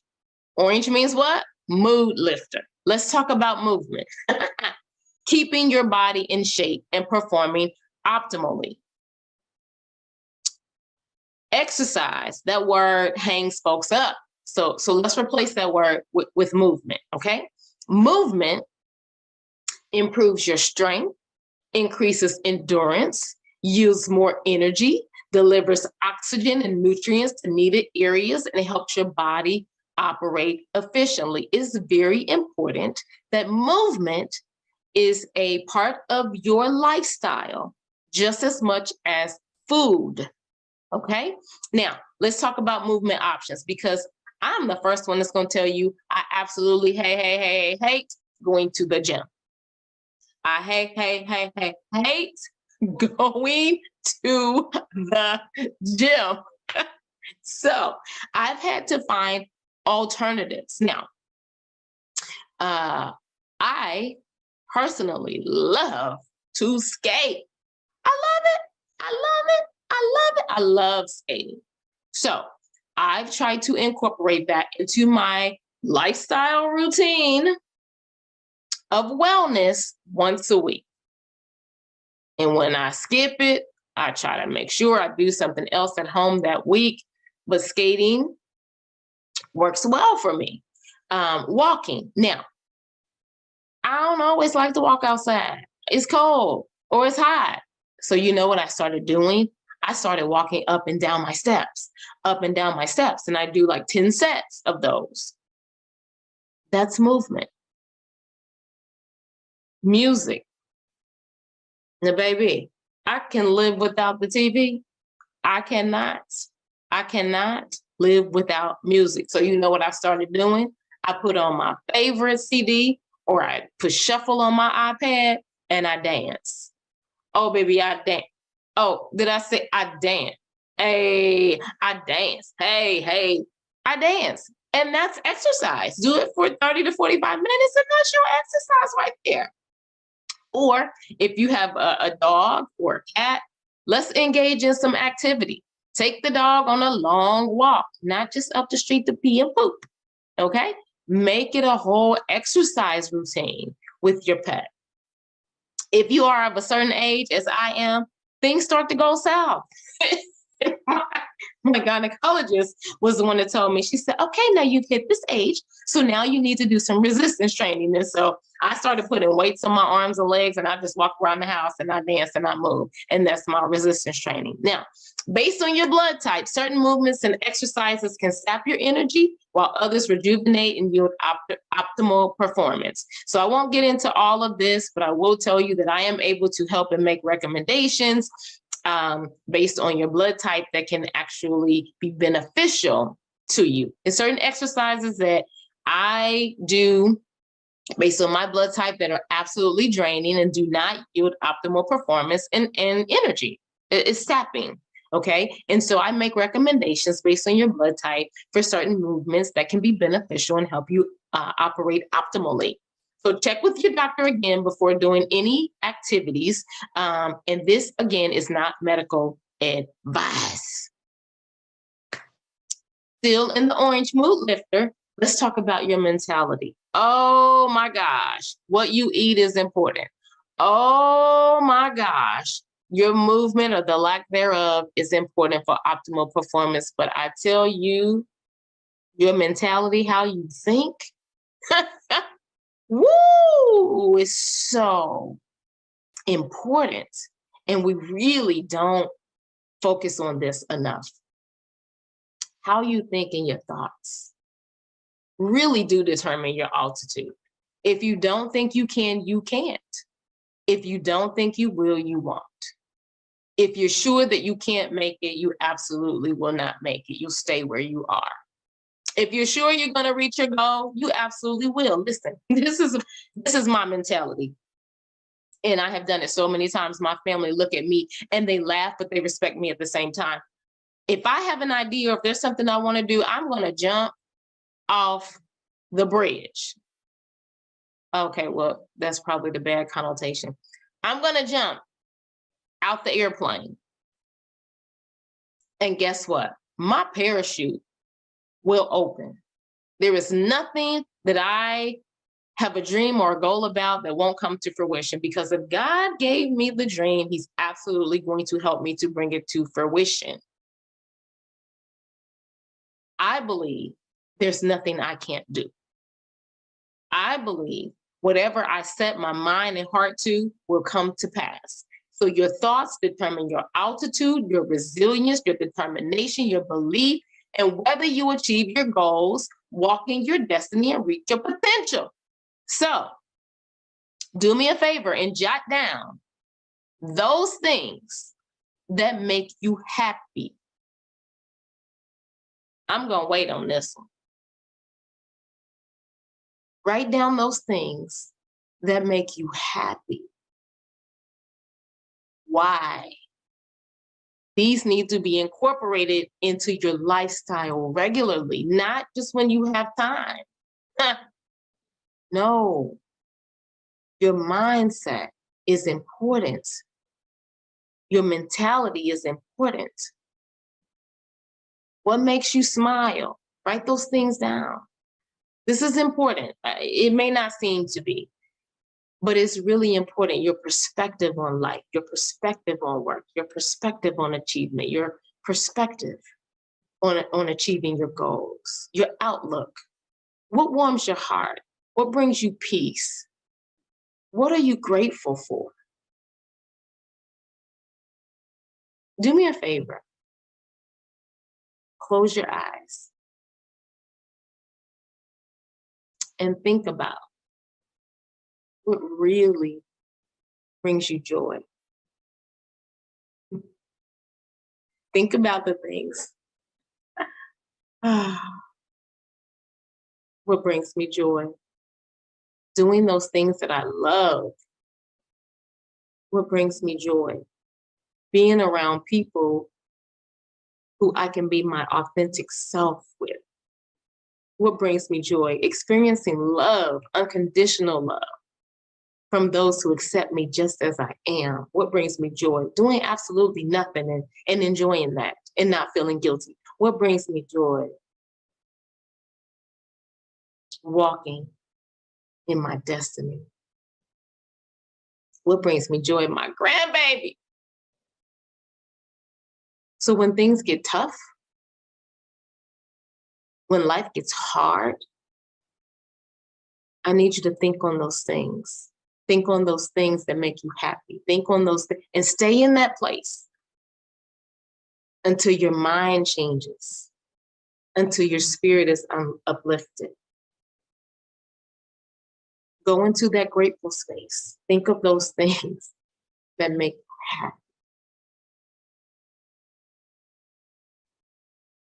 Now you know your strengths, BlackCEO. So you're going to make sure that as you're formulating your business or scaling your business is as strong as your strengths. We looked at your passions. That's where your money bag is. Don't do things just because of your skill. Do things based on your passion, because it will not be work. It will be pleasure, and the money will come. We took a look at your areas of opportunity. Those things that you don't do well, those things that you're clueless about, those things that you should never attempt. How are you going to fund those things? Because you, just like your strengths, those are your expertise. Every area of your business should be just as strong as your area of strength. So you're going to get a part-time job if you can't afford to hire out, so that you can afford to scale your business.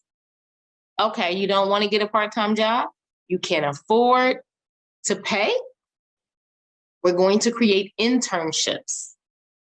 Internships will not only benefit you and your bottom line, but it will benefit the person doing the internship who needs that on their resume to take their lives to the next level. We're going to implement volunteer opportunities. Those who already have the skill, who are just looking to help someone else. We're going to incorporate those as our areas of opportunities so that our business doesn't tank in areas or become stagnant because we're trying to do everything that we are not created to do. Okay? Now, I would love to assist you. I would love to assist you. If you need help formulating your business idea, if you need help tapping into your strengths and your passions to start and expand your business, if you need help creating your internship or volunteer opportunities and your letters of recommendation, if you're looking for a brand of apparel that tells your story of brilliance, beauty, resilience, your authentic history, and your masterful creations, I would love for you to visit my website. All designs are created from my heart. www.masterfulmelanin.com. I would love to come and speak to your audience and your circle of influence or your community to encourage and inspire them to realize their dreams and walk in their power and their potential. I would love that. If you need a customized wellness and movement plan for optimal performance, I would be so honored to help you. Because remember, it is not just what you eat, it is also your movement, and most importantly, your mentality, your lifestyle. In order for you to achieve all these lofty goals and dreams, BlackCEO, the wellness and self-care have to be important to you. You can contact me, Kimberly the Strategist. There is my phone number. There is my email. That is wewin@strategizewithkimberly.com. If you need to make an appointment with me. And the first appointment obviously is free because we just need to make sure that I can serve you. What do you need help with? Let's talk about it. Please email me for more information and to book your time to take your life, your business to the next level. I am so honored that you chose to spend this time with me. Much success. You are powerful. You are brilliant. You are resilient. You are beautiful. You are a masterful creation, and everything that you touch is masterful. I love you, BlackCEO, and I can't wait to see you at the top. Thank you, thank you, thank you. I look forward to talking with you soon.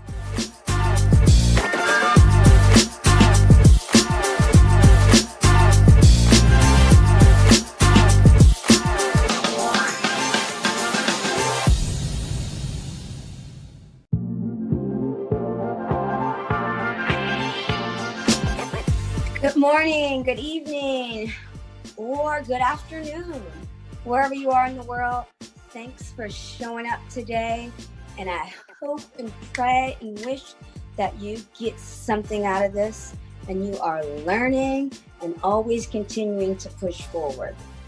I'd like to, first of all, welcome you and say my name is Akina Simpkins. I'm originally from Chicago, Illinois. I now reside in Athens, Georgia for the past 25 plus years. And I have been in business for myself for the past 13 years.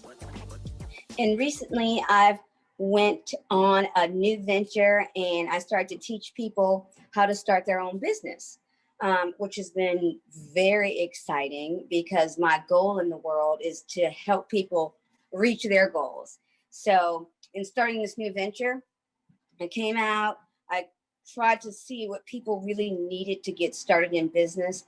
And what I've learned is they need simplicity. They need for it just to be easy. They need to learn and to know, how do I start right now? And what I've come up with is a couple of programs and some easy steps I'm going to teach you so you can do the same. Now, I'm also going to teach you how to make those changes and do those things by one, either using your own knowledge, teaching you how to get comfortable with yourself and the things you know about, and how do I make that lucrative? How do I make that a business? Sometimes we kind of doubt ourselves and think, oh, I don't know enough. I'm not an expert. Who's going to pay for that? Who's going to believe me? Who's going to watch that? There are a lot of people who are just like you, who are just starting out. Everybody doesn't start out as an expert. So when you teach something, you're helping somebody make their dreams come true faster. If they get to the point where they no longer need you, or now they need an expert, then they can go on exploring and they can go on from there and make other decisions later on. But right now they need you, they need your ideas, they need your concepts. And I think most people always start to, sorry about that.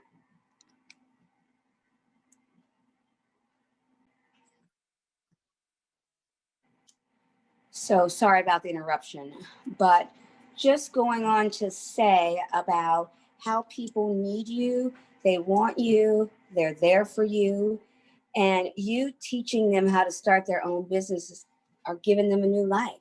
That's giving people the attitude, the strength, the know-how to spend their time the way they want to spend it instead of clocking in and clocking out for people. So in this brief explanation, I'm going to show you a couple of easy tricks, really, and tools that you need to get started right away and without complication. All right, so we're going to jump right into it. I'll give you a short story about how I started my own business. I was a gymnast. I actually went to the University of Georgia. I was in business school, graduated with my master's, and then later went on to work for someone else in the business world. Didn't really like that too much. And then I went back to doing what my love was, which was gymnastics. And I worked for somebody in a gym for approximately 15 years. And then shortly after that, I started my own business. I've been in business for the past 13 years, but I remember when I was getting started, how many people doubted me and said, oh, I couldn't do it. You don't have the money, you don't have the finances, you don't have the brick and mortar, you don't have all these things that it takes to get started. And what I started to think, and what I teach as well, is how could I do that and start in the most simplest way, but get started? So that's what I did. I found a gym, a facility, a place that already had all these things that I needed to get started, and I rented space for them. So I basically took on a monthly lease from a place that was already in existence. And then all I had to do was bring my own girls in, and that would help fund my space.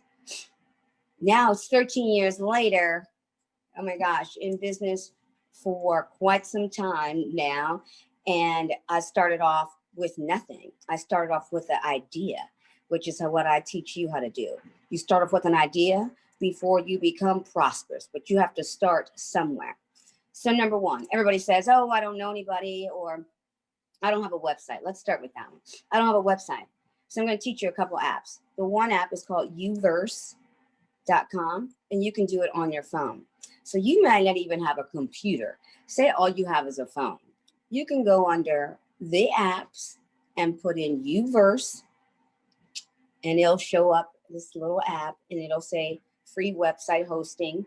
Once you get in there, it gives you a website, a name, a domain that you can actually send people to so that they can see that you have a website. And it probably takes about 5 minutes to put up, and you can do it all on your phone.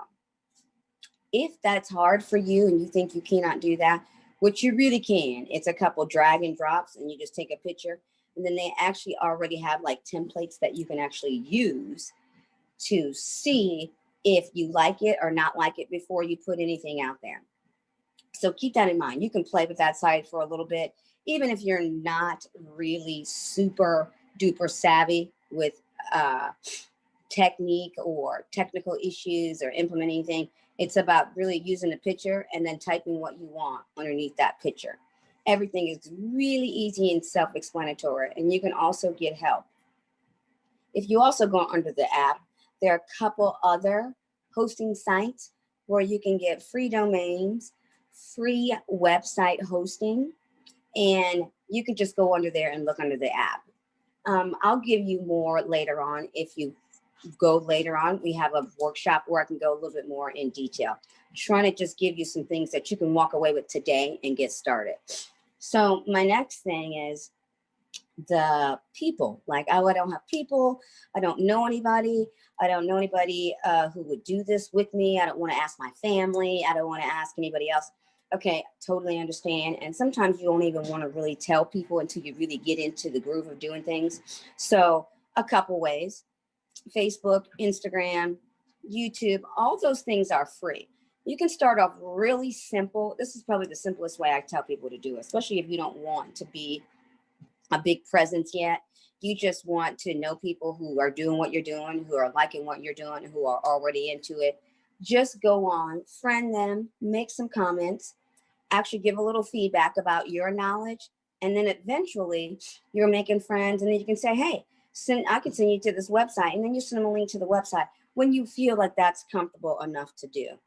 And then people will start talking about you, and then other people are going to see your website, and then they're going to automatically start to go over there. That's probably the easiest way.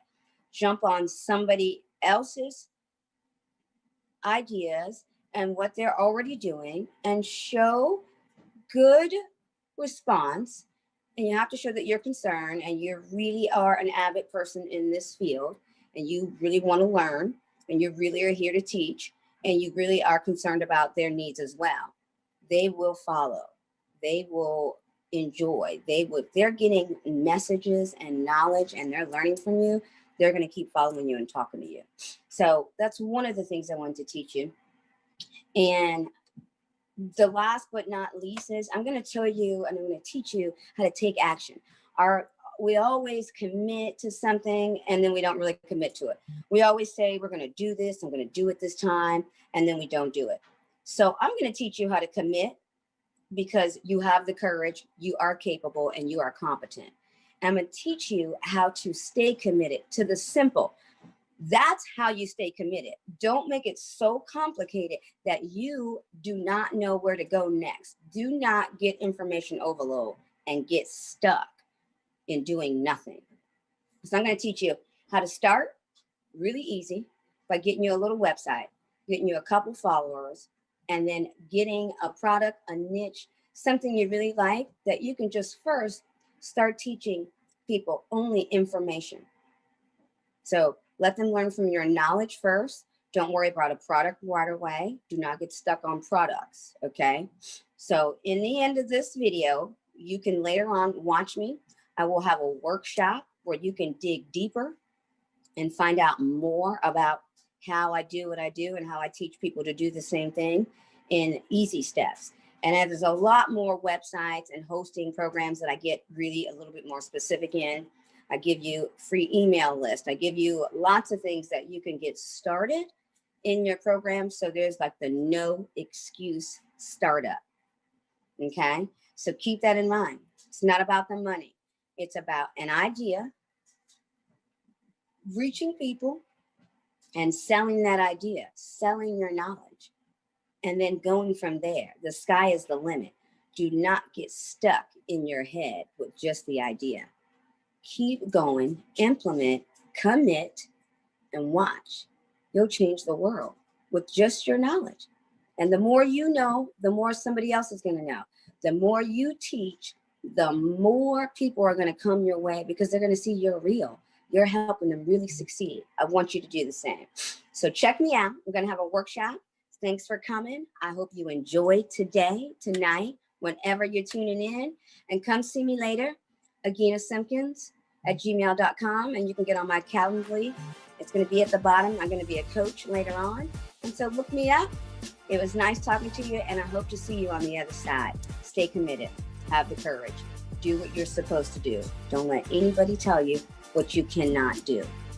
Do it for yourself and watch all the people come running. Have a great evening. It's nice enjoying talking to each and every one of you. Stay committed to your dreams. Talk to you later.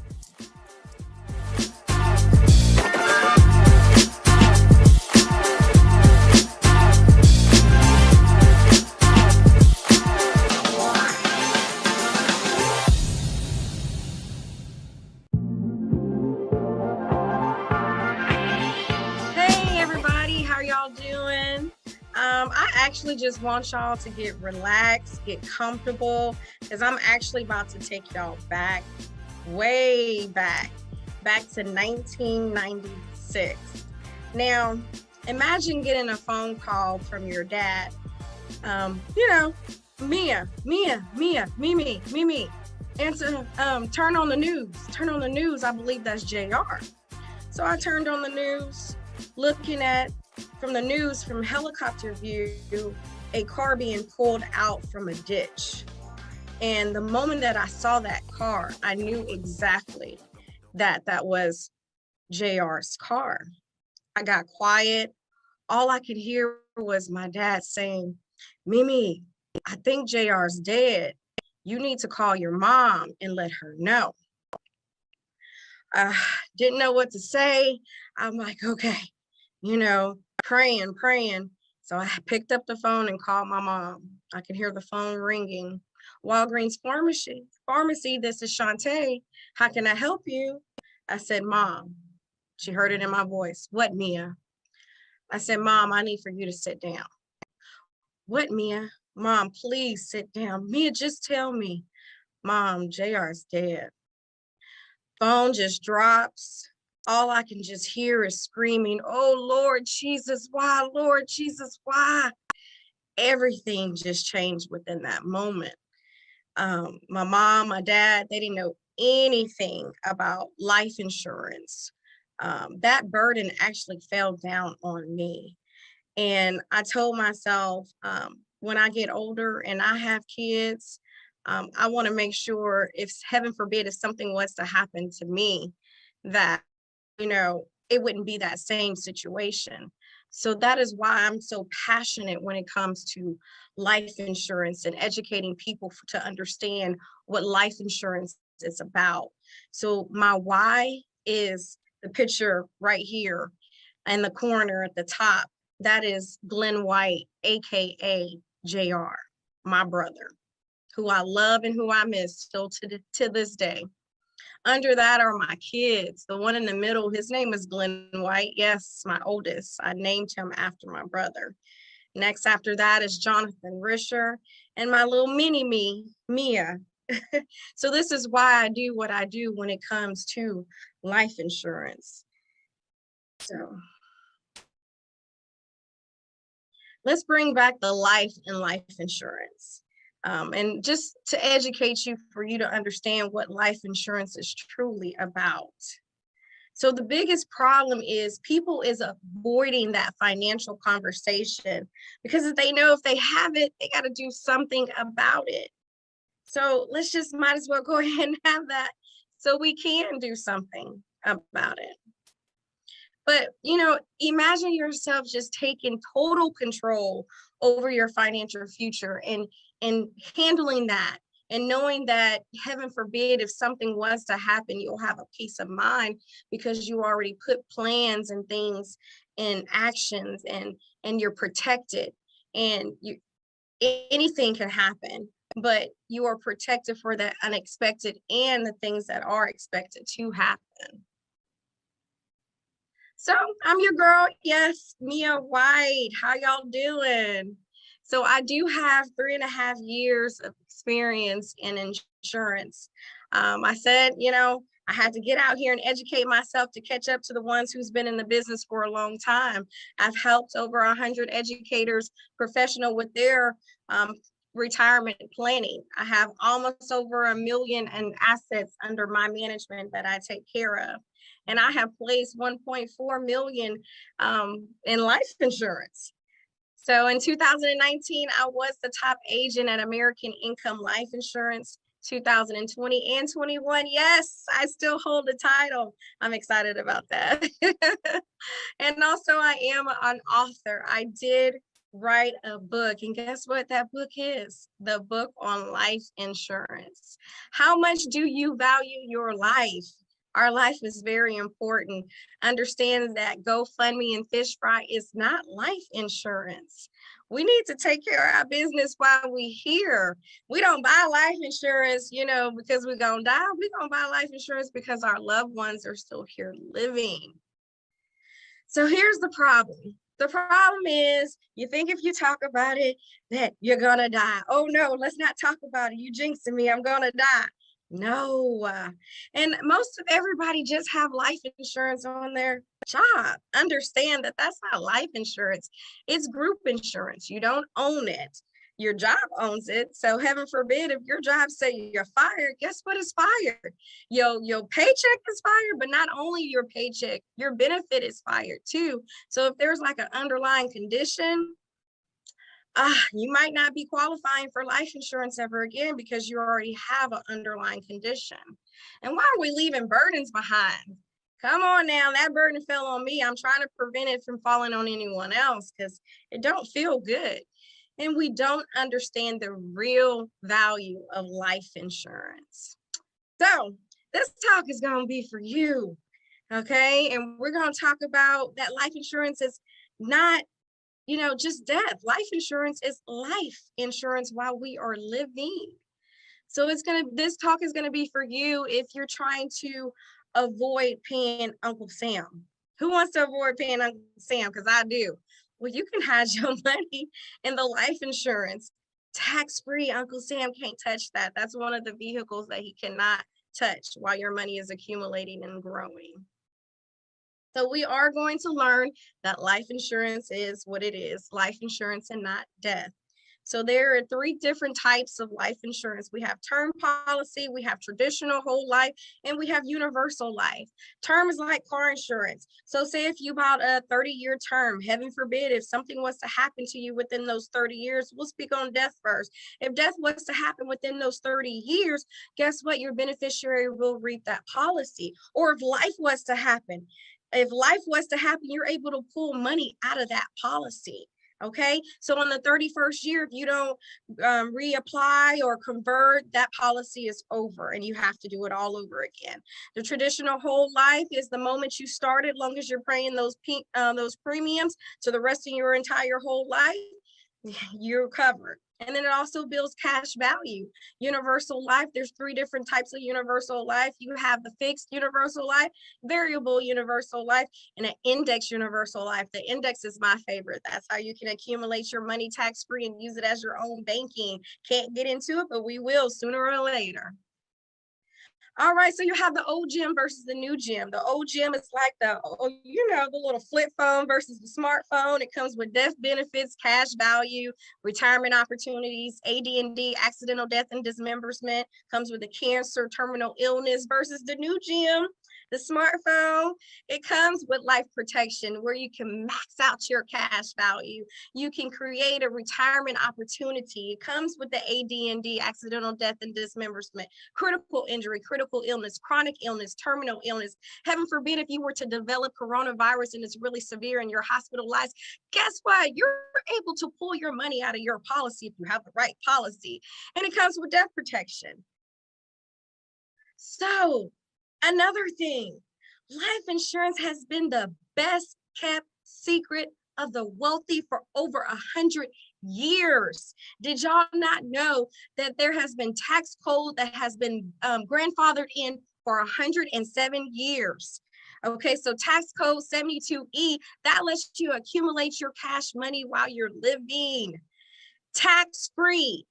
And then tax code 7702, that one lets you access your money while you're living. You can go in there and pull your cash money out tax-free without Uncle Sam touching it. And then heaven forbid if life was to happen, tax code 101A lets you transfer over and it blossom once you pass away. Your money blossom and transfer over to your heirs tax-free. Who wants Uncle Sam out of their pockets? I know I do. What about you? Well, it's in the life insurance. Like I said, it has been a best kept secret for over 107 years. This is how the rich has been getting richer. So what's the next step? Well, first of all, you need to know what you have. If you don't know what you have, how does your family know what you have? And then you have to make sure you have the right policy. Make sure your policy comes with living benefits as well as death benefits. There's a lot of agents out here that's only feeding you death benefits. So if you cannot pull your money out, if life was to happen and you can't pull that money out, you have the wrong policy. So make sure you have the right policy. Sit down with a professional who can help you sort it out, the things that you have and the things that you need. And let's create a tax-free strategy because that's what it's here for. You can also schedule an appointment with me. You go ahead and scan that QR code right there and get with me. I cannot wait to talk to you. I know I'm only giving you a little about what I can. but I appreciate y'all time. This is your girl, Mia White. I'm with Master Wealth Financial Group. I thank you for everything. Hey, Black CEO, thank you. Thank you for the opportunity to let me be able to get on this platform and share a little bit of what I know. So y'all, thank you, and y'all have a blessed day today. Peace out.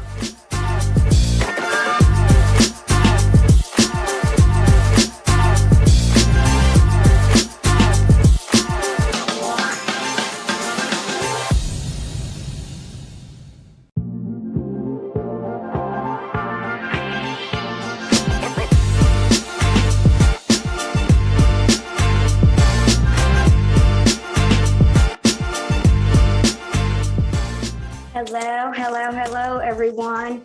Glad you showed up. Glad you came. Not sure when you're watching, so either good morning, good afternoon, or good evening. Just really glad you showed up for yourself and maybe your family and maybe your future. So what I'm gonna do is we're gonna kind of go straight into what you really need to start your business, right? So if you hadn't heard of me before, my name is Agina Simpkins. I'm originally from Chicago, Illinois. I now live in Athens, Georgia for the past 25 plus years. I started my own business about 13 years ago, and that is called Imagine Gymnastics, where I coach gymnasts in classes and all that fun stuff. I was a gymnast ever since the age of 2, just to kind of give you some little backstory.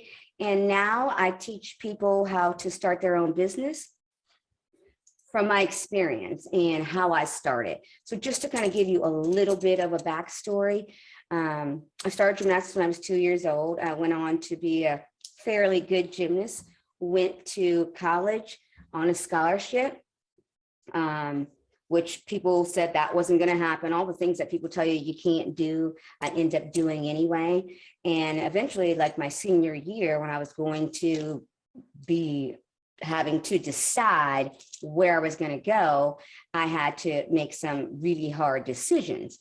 During that time, I had to decide, was I going to stay at home and try out for the Olympics in 1992, or was I going to go to school and just pass on that opportunity because it was time for me to graduate and to move on to college. So people were suggesting maybe you should stay back and, try out for the Olympics. And I really did not want to stay out of school a year. I think this is where my dilemma came in with me, is that I was a fairly decent student and I had plans and dreams, and I didn't want to give that up for something that wasn't a sure thing. But I think that's where I start to learn that you will not get to the places you want to go without taking chances. All right. So long story short, I ended up doing both things. I didn't make a choice. I've actually made my choice based on what I thought I could do. So I went to the University of Georgia and I competed for them for their season. And then when it was time to compete for the United States of America, I went back to my gym and train with my coach for a couple of weeks. And then I had to basically all go through the system. And I tried out. I had to go to all these meets to qualify over and over and over again. And in fact, I really made it to Olympic trials in 1992. Now at Olympic trials, that's a different story. It didn't come out so well. And I just didn't do what I thought I would do there, but I have no regrets because I tried it. I did what I wanted to do. I had a plan. I set out on that plan and I executed. And that's why I'm here now. So I teach people how to take risk, take small risk, but take a risk. Jump out on faith, jump out on yourself and choose better, right? And listen to both sides of the stories and then make a good conscious effort based upon what you know. So this is where I'm going to teach you how to take your knowledge, your trauma, your drama, your talents, your expertise, the things that you've been taught, the things that we've grown up to know, and we think that are mundane, or they're so simple, nobody would, pay me for that, nobody would do that, they will. Everything that you know, somebody is only one step ahead of you or behind you. So do not think you have to be an expertise in your field. Okay, that's where we get stuck also. You don't have to be an expert in gardening. You don't have to be an expert in teaching people how to screw something in the wall. You don't have to be an expert in furniture making. You don't have to be an expert in a product. You just have to know what you know is valuable and that you're teaching somebody and they're learning from what you are putting out as content. So let's start with, what is my product? What am I selling? What do I have that people want to learn from me? Now, some of you might already have a project or a product or an ebook or a course, anything like that, that is awesome. And you can still listen and make better changes based upon what you know and what you hear and how to expand your business as well. So let's start with the people who have nothing. So say you know how to garden really well, and people walk past your neighborhood all the time and tell you, oh my God, your yard looks awesome. And you're thinking, thank you so much. And then they start giving you, asking you questions and giving you great compliments every day. And a lot of people are doing it, not just one or two. Bingo. Okay, there's a business. Have you ever gone up and down your street and looked at other people's yard and you thought, oh, I wish I could help them? You can. You really can. Now, to start out with, maybe you should start by giving your services for free or helping friends or family, and then showing those people's responses, their outcomes about what you've given to them. And it doesn't have to be paid for, but they can just say, Becky Simmons is the best gardener in the whole world. And it could have started in your own backyard. It could have started with 3 houses up and down the road. It could have started with your family. You go to everybody's house every year and start their garden. And now they have this great garden because nobody has a green thumb in the family except you, right? So these are things and testimonies that you can use later on. So I'm just going to start to tell you how to start to make your moves. So let's think about it. So say you don't have a product, or you feel like you don't have something that's tangible and you like, I don't have anything to sell. Okay, so what do you know that's really good? And you could really talk a long time about that. That's a great subject to start off in your business. What's something you can tell somebody and you don't have to think about? You could just start telling them a story and they're, oh my God, that's so awesome. How'd you learn that? Those are opportunities to realize that's a business. That's something that they didn't know. And through that, they can prosper themselves. So let's start by just selling your time. Okay, so you're like, I don't have a product. I don't have a course. I don't have an ebook. I don't have anything. Okay, let's start by selling your time. And an ebook is really easy. I'm going to give you this little tidbit. I'm going to give you my first free tidbit. Okay, if you can talk about something for at least 15 to 20 minutes, if not longer, into a microphone, into a speaker, into anything you can actually kind of think of that can record you, your phone, anything. That's an ebook. Okay, you're like, really? How? So you send that to somebody, or you can take your recording. I'm going to give you a little tip. Everybody listen in. You can take that recording and download it to YouTube,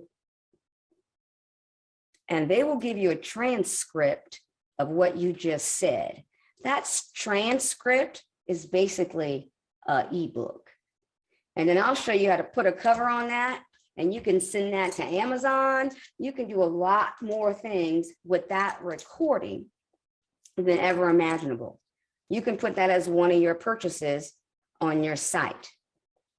And I'm jumping ahead a little bit, but I just want to give you an idea how easy it is to write a book. You don't have to really write a book. You can talk a book. Okay. I'll give you a couple more sites that do it other than YouTube for free. So you can basically speak into a microphone, anything that records, send it off. Somebody will send you back the transcripts for free. And there's your book. Okay. That's one. So now let's say, I don't know if I can do that either. I just don't know. Find something you like to do. Okay. Choose a topic, a subject. If I always ask people, how would you spend your days if you didn't have to have a job? If you did not have to go into work, how would you spend your days? Oh, I just love vacationing. Perfect. So now you need to look up and find vacation spots, vacation destinations. Go to these places and find out where, how they can do it, how they can do it for a cheaper price, how they can use you as an affiliate, which means you told them about the place. If you don't know what affiliate marketing is yet, you told someone about the place, and through your reference, they get a cheaper price and you also get paid on the flip side of it. So that's something that maybe you haven't even thought about. You don't even have to have a project or a product, something tangible. You can always sell your time and your knowledge immediately. And this is why it's kind of easier than people think. So we're going to start by choosing that thing that you love to do. You have good knowledge about. You know you could talk about it with somebody without getting bored. And you can speak to people who know less than you, right? Because you think you have to be an expert. You do not have to be an expert, okay? A doctor didn't come out of high school and he was a doctor. He eventually had to go through all those people to make him a doctor. So you're just one of those people. When you go to school and you went to college, or say you went to a technical school and you have 23 to 30, 40 students sitting in that classroom, those kids are paying a regular person who just knows knowledge. And they sometimes are paying $20,000 a year for a semester, or maybe just that class itself is $1,500. So $1,500 times 30 people in that classroom is what this guy is getting paid, or his salary is based upon all those students. He's not an expert. He's not a genius. A lot of the times they haven't even done the work, but they know the information. They know the product. They can teach you about it. Sometimes even their experience is not hand-on, okay? They are still there to teach. You're there to learn. And there's a service that's being exchanged. And that's why we pay them. We pay them because we're learning things that we do not know. You can do the same. They're not an expert. Don't feel like you have to be an expert. Don't get stuck there. All right. So now we've chosen something. I'm going to do, let's say, gardening. And I'm going to sell my knowledge. So when I say my knowledge, just think about it as being whatever you know how to do. A gymnastics flip, a cartwheel, a handstand, screwing something into the wall, teaching people how to paint, teaching people piano lessons, teaching people how to market. I mean, what your knowledge is limitless, okay?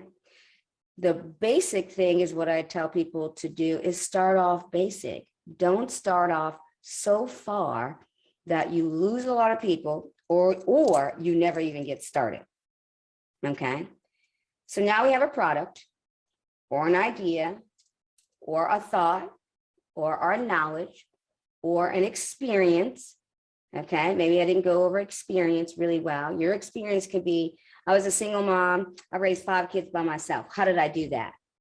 That's an experience. Do you know how many people want to know how to raise 5 kids by themselves and not go into debt and maybe not be on government funding, and how they still was able to grow and show 5 kids how to love, live, and find marriage again, that's an experience. Or what you went through. I had a hard time dealing with whatever. I don't want to get into a specific thing. So I had a hard time dealing with this divorce. So let's say divorce. And I went through a divorce and I taught myself how to co-parent. And that really is somebody's actual thing that they did, is they have a course out showing people how to co-parent and not how to argue, and how to actually come to resolution and not have to be different people when they go to different houses. So I can act this way with my mom, but when I come over to my dad's house, I have to be this way. We want to only have kids who need to be one way, and that's the right way. And she's doing awesome, okay? So think about that as an example. What's something that you went through that was your experience that you could teach somebody how to not have to have the drama, the trauma, and maybe you had that first and then you found a better way. So tell them your story too, okay? Tell them your story, how you made it through, how you are here now, today, prospering, and how your kids are doing well and loving life and married or not married, just happy. Right? And they don't have any guilt associated with the divorce. Okay. So your experience, right? All right. Now here we go. Step 2. I need a website. I don't have any place to send anybody. I don't know anybody. I don't want to ask my friends and family. I don't want to be a nag. I don't want to do all these things that we have to do something. But these are the normal processes that stop us from doing anything, okay? So we're gonna get out of that rut really quick. We're gonna start by, I'm gonna tell you about this one site, and you can do it on your phone. It's called Uverse, and you can make a website. And you can actually, if you don't even have a computer, you can actually do it on your phone. It's actually made better for your phone.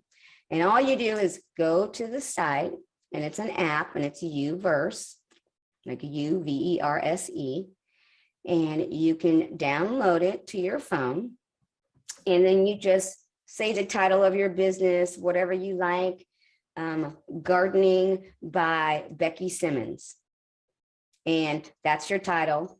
You can actually make it a domain as well. You can do everything on this one site.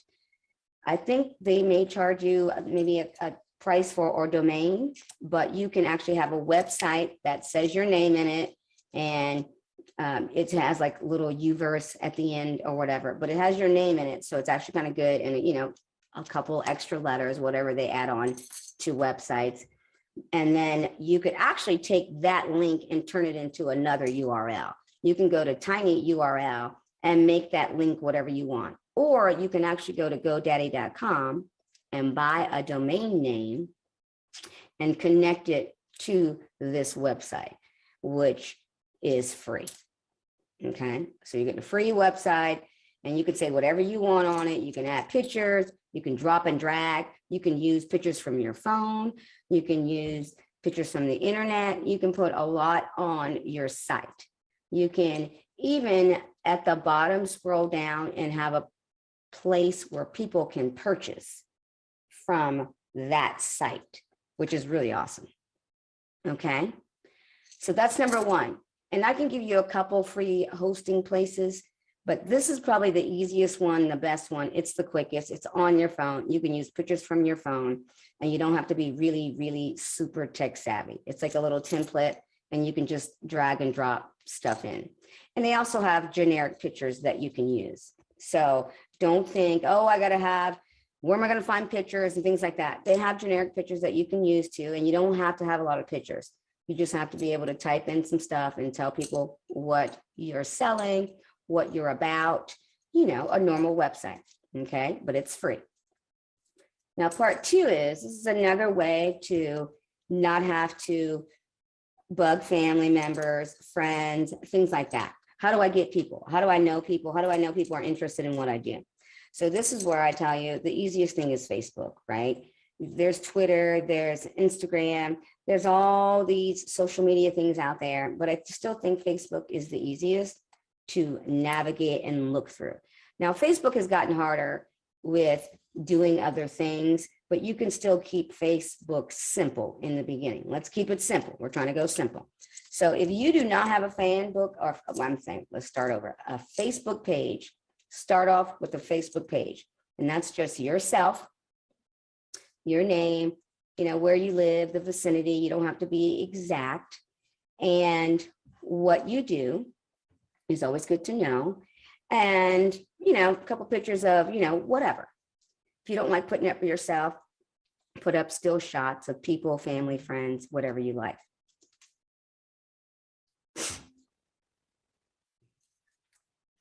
Okay, so I had a little moment for a second, but after you start your own special Facebook page, and it's just about you, like I said, keep it simple, doesn't have to say a lot. Then I want you to start a fan book page. So if you look on the side of Facebook, either at the side panel or at the top, it'll tell you, it'll say like pages, you know, groups, all these kind of things. Just hit pages, and then you're going to start a new page, and it'll say like fan page.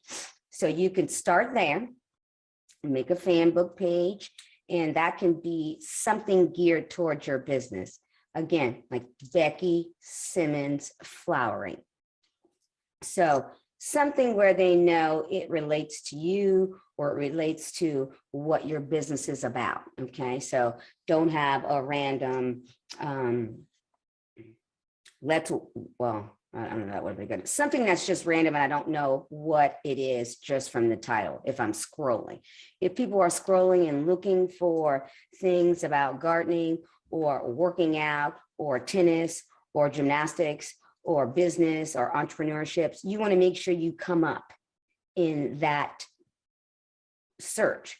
So use a name that will show up when people are looking for the type of business you're in. So don't make it so random that I don't know what's going on, okay? So you're starting with the Uverse, right? You're gonna start like a website so that you can send somebody places. And then you're gonna start with the Facebook. And the website really is just to kind of see, you know, what you do. It's a better explanation. They believe you're a real business. And then even at the bottom of the website, you can have them purchase something or send them somewhere so that they can purchase something. Or you don't have a place to send them, okay? So that's the next, I don't have a place to send anybody. Okay, have them call you, have them email you. That's a place to send somebody, okay? Don't get stuck there, because that's the next thing we do. Oh, I don't have anything else, okay? So you made a free website and you have an email, and if you don't, go to Google and set up an email account, and you basically have a phone. So if you can have an email and a phone, you have a place to send somebody, but you also have a website where they can see that you're kind of a legitimate business. Now you can take that website title or URL and change it to another, you know, heading if it doesn't look like it pertains to your business enough, and change it. You can go to tiny.url and they show you how to change the URL so that you can make it seem more like your business. Okay, that's just a little tidbit. Now, you've got the Uverse, you have your regular Facebook page, and now you have a fan page. Okay, and you can make this fan page a group, a fan page. You can do a group too, and you make it private. So everybody will not be able to just see it, go on your site, anything like that. They have to be let in by you and approved. So this way you don't have, you know, weird people or strange people who are not really supposed to be there. They're in the wrong place. They somehow got to your site and they really aren't supposed to be there. And they thought it was something it was not. So this way you can approve it. And it's people specifically geared towards what you're doing, okay? Bingo, that is it. That's called a warm lead already. So now you have people coming in, and what you start to do in the beginning, you just give them content. Just tell them great things about what you know, about what they're wanting to know. Ask them questions, give them feedback, and then eventually depending on what kind of responses you're getting and how many people are in the group, excuse me, then you would like to start to sell. But you have to gain confidence, trust, a community type of feeling where you're not here just to use them up. You're here to teach them and help them and grow them and help them learn so that they can make better decisions and choices in their lives. Okay. So give them good content. Just in the beginning, tell them great things, give them tips, give them things that they can use immediately. And the next thing is also find groups that are already in existence. They're already doing stuff like this. They're already in gardening. You know, go on their websites or go on their Instagrams or Facebook pages. Let's stick with Facebook if that's too much for you. So go on their Facebook page and look, go under groups and type in the group you want to find. Gardening, whatever that is. Okay, so you've done all that work. You've put in, I'm looking at people, I'm seeing what other groups are doing. I'm checking out other people's Instagram, you know, Twitter, anything that you're trying to get knowledge that people who are already doing what you're doing, you're just trying to look. And these are starting to going to give you ideas. They're going to give you marketing tactics and things like that. All right.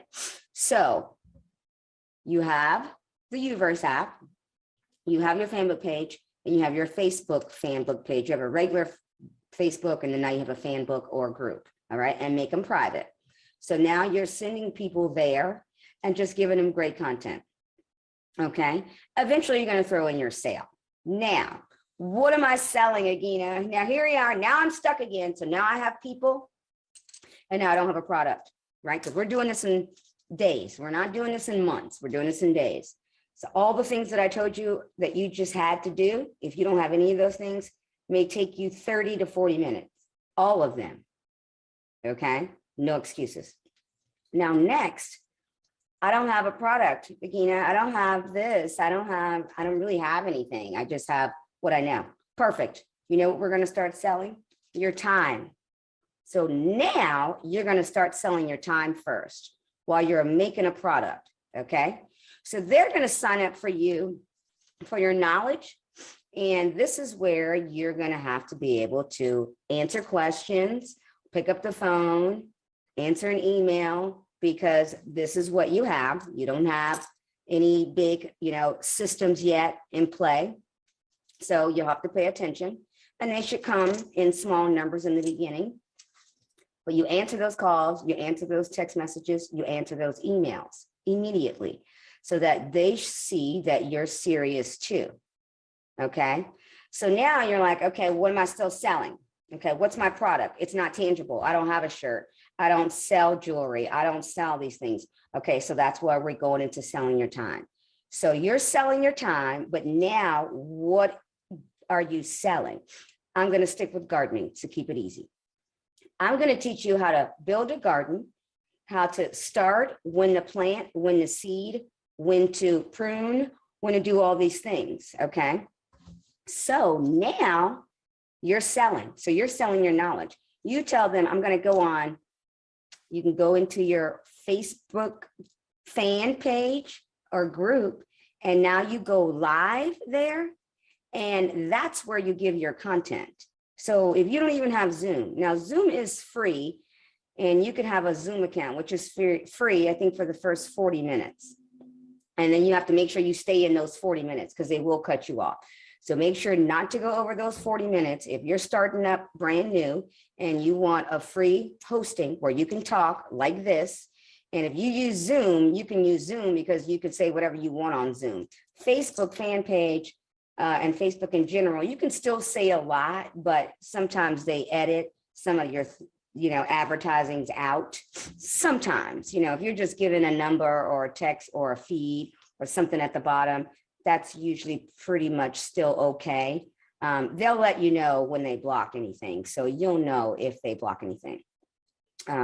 Always if you're using Facebook, I always try to sell before or after, not during that meeting or that live demonstration. You could also say, you know, here's the link, and then they can just click on the link and go from there, okay? But on Zoom, if you're using Zoom, you can say whatever you want. You can have them use you, email you, text you. This is where, if you don't have any kind of merchant services, this is where you can maybe use Cash App or Venmo. I don't necessarily suggest that because it's not as professional as the rest. But if you have to use something where people can send you money, I feel like that's the easiest.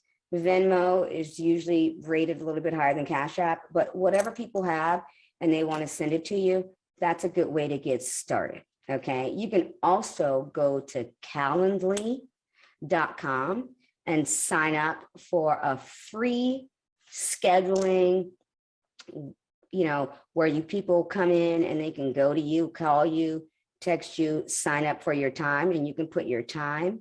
Now, Calendly is pretty savvy too.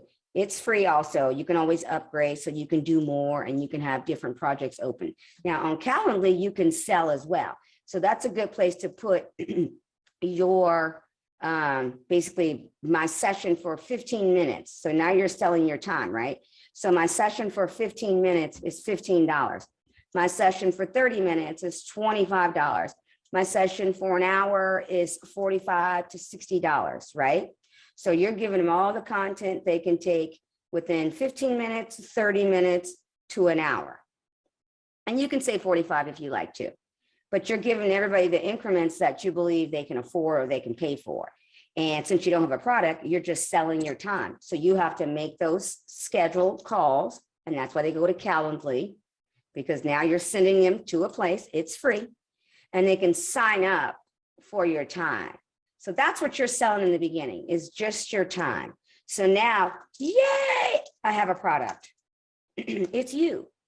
You're your product, you're your brand right now, and you can get started. So they go to Calendly.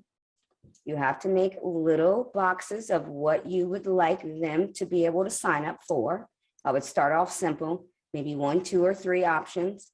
And then in those options, you set a price. So even before they go to the Zoom meeting or your Facebook page or fan page or wherever you're going live, they've already paid for the purchase.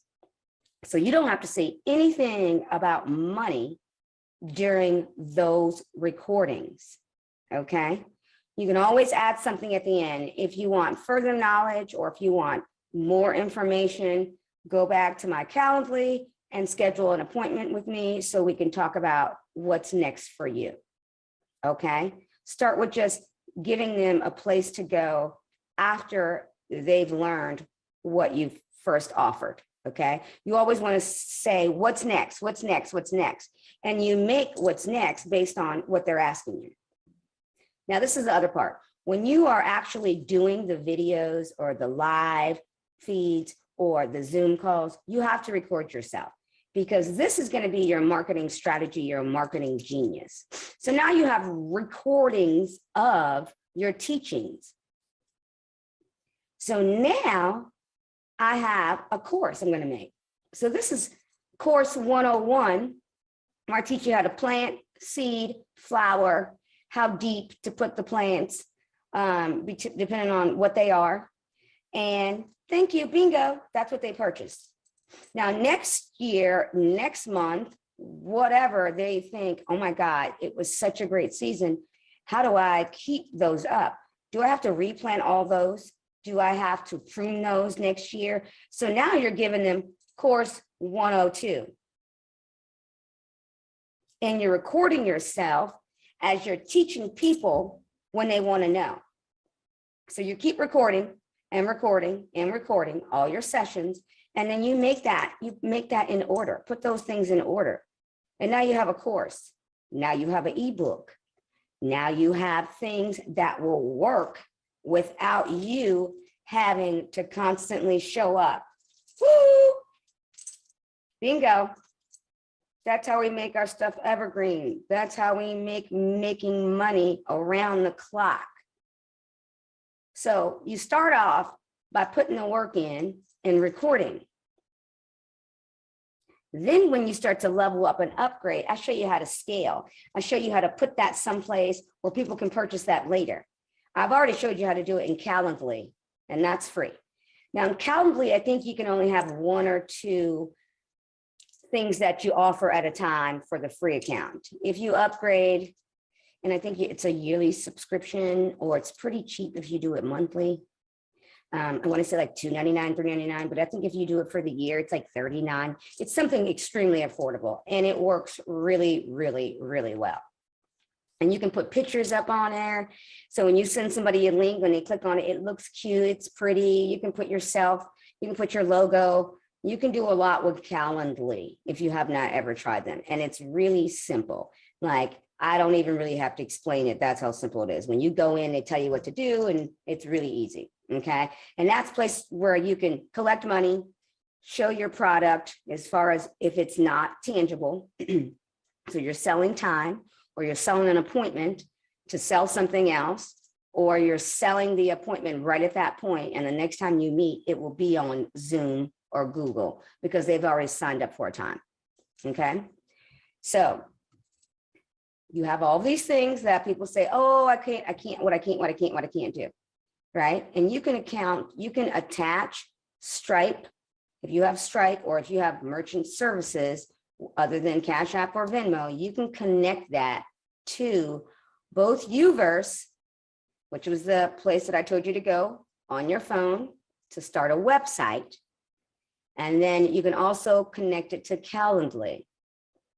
So there they can pay before they show up on your sites, on your Zoom, on your Calendly. And then you can also make things for free. Once people are in the group or in the fan group page, or they're in your group, and you just want to go live and give content and information for free, that's fine. Especially if you're doing a subscription, they've already paid for the month. So when you're giving free content, they appreciate that all month. And then next month, it's only for the people who are in the group already, and they've already paid you because they're on a monthly subscription.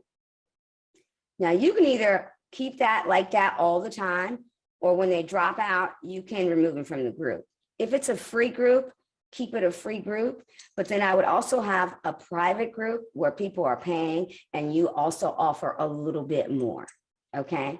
And you can have more than one fan group page. Okay. So some people think, oh, she only wanted my money. No, you keep giving those people the content, and you can keep one for free, and you can keep one that's paid. And that's a good way to level up. Okay. So they can like, hey, you're on this great site, and it's my fan book page, but then we have a private group for people who want to level up faster.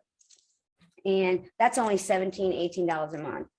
Okay, do the math. When you have 20 and 30 and 40 people and 100 and 200, that's good money. Okay, and I'll break that math down later. Okay, so what I want you guys to do is start by doing those 3 simple tasks: website, fan book, regular Facebook, fan book or group page. And then I want you to start to Google and go into Google or Facebook and start to look up groups who are already doing what you're doing and who are already in the field, and they have, thousands and thousands of followers. Go there, say good comments, say things there that are encouraging, give content, invite them to your page eventually in a nice way, or to an email. Oh, email me if you want more information about, maybe they asked a question and you can say, oh, I went through the same thing. I don't know if I want to share all my business right here, but if you email me, I'll tell you how I did it. I'll tell you how I got out of that rut. And now you have their email, and then you can send them to your site, because you don't want to look like you're stealing people from other people's sites. You don't want to be blocked in certain groups. So say nice things, nice things, nice things, nice things, nice things, nice things, comment. Doesn't always have to be nice, but comment, give real comments and good content in their group. And then when somebody responds back to you, you can say, oh my God, that is so awesome, or what have you, and then invite them to either your page, an email, and then after the email, they can then you can send them, where you want to send them. But start off by just comments, okay? So now you're getting people who know you, and you know what they start to do? They start to look you up, and they become your Facebook fan page follower, or Facebook, they look up your name. That's why I say get a Facebook page also. And then they've reached out to you, and now it seems totally normal. Now they're trying to friend you. It seems totally normal when you start interacting with them and giving good content and information, and you send them someplace else.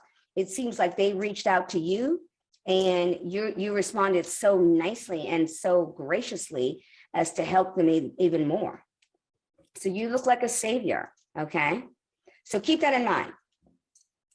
Look up other people's faces, fan book pages, Facebook, Twitter, Instagram, and see all the followers, make comments. Look at their ads, if they're having any ads or anything like that. I'll show you a good place. This is another little tidbit. Write this one down, where you can show or find how people are advertising.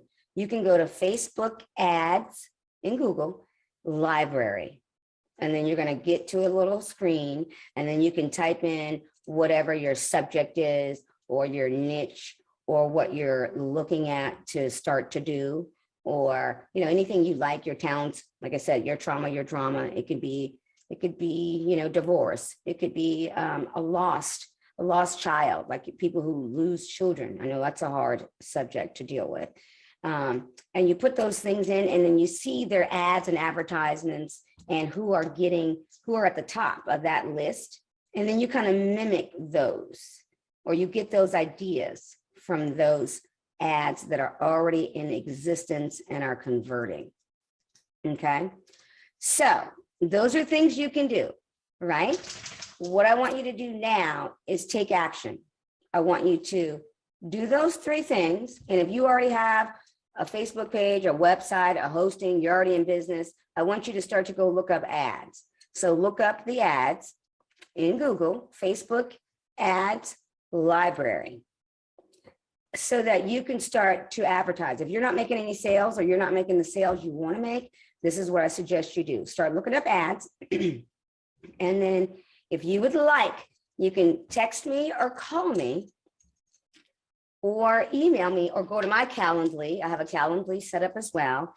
And if you use Calendly, it's calendly.com/Agina Simpkins. So it's basically my name, and my name should be on the bottom of this, but my Calendly is Agina Simpkins, and it's actually calendly.com/Agina Simpkins. You can go there, and that's probably the easiest place to go first, and sign up for a free consultation. And I'll talk to you, and I'll see where you are. Are you already in business? Are you trying to expand your business? Or do you need more followers? Do you need more people? Do you have nothing and you want to start, immediately? And there's all different places that we are in this process. Or you have a lot of information and you don't know what to do with it. So I've been there, done that. So what I'm going to do, I'll send you that link, and you'll see the link at the bottom of the page.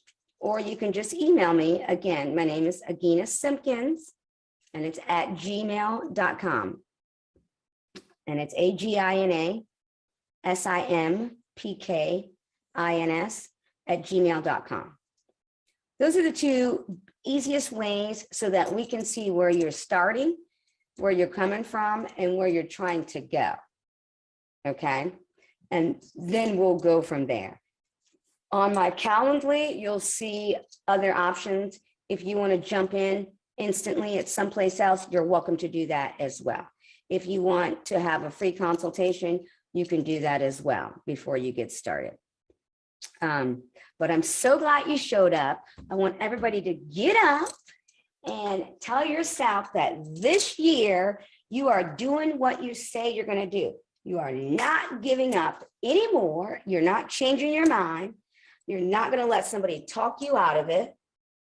Okay? You're not going to listen to the people who tell you what you can't do. We're done. We're not doing that anymore. We're going to trust ourselves and our knowledge, have the courage, have the commitment to do more. You know you don't want to work for anybody anymore. You know it's time to start your own business. Do you want to have people continuously telling you when to clock out, when to clock in, when to go to the bathroom, when to take a vacation, when to go see your kids at a game, a recital, a football game, a basketball game, soccer, lacrosse, cheerleading competitions, gymnastics? Okay. You want your time to be worked around you, not around somebody telling you what to do. I think that's why I started my own business. And that's why I'm here. I'm here to take and teach people how to take their time back, how to work for themselves, how to take their knowledge and their experiences and give them the courage to step out on faith and take what they know up here and make it a business, make it a profitable business. And then the next thing is like, oh, I don't know what to charge. I don't know what to, what to do with my time. How much is that? How much is that worth? When we start talking about people's time, it's priceless. It's priceless. And that is another thing I help you do. I'll help you manage what you're offering, what the time you're offering, and how to make that profitable in the beginning. Because I know that can be a weird situation. But if you are helping people, people are willing to pay way more than you think. Because you're helping them. You're helping them level up. You're helping them go to their next level. You're helping them be a better person. Everybody wants to do that. So remember, stay strong, stay tough, stay committed, and look me up. I will be there for you. I will help you. I will help you stay committed. I'll give you the courage. I'll give you the clarity. I'll give you everything you need to stay energized, consistent, and committed. We have to stay committed. I think that's where we lose it, is we don't know how to stay committed. Remember your why and remember why you're doing it. And that's really helpful. But I will keep you accountable. All right. So thanks for joining me. Keep me posted. Look me up. Find me. And let's take it to the next level. All right. Thanks for coming. And let's make 2022 your best year. Bye.